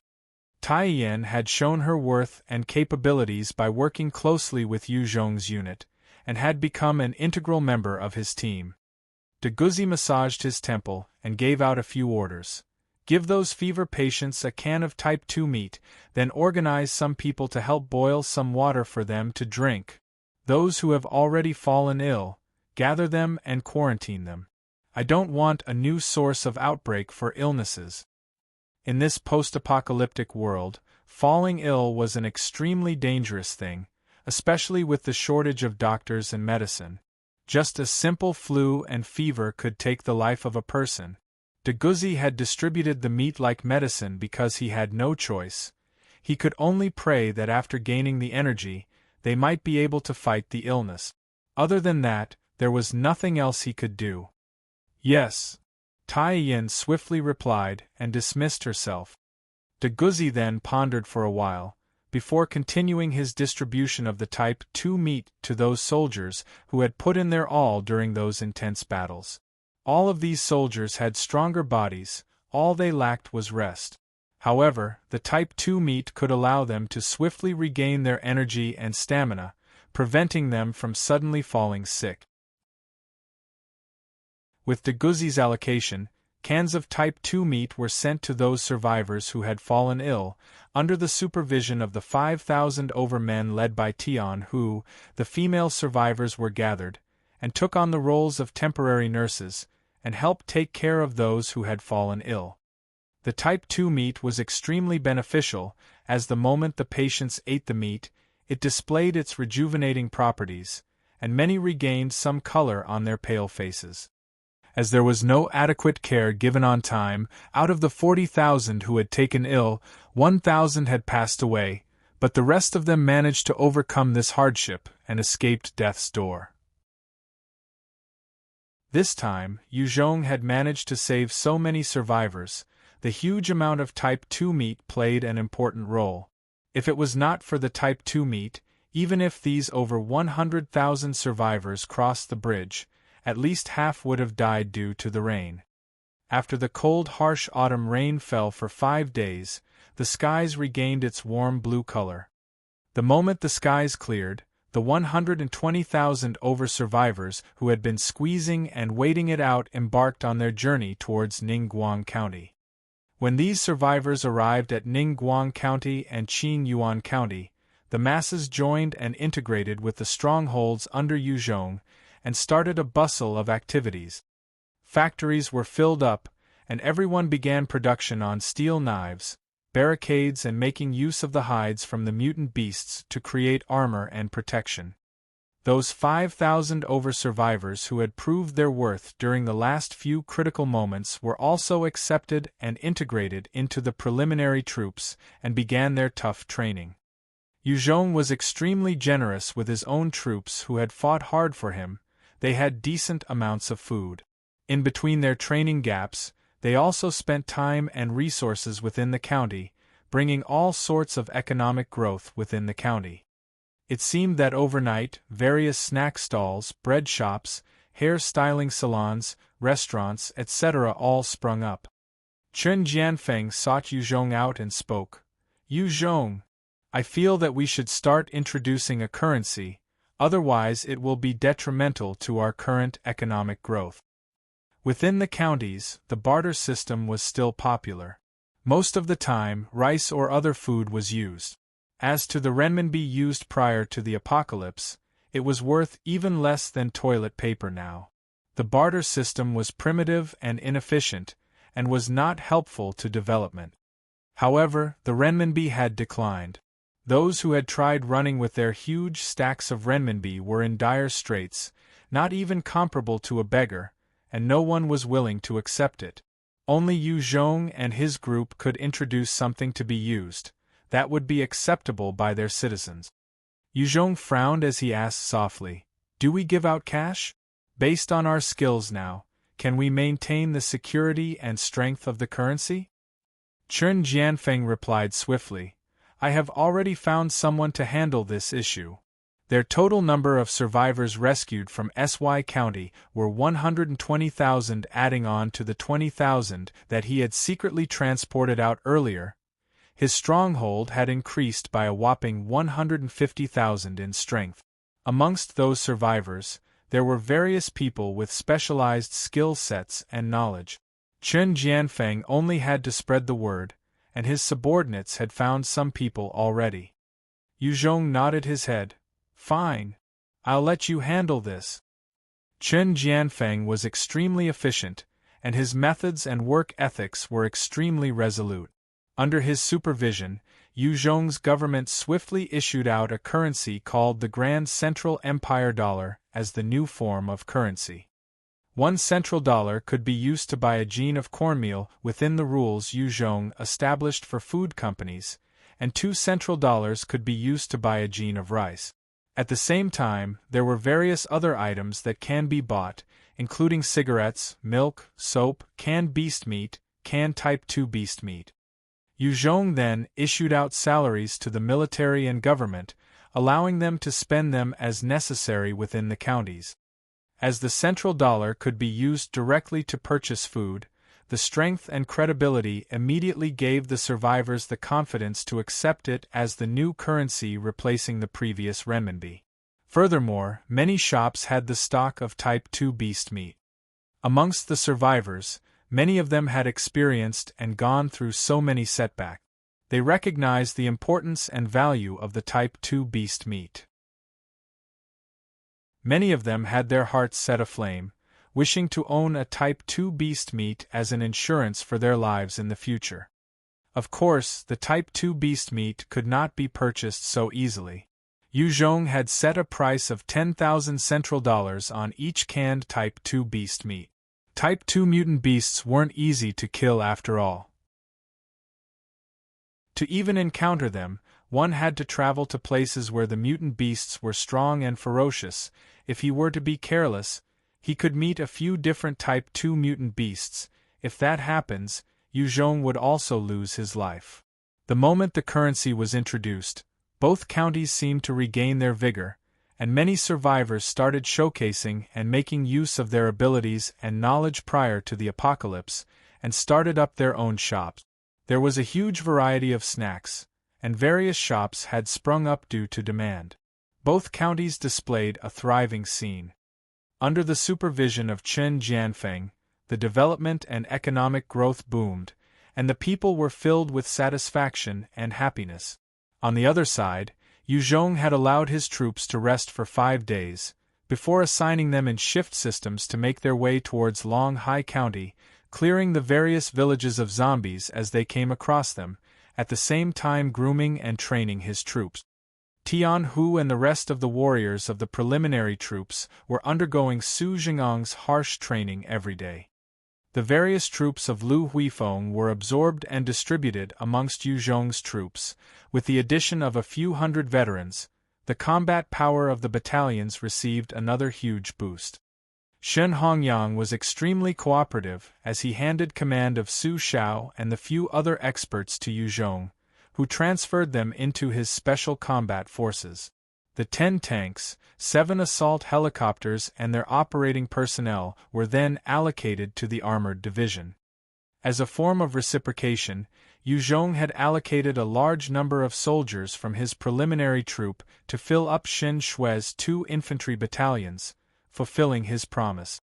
As his power was expanding, Yu Zhong once again overhauled the military system, and reorganized the entire troops as a regiment, declaring himself as the regiment commander, with Qi Yang as the second-in-command. Chapter 302 – Assault on Longhai City.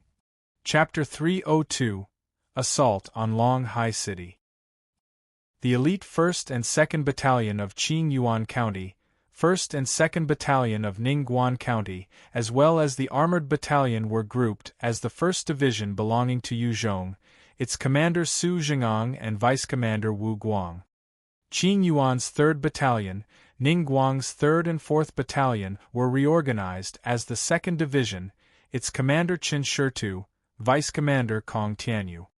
SY County's 8th Battalion and Shen Shui's 2 battalions were grouped into the 3rd Division, its commander Xiong Jing, Vice Commander Xin Shui. The Special Combat Forces remained under the command of Ji Qingwu. The preliminary troops remained as it is, belonging to Yu Zhong and trained by Su Jing'ang. De Guzi was conferred the title as Support Commander, being placed in charge of all support activities. The support division was important and could decide victory in modern warfare. On top of that, Yu Zhong established a youth guards. This youth guards was comprised of various youths that had ambition and idolized Yu Zhong. They numbered in the 3,000, consisting of both boys and girls. They had to go through a specialized program where they had to learn about culture and skills in the day, and learnt various fighting and combat skills from the Special Combat Forces. They ate mutant beast meat, and got to enjoy Type 2 meat once in a while, strengthening their bodies through the course of training. Zhang He and Zhang Yulan had joined it the first moment they could, as they possessed the drive and idolization of Yu Zhong. The top expert of the youth guards was the little lowly Yao Yao. Zhang Yulan had been awed by her the first moment she saw her, and became her huge fan and her small attendant. Yao Yao saw that she had someone who idolized her, and felt smug as well. She did not hold back and taught Zhang Yulan all she knew and experienced. It was just that regardless how hard Zhang Yulan worked, she could not match Yao Yao as she was lacking in both age and talent. However, Zhang Yulan and her brothers did not slack off, and absorbed all that they could. They wanted to become useful members of society in this new post-apocalypse world. A month went quickly with all the adjustments, integration and training. After the reorganization and training, Yu Zhong's troops had surpassed what they were previously, and became even stronger. Now, let's move out. Our target is Longhai County. Following Yu Zhong's single command, his 1st Division started to move towards Longhai City. The army set off, and following them from the rear were over 20,000 survivors as well as the support troops and their transportation supplies. As there was not enough fuel, the support troops could only use their own legs to follow the vehicles forward. It was extremely tough. However, these troops and the survivors had not a word of complaint, as they were very clear that the operation this time on Long Hai County was extremely crucial. If they could conquer it, they would gain a huge amount of resources and could gain a new city to become another habitat. If they failed, then the horde that was holed up inside would cause all their death. This battle, they could only win. They could not lose at all. The zombies in the surrounding villages had either been summoned into Long Hai County, or were already wiped out by Yu Zhong's troops as training. Yu Zhong's huge army had marched on for a few days, before finally arriving at the highway which led to Long Hai County and encountering the horde of zombies. The huge horde of zombies was also slowly making their way towards Qin Yuan County, on the highway, through the various plains and forests. As far as the eye could see, they were all filled with zombies. Upon sighting in on zombies, the 10 tanks that had become part of the armored vehicles immediately opened fire as they slowly and continuously advanced forward. The zombies scattered throughout the plains and forest were immediately gunned down by the heavy fire as they slumped to the floor. The 10 tanks continued advancing forward, intending to crush the zombies. The troops behind followed as they stepped on the meat paste on the ground, advancing behind the cover of the tank. In the skies, Greenie and 2 drones were flying, and the drones were feeding information back to the Central Command, while Greenie was in charge of chasing away the other flying mutant beasts that got attracted by the huge number of humans. Scum Battalion! Go charge! Yu Zhong looked at the zombies that had been shot and laid on the ground on the plains and in the forests, and he gave the command to the Scum Battalion. The commander of the Scum Battalion was Gao Daqiang, who was wielding a Tang replica sword, decked in mutant water snake hide armor, another hand holding a steel shield, as he shouted at the 2,000 males who were made to join the Scum Battalion. "Your father, I am Gao Daqiang. I'm sure you guys can tell that I used to be a criminal who was sentenced to the Scum Battalion in the past. However, I have killed enough zombies, and have become an upright leader under Commander Yu's forces. My current rank is 2nd Lieutenant, and I'm a level 18 enhancer. I even have 2 wives as well. Every day I get to eat my fill, with meat in my meals also." Gao Daqiang let out a roar and he charged at the zombies. "If you want to become like me, give it your all. Kill the zombies. As long as you risk it all and fight, women, food, lodging, they will be yours. If you want to rise in rank and get rich and have your way with women, charge with me. Whoever dares to retreat from battle will be shot by the troops behind. Charge!" Yu Zhong had always placed importance and rewarded on those who worked hard. This Gao Daqiang had dared to fight and risk his all, and had killed numerous zombies. Even after he became a proper soldier, he continued putting in effort, and gained a Tang replica sword and mutant water snake armor for himself. He had truly grown to become a powerful enhancer, and was always the first to lead the charge in the Scum Battalion. "Charge! Follow Boss Gao and let's rise in rank." Beside Gao Daqiang, Nalan Mingzhu shouted out loudly and charged as well. Under the motivation of Gao Daqiang and Nalan Mingzhu, those warriors of the Scum Battalion, who had been forced to train without any entertainment or break, seemed to become beasts with eyes filled with battle lust as they took up their weapons and charged. Only by killing enough zombies could they earn freedom for themselves and become normal citizens. Otherwise, they will forever remain as cannon fodder within the Scum Battalion forever.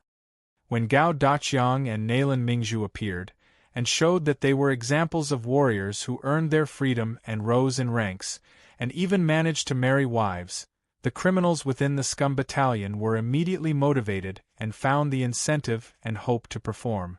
They wanted to regain their freedom.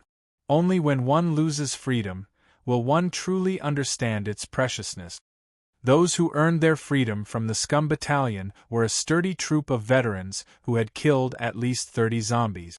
When these hardened veterans were reintegrated within the normal army, when they obtained their God and Devil system equipment, they quickly rose to become strong enhancers, and had filled up the ranks of experts within Yu Zhong's troops. Those 2,000 troopers from the Scum Battalion were like tigers amongst sheep the moment they charged at the zombies, as they waved their steel blades in frenzy and lopped off the zombies' heads in a wild and yet strangely disciplined manner, one by one. When the troopers were riled up and threw away their fear, they became unstoppable, and the ordinary zombies weren't their match, they could only be slaughtered. The zombies within the forests and plains were easily decimated by the Scum Battalion, just like that. The main force of Yu Zhong were easily picking off those zombies who stood in their way along the road. As the forward party of zombies, which numbered in the tens of thousands, were being wiped out, the remaining scattered zombies quickly made their way back towards Long Hai County to gather. On Greenie's back, Yu Zhong saw the droves of zombies making their way towards Long Hai County, forming a huge horde that stretched for miles. The number of zombies could number in the millions. Yu Zhong frowned as he thought to himself. Although the number of zombies seemed to number in the millions, Yu Zhong did not panic, as he currently possessed over 7,000 soldiers, including the preliminary troops and Scum Battalion. He had over 10,000 men who could fight. At the same time, he had the equipment from the mechanized infantry brigade, as well as enough ammunition for a regiment to expend. It was more than enough for him to fight with.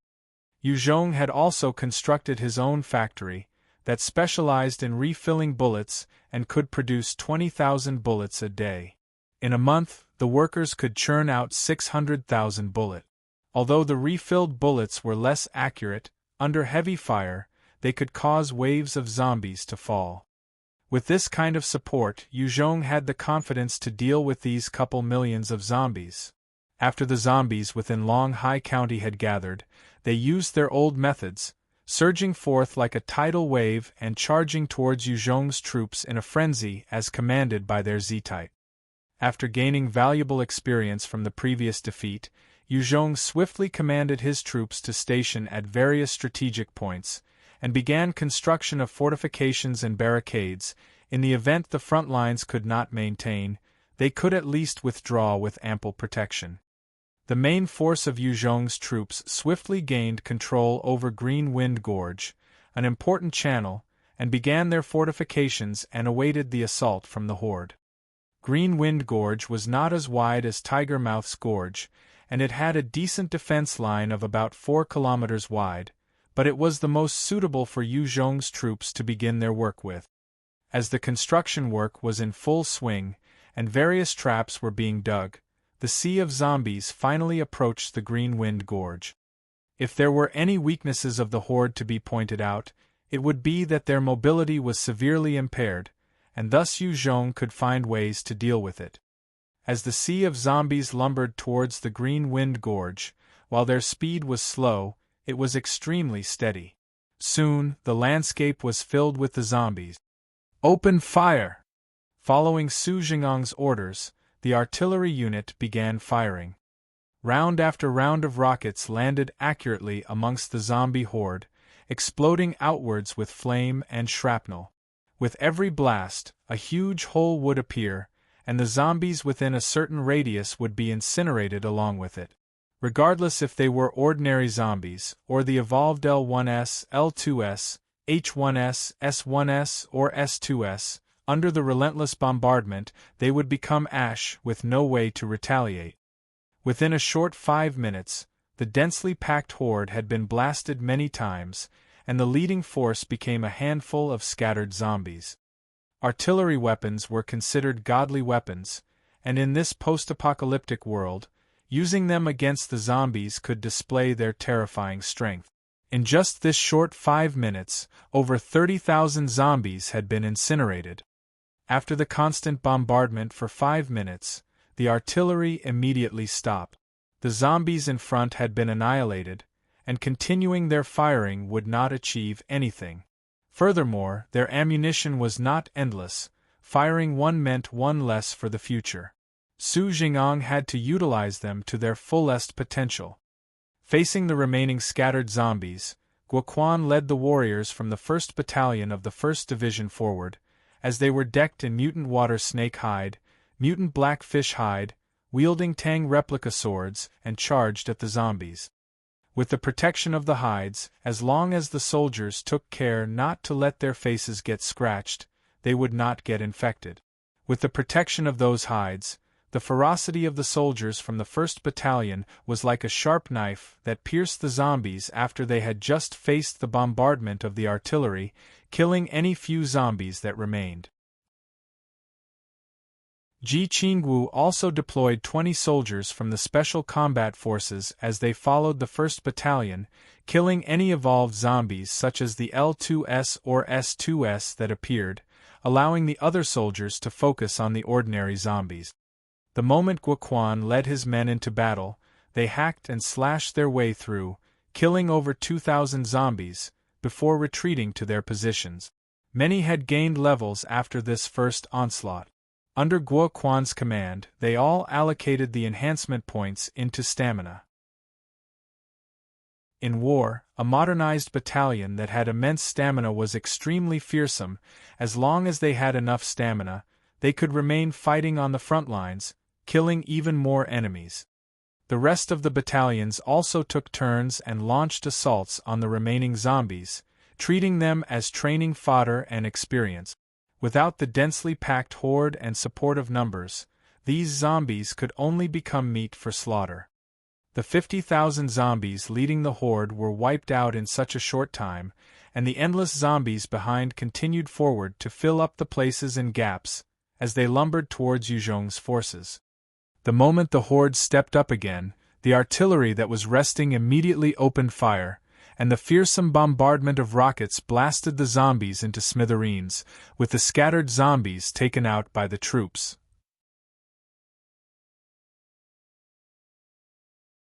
Chapter 303, At Bottom.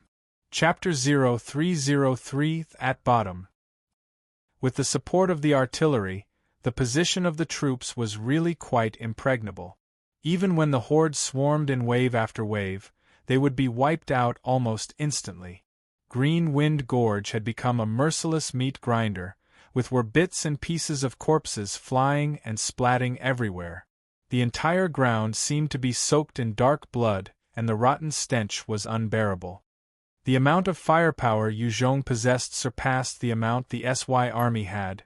Furthermore, he had chosen a place that was more strategic than previously. The current fighting spirit and morale of the soldiers were much higher than previous, therefore the maintenance of their position was not a difficult task. The battle continued all the way till noon, and over 400,000 zombies had been annihilated by Yuzhong's troop. The entire Green Wind Gorge was filled with countless body parts of the zombies. However, the sea of zombies still looked as endless as ever, as though they could not be wiped out. Yuzhong observed the horde that stretched without end, and he furrowed his brow before ordering, "Let the armored battalion attack! Push forth! 1st Regiment 2nd Battalion attack!" Following Yuzhong's orders, his trump card finally showed itself: 30 Type 69 tanks, 26 IFVs, 64 modified armored vehicles, 6 huge rollers were activated, and became a stream of armor that charged forward and flattened any unfortunate zombies that stood in their way. The 1st Division 2nd Battalion soldiers were mostly also decked in mutant black fish hide. With their 03 rifles and grenades, as well as rocket launchers, they followed behind the armored line and picked off any remaining zombies by the side. The 30 tanks had only 10 that could fire cannons, the other 20 could only be driven. A mortar hand could not be trained up so fast in such a short time. Recklessly firing could cost the lives of teammates. However, the frontal charge of the tanks were fearsome enough. Not a single zombie could impede the charge of these metal Valkyries. Scads of zombies were flattened into meat paste by the 30 tanks with each pass, and they couldn't even put up a fight. The rest of the armored line, including the IFVs, modified tanks, and rollers, were all capable of crushing the zombies as well, and any zombies unfortunate enough to be in the way of that armored line were flattened. After forcefully carving a way out for about 5 to 6 kilometers, the horde split up, as a group of 1,000 L2S with brute strength started charging towards the Type 69 tank. The L2S were all a towering 3M, their strength immense, and could easily flip a car. However, when those L2S charged to the front, they were immediately knocked down by the tanks, and the L2S were directly flattened and ground beneath the tires and tracks.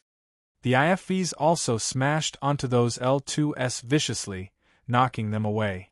Those L2S did not suffer any broken bones though, as they quickly got up again. By this time, the ZPT-90S on the IFVs started firing like mad, and under suppressive heavy fire, the L2S were shredded. The few remaining L2S were also blasted to pieces by the troops of the 1st Division 2nd Battalion, who were using the various grenade and rocket launchers. After dealing with those L2S, the horde once again split up, and this time, a group of H-1S packed in orderly formation started executing their fireball attacks at the armored line. In just an instant, numerous fireballs landed on the tanks, IFVs, and the rest of the armored vehicles. The moment the fireballs landed, the drivers in 3 of the rollers were instantly incinerated. 6 of the modified heavy vehicles also caught fire, and the passengers inside died on the spot. 13 of the modified heavy vehicles had their tires exploded, and they fell uselessly to the ground. 4 of the IFVs were hit by the fire blasts, causing them to be filled with holes and their armor destroyed. 1 of the IFVs instantly caught fire. 3 of the IFVs also had their tires taken out and lost their mobility, lying uselessly on the ground. Only the tanks remained unscathed amidst that bombardment and continued pressing forwards, pulverizing the zombies that got in their way. When the H-1S had just appeared to fire those fireballs, rockets had already landed on them, blasting numerous H-1S into smithereens. The infantry battalion was also firing their rockets, grenades and their .03 rifles at the dangerous H-1S, directly turning them into shredded meat. After decimating the troop of H-1S, another troop formed entirely out of S-2S approached. It was just that when they appeared, they already met the vicious attacks of the 10 tanks and remaining IFVs. Those evolved S-2S had not even displayed their fearsome attack before they were fired at till Kingdom Come. The remaining S-2S were accordingly picked off by the experts in the 2nd Battalion. Crushed, they were absolutely crushed. The armored fleet just had to continue advancing forward, forcefully crushing their way through, turning over 100,000 of the zombies along the way into meat paste. Yu Zhong sat on Greeny's back, as he observed his armored vehicles crushing the zombies as they advanced, and his heart was filled with elation. As long as fuel did not run out, the tanks could continue rolling forward on and on. Nothing could stop these steel monstrosities. This armored fleet was Yu Zhong's trump card, and the strongest blade he had against the horde of zombies. Push forward for another 40 kilometers. That way, it would be impossible for the bulk of them to attack Green Wind Gorge during the night. It can earn us a night of precious time. Yu Zhong was laying on Greeny's back as he looked down, and calculated before giving the order. Night battles were the hardest to fight since ages ago. Yu Zhong had sent the armored fleet out because he was not willing to engage in a night battle with the zombies. Even though he had the flares, it was not that the humans could not fight in the night, but compared to daytime, it was indeed harder to fight. What's going on? Yu Zhong was still in the air observing, when he suddenly noticed that there was a group of zombies suddenly rushing forwards towards his armored fleet without a care for death. At the same time, the horde was opening up a pathway for another group to retreat backwards. Yu Zhong looked at the obvious retreat of the zombies, and his heart leapt in joy. Those must be the Z-types? Are they finally scared? It was as Yu Zhong had guessed. Those Z-types that had been hiding within the horde had seen the terrifying power of the armored fleet, flattening their troops, and had begun to fear for their lives, and was running to the back for protection. Kill it! As long as I kill it, victory will be halfway in our grasp. Yuzhong thought excitedly, and patted Greenie gently, pointing towards the movement within the horde. Greenie understood Yuzhong with just that pat, and immediately shot forward like an arrow towards the horde of zombies. As an air-type Type 2 mutant beast, Greenie's speed was truly fearsome. In just a few blinks, it had brought Yuzhong within 20 m of the retreating group. Yuzhong could see clearly 200 S2S, a 100 L2S and 10 enormous L3S, and they were accompanied by 20 zombies that were grayish-green, slender-looking but with powerful legs, 1.7 m tall and glowing with a slight green glow. On top of that, there was a weird zombie with a head the size of a pumpkin, its limbs as short as fingers, perched atop an L3. Level 45 Type 3 Strength-based evolved Infector S3.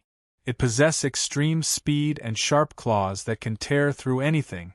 It possessed the ability to infect, can cause an infected to become a infector as well. Level 50 Type 2 Mental-based evolved Infector Z2. It possessed fearsome spirit, as well as control over a horde of 1 million zombies. On the front lines, there were no signs of the fearsome L3S or S3S. It was obvious that this cowardly Z2S had commanded them to be their guards. Greenie shot forward like a lightning bolt, using its huge claws to grab an L3's head before exerting strength to behead it. It then swiftly activated its innate ability Wind Control, flapping its wing vigorously, causing powerful tornadoes to be conjured and blowing the numerous S2S and S3S away by a few tens of meters, leaving the 100 L2S and the remaining tower-like L3S. The Z2 saw Yuzhong and Greenie and immediately shot out a terrifying spirit blast and a huge spirit attack that could render a normal human into a retard shot towards Yuzhong. Yuzhong was after all a spirit-based evolver, but with that fearsome attack from the Z2, his eyes darkened as he fell from Greenie's back. The attack was, however, ineffective against Greenie, which was a Type 2 mutant beast, as Greenie immediately shot downwards and bit off the Z2's head, gobbling it up in just a matter of seconds. With the death of the Z2, all the zombies that were under its control immediately broke away.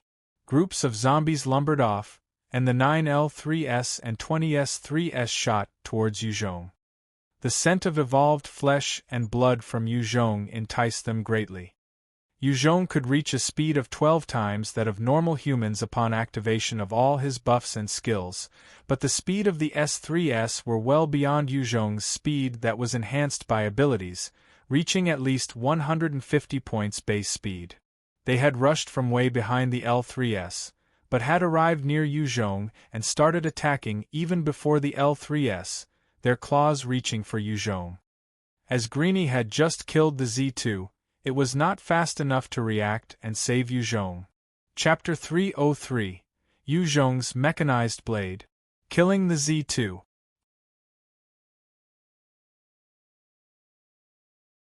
Chapter 304: Capturing Long Hai City. Yuzhong's Gains. Chapter 304: Capturing Long Hai City. Yuzhong's Gains. Facing the S3s whose movement speed surpassed his own, Yuzhong's eyes gleamed as he activated a skill. White bones materialized out of thin air and immediately transformed into an orb of light which morphed into his bone-encompassing armor. Yuzhong then activated his devil flame with another thought. An extra expense of 50 points of spirit and 20 points of stamina was used to condense it into a flaming sword. The moment the devil flame sword appeared in his hands, his killing intent was unleashed. In the next instant his body was struck viciously by 3 of the S3s, slashed by their piercing claws.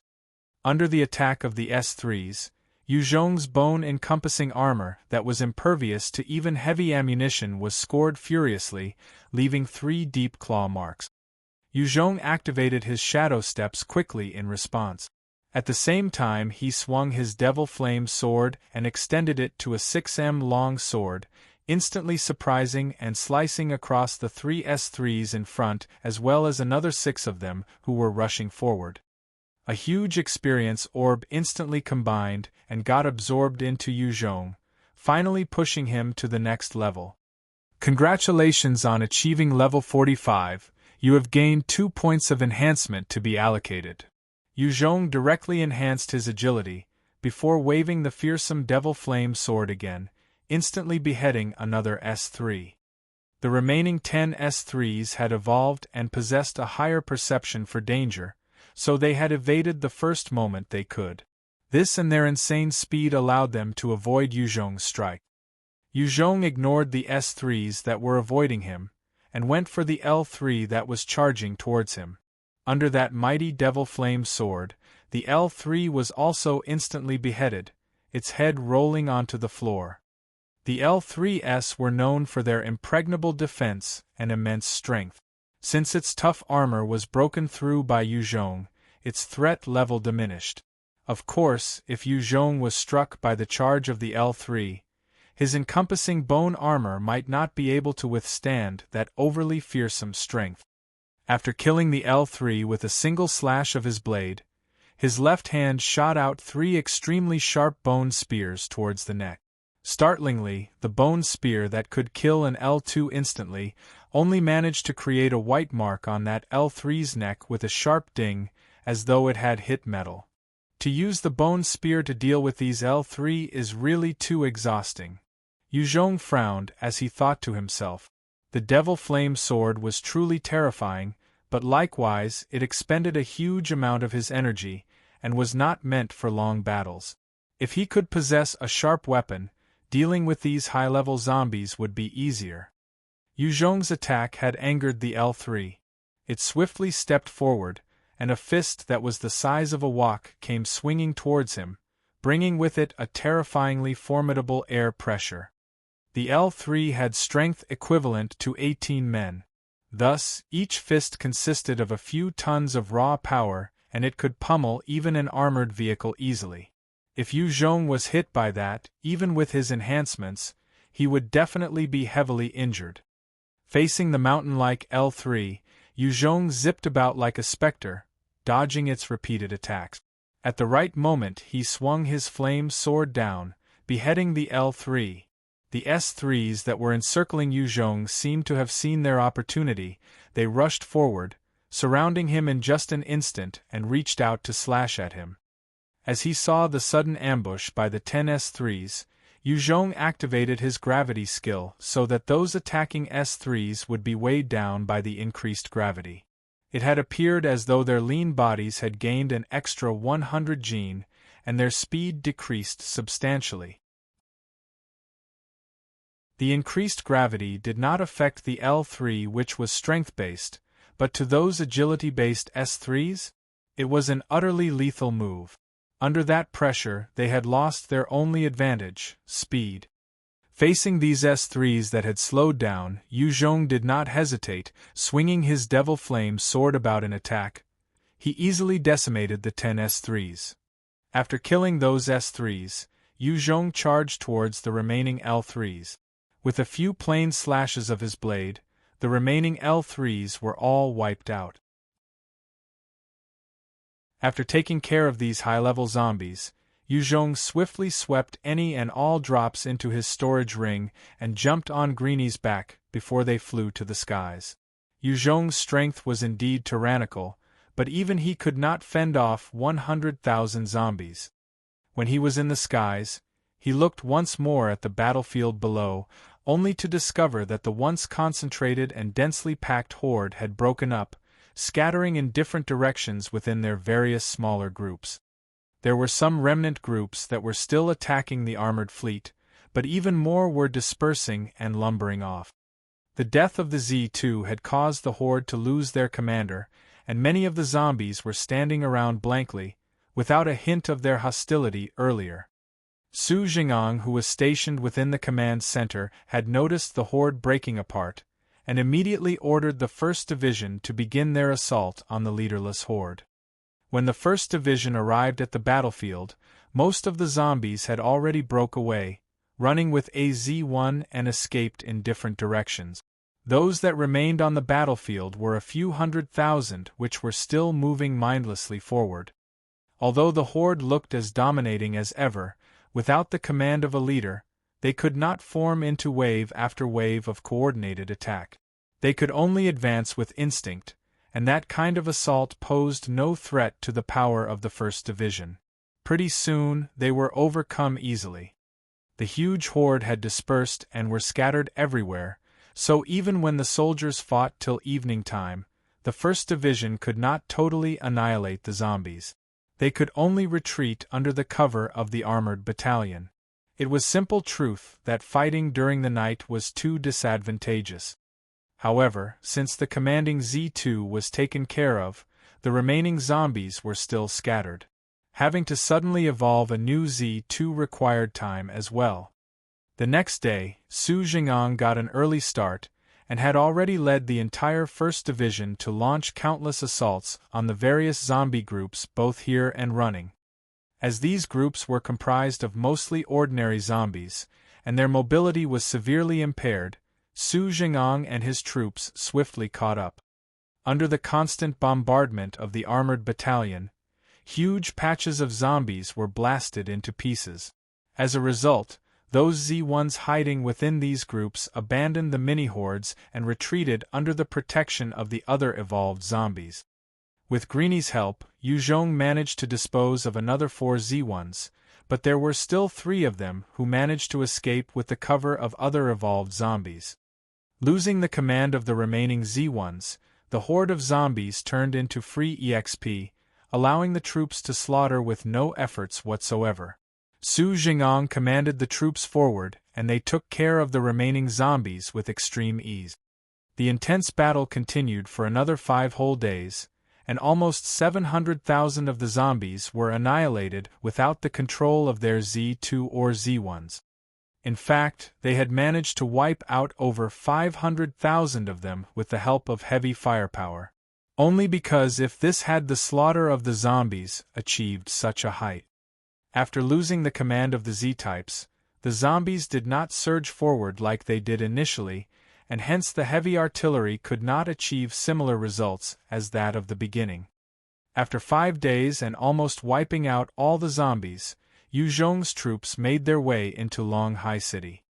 Congratulations on recovering Longhai City and gaining the title Longhai City Conqueror.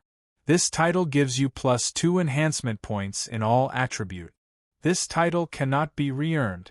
These enhancements can be stacked. You have gained +3 levels and gained 6 points of enhancement to be allocated for bringing an army to conquer Longhai City. You have gained 10,000 survivor credits for bringing an army to conquer Longhai City. You have gained a level 4 defense vest for bringing an army to conquer Longhai City. You have gained an additional skill enhancement point for bringing an army to conquer Longhai City. The moment Yu Zhong stepped into Longhai City, the various notifications resounded in his head. A huge beam of experience appeared out of nowhere and entered his body, pushing his level to reach level 48, and garnering him 6 points of enhancement to be allocated. Yu Zhong chose to enhance 4 points into agility, and the other 2 into stamina. Level 4 defense vest. Equipping it provides a +15 enhancement points to all 6 attribute. Furthermore, the defense vest can deflect any bullet below a 25 caliber cannon round. After conquering Longhai City, Yu Zhong had really obtained a huge enhancement, especially this level 4 defense vest, which was quite obviously a priceless item. It could make a normal person become virtually impervious to most firepower, and obtain stats twice that of another normal person. As for the skill point enhancement, Yu Zhong did not even hesitate, and directly allocated the point into his Devil Flame. A magic light shined within his mind, as the rune for the Devil Flame glowed, before evolving once again. Level 3 skill, Devil Flame, +3 enhancement level, x4 bonus to Devil Flame's initial attack power. The moment he added the skill point to Devil Flame, his Devil Flame skill had reached its maximum level. The next step for evolution would be saving 2 skill points before learning the Type 2 Devil Flame skill. In Qingyuan City, there was a tense atmosphere. As everyone was working, they were also awaiting the news brought by Yu Zhong's troops on handling the Longhai City issue. If Yu Zhong lost, the terrifying horde would set its sights on Qingyuan County next, and the recent peaceful lifestyle of theirs would be threatened again. After 8 days had passed, the quiet front lines finally sent back some amazing news. Victory! Victory! Commander Yu has brought his troops and wiped out the million-strong horde. He has already conquered Longhai City. Longhai City is ours. One of the soldiers ran into Qingyuan County, as he hollered at the top of his voice. That's awesome! Great! Praise to Yu Zhong! Hearing this news, all the survivors in Qingyuan erupted in cheers. They had been praying and hoping for the news of victory. Such sweet news meant that they were free from any zombie threats for a long time.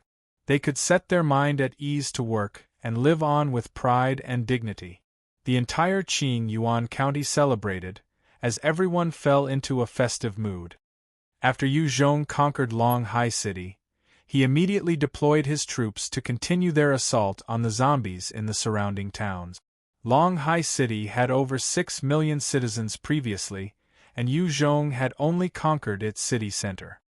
In the villages all around, there were still countless zombies scattered about. If they didn't take care of them now, these zombies could gather again under the birth of another Z-type, or even evolve and pose a threat to them. Humans had a strong adaptation ability, so they would do anything to survive. Even when Longhai City was overrun by over 1 million zombies, after Yu Zhong had conquered the city, he managed to find over 2,000 survivors from various corners of the city. These survivors had long since been starved and were emaciated severely. Most were down to their very last breath. At the same time, he found 165 enhancers, of which 32 had already leveled above level 30. Yu Zhong immediately brought them into his troops, and the 32 enhancers over level 30 were brought into the Special Combat Forces, becoming part of them. Yu Zhong also brought about 100,000 survivors from Qingyuan County and Ningguang County over to stay at Longhai City. With an influx of human survivors, the various production plants and factories started operating again. Lu Yujiao had introduced many people of talents to Yu Zhong, and together with various professionals, new bullets and ammunitions were starting to be manufactured. Of course, since the new workers were not like the factory workers from before the apocalypse, the speed at which ammunition was being manufactured was not as fast. Even though Yu Zhong had obtained victory over the million zombie horde, he had expended quite a bit and suffered some loss. After clearing those zombies, his total ammunition count from the warehouse had dropped to half of its original count. As of the near future, he had no means of waging another huge war against another horde of zombies. After conquering Longhai City, Yu Zhong's prestige had reached its highest among the survivors, and his soldiers all held high hopes for the future. Commander Yu, the snake birth fruit tree has again borne fruits. Xiao Ming found Yu Zhong and reported to him. Xiao Ming was also a veteran who had followed Yu Zhong from the very start. He had led a small team of elite soldiers and guarded the mechanized infantry brigade with fervor. The location of the brigade was a classified secret, and other than a few top officials within Yu Zhong's team, no one was allowed to get even relatively near to the mechanized infantry brigade camp. The fruits of the snake birth fruit tree that could cause people to evolve was the most highly secured trump card of Yu Zhong's. You're tuning in to the Phoenix Knights YouTube channel. Don't forget to subscribe and join us on this journey to catch the most captivating stories.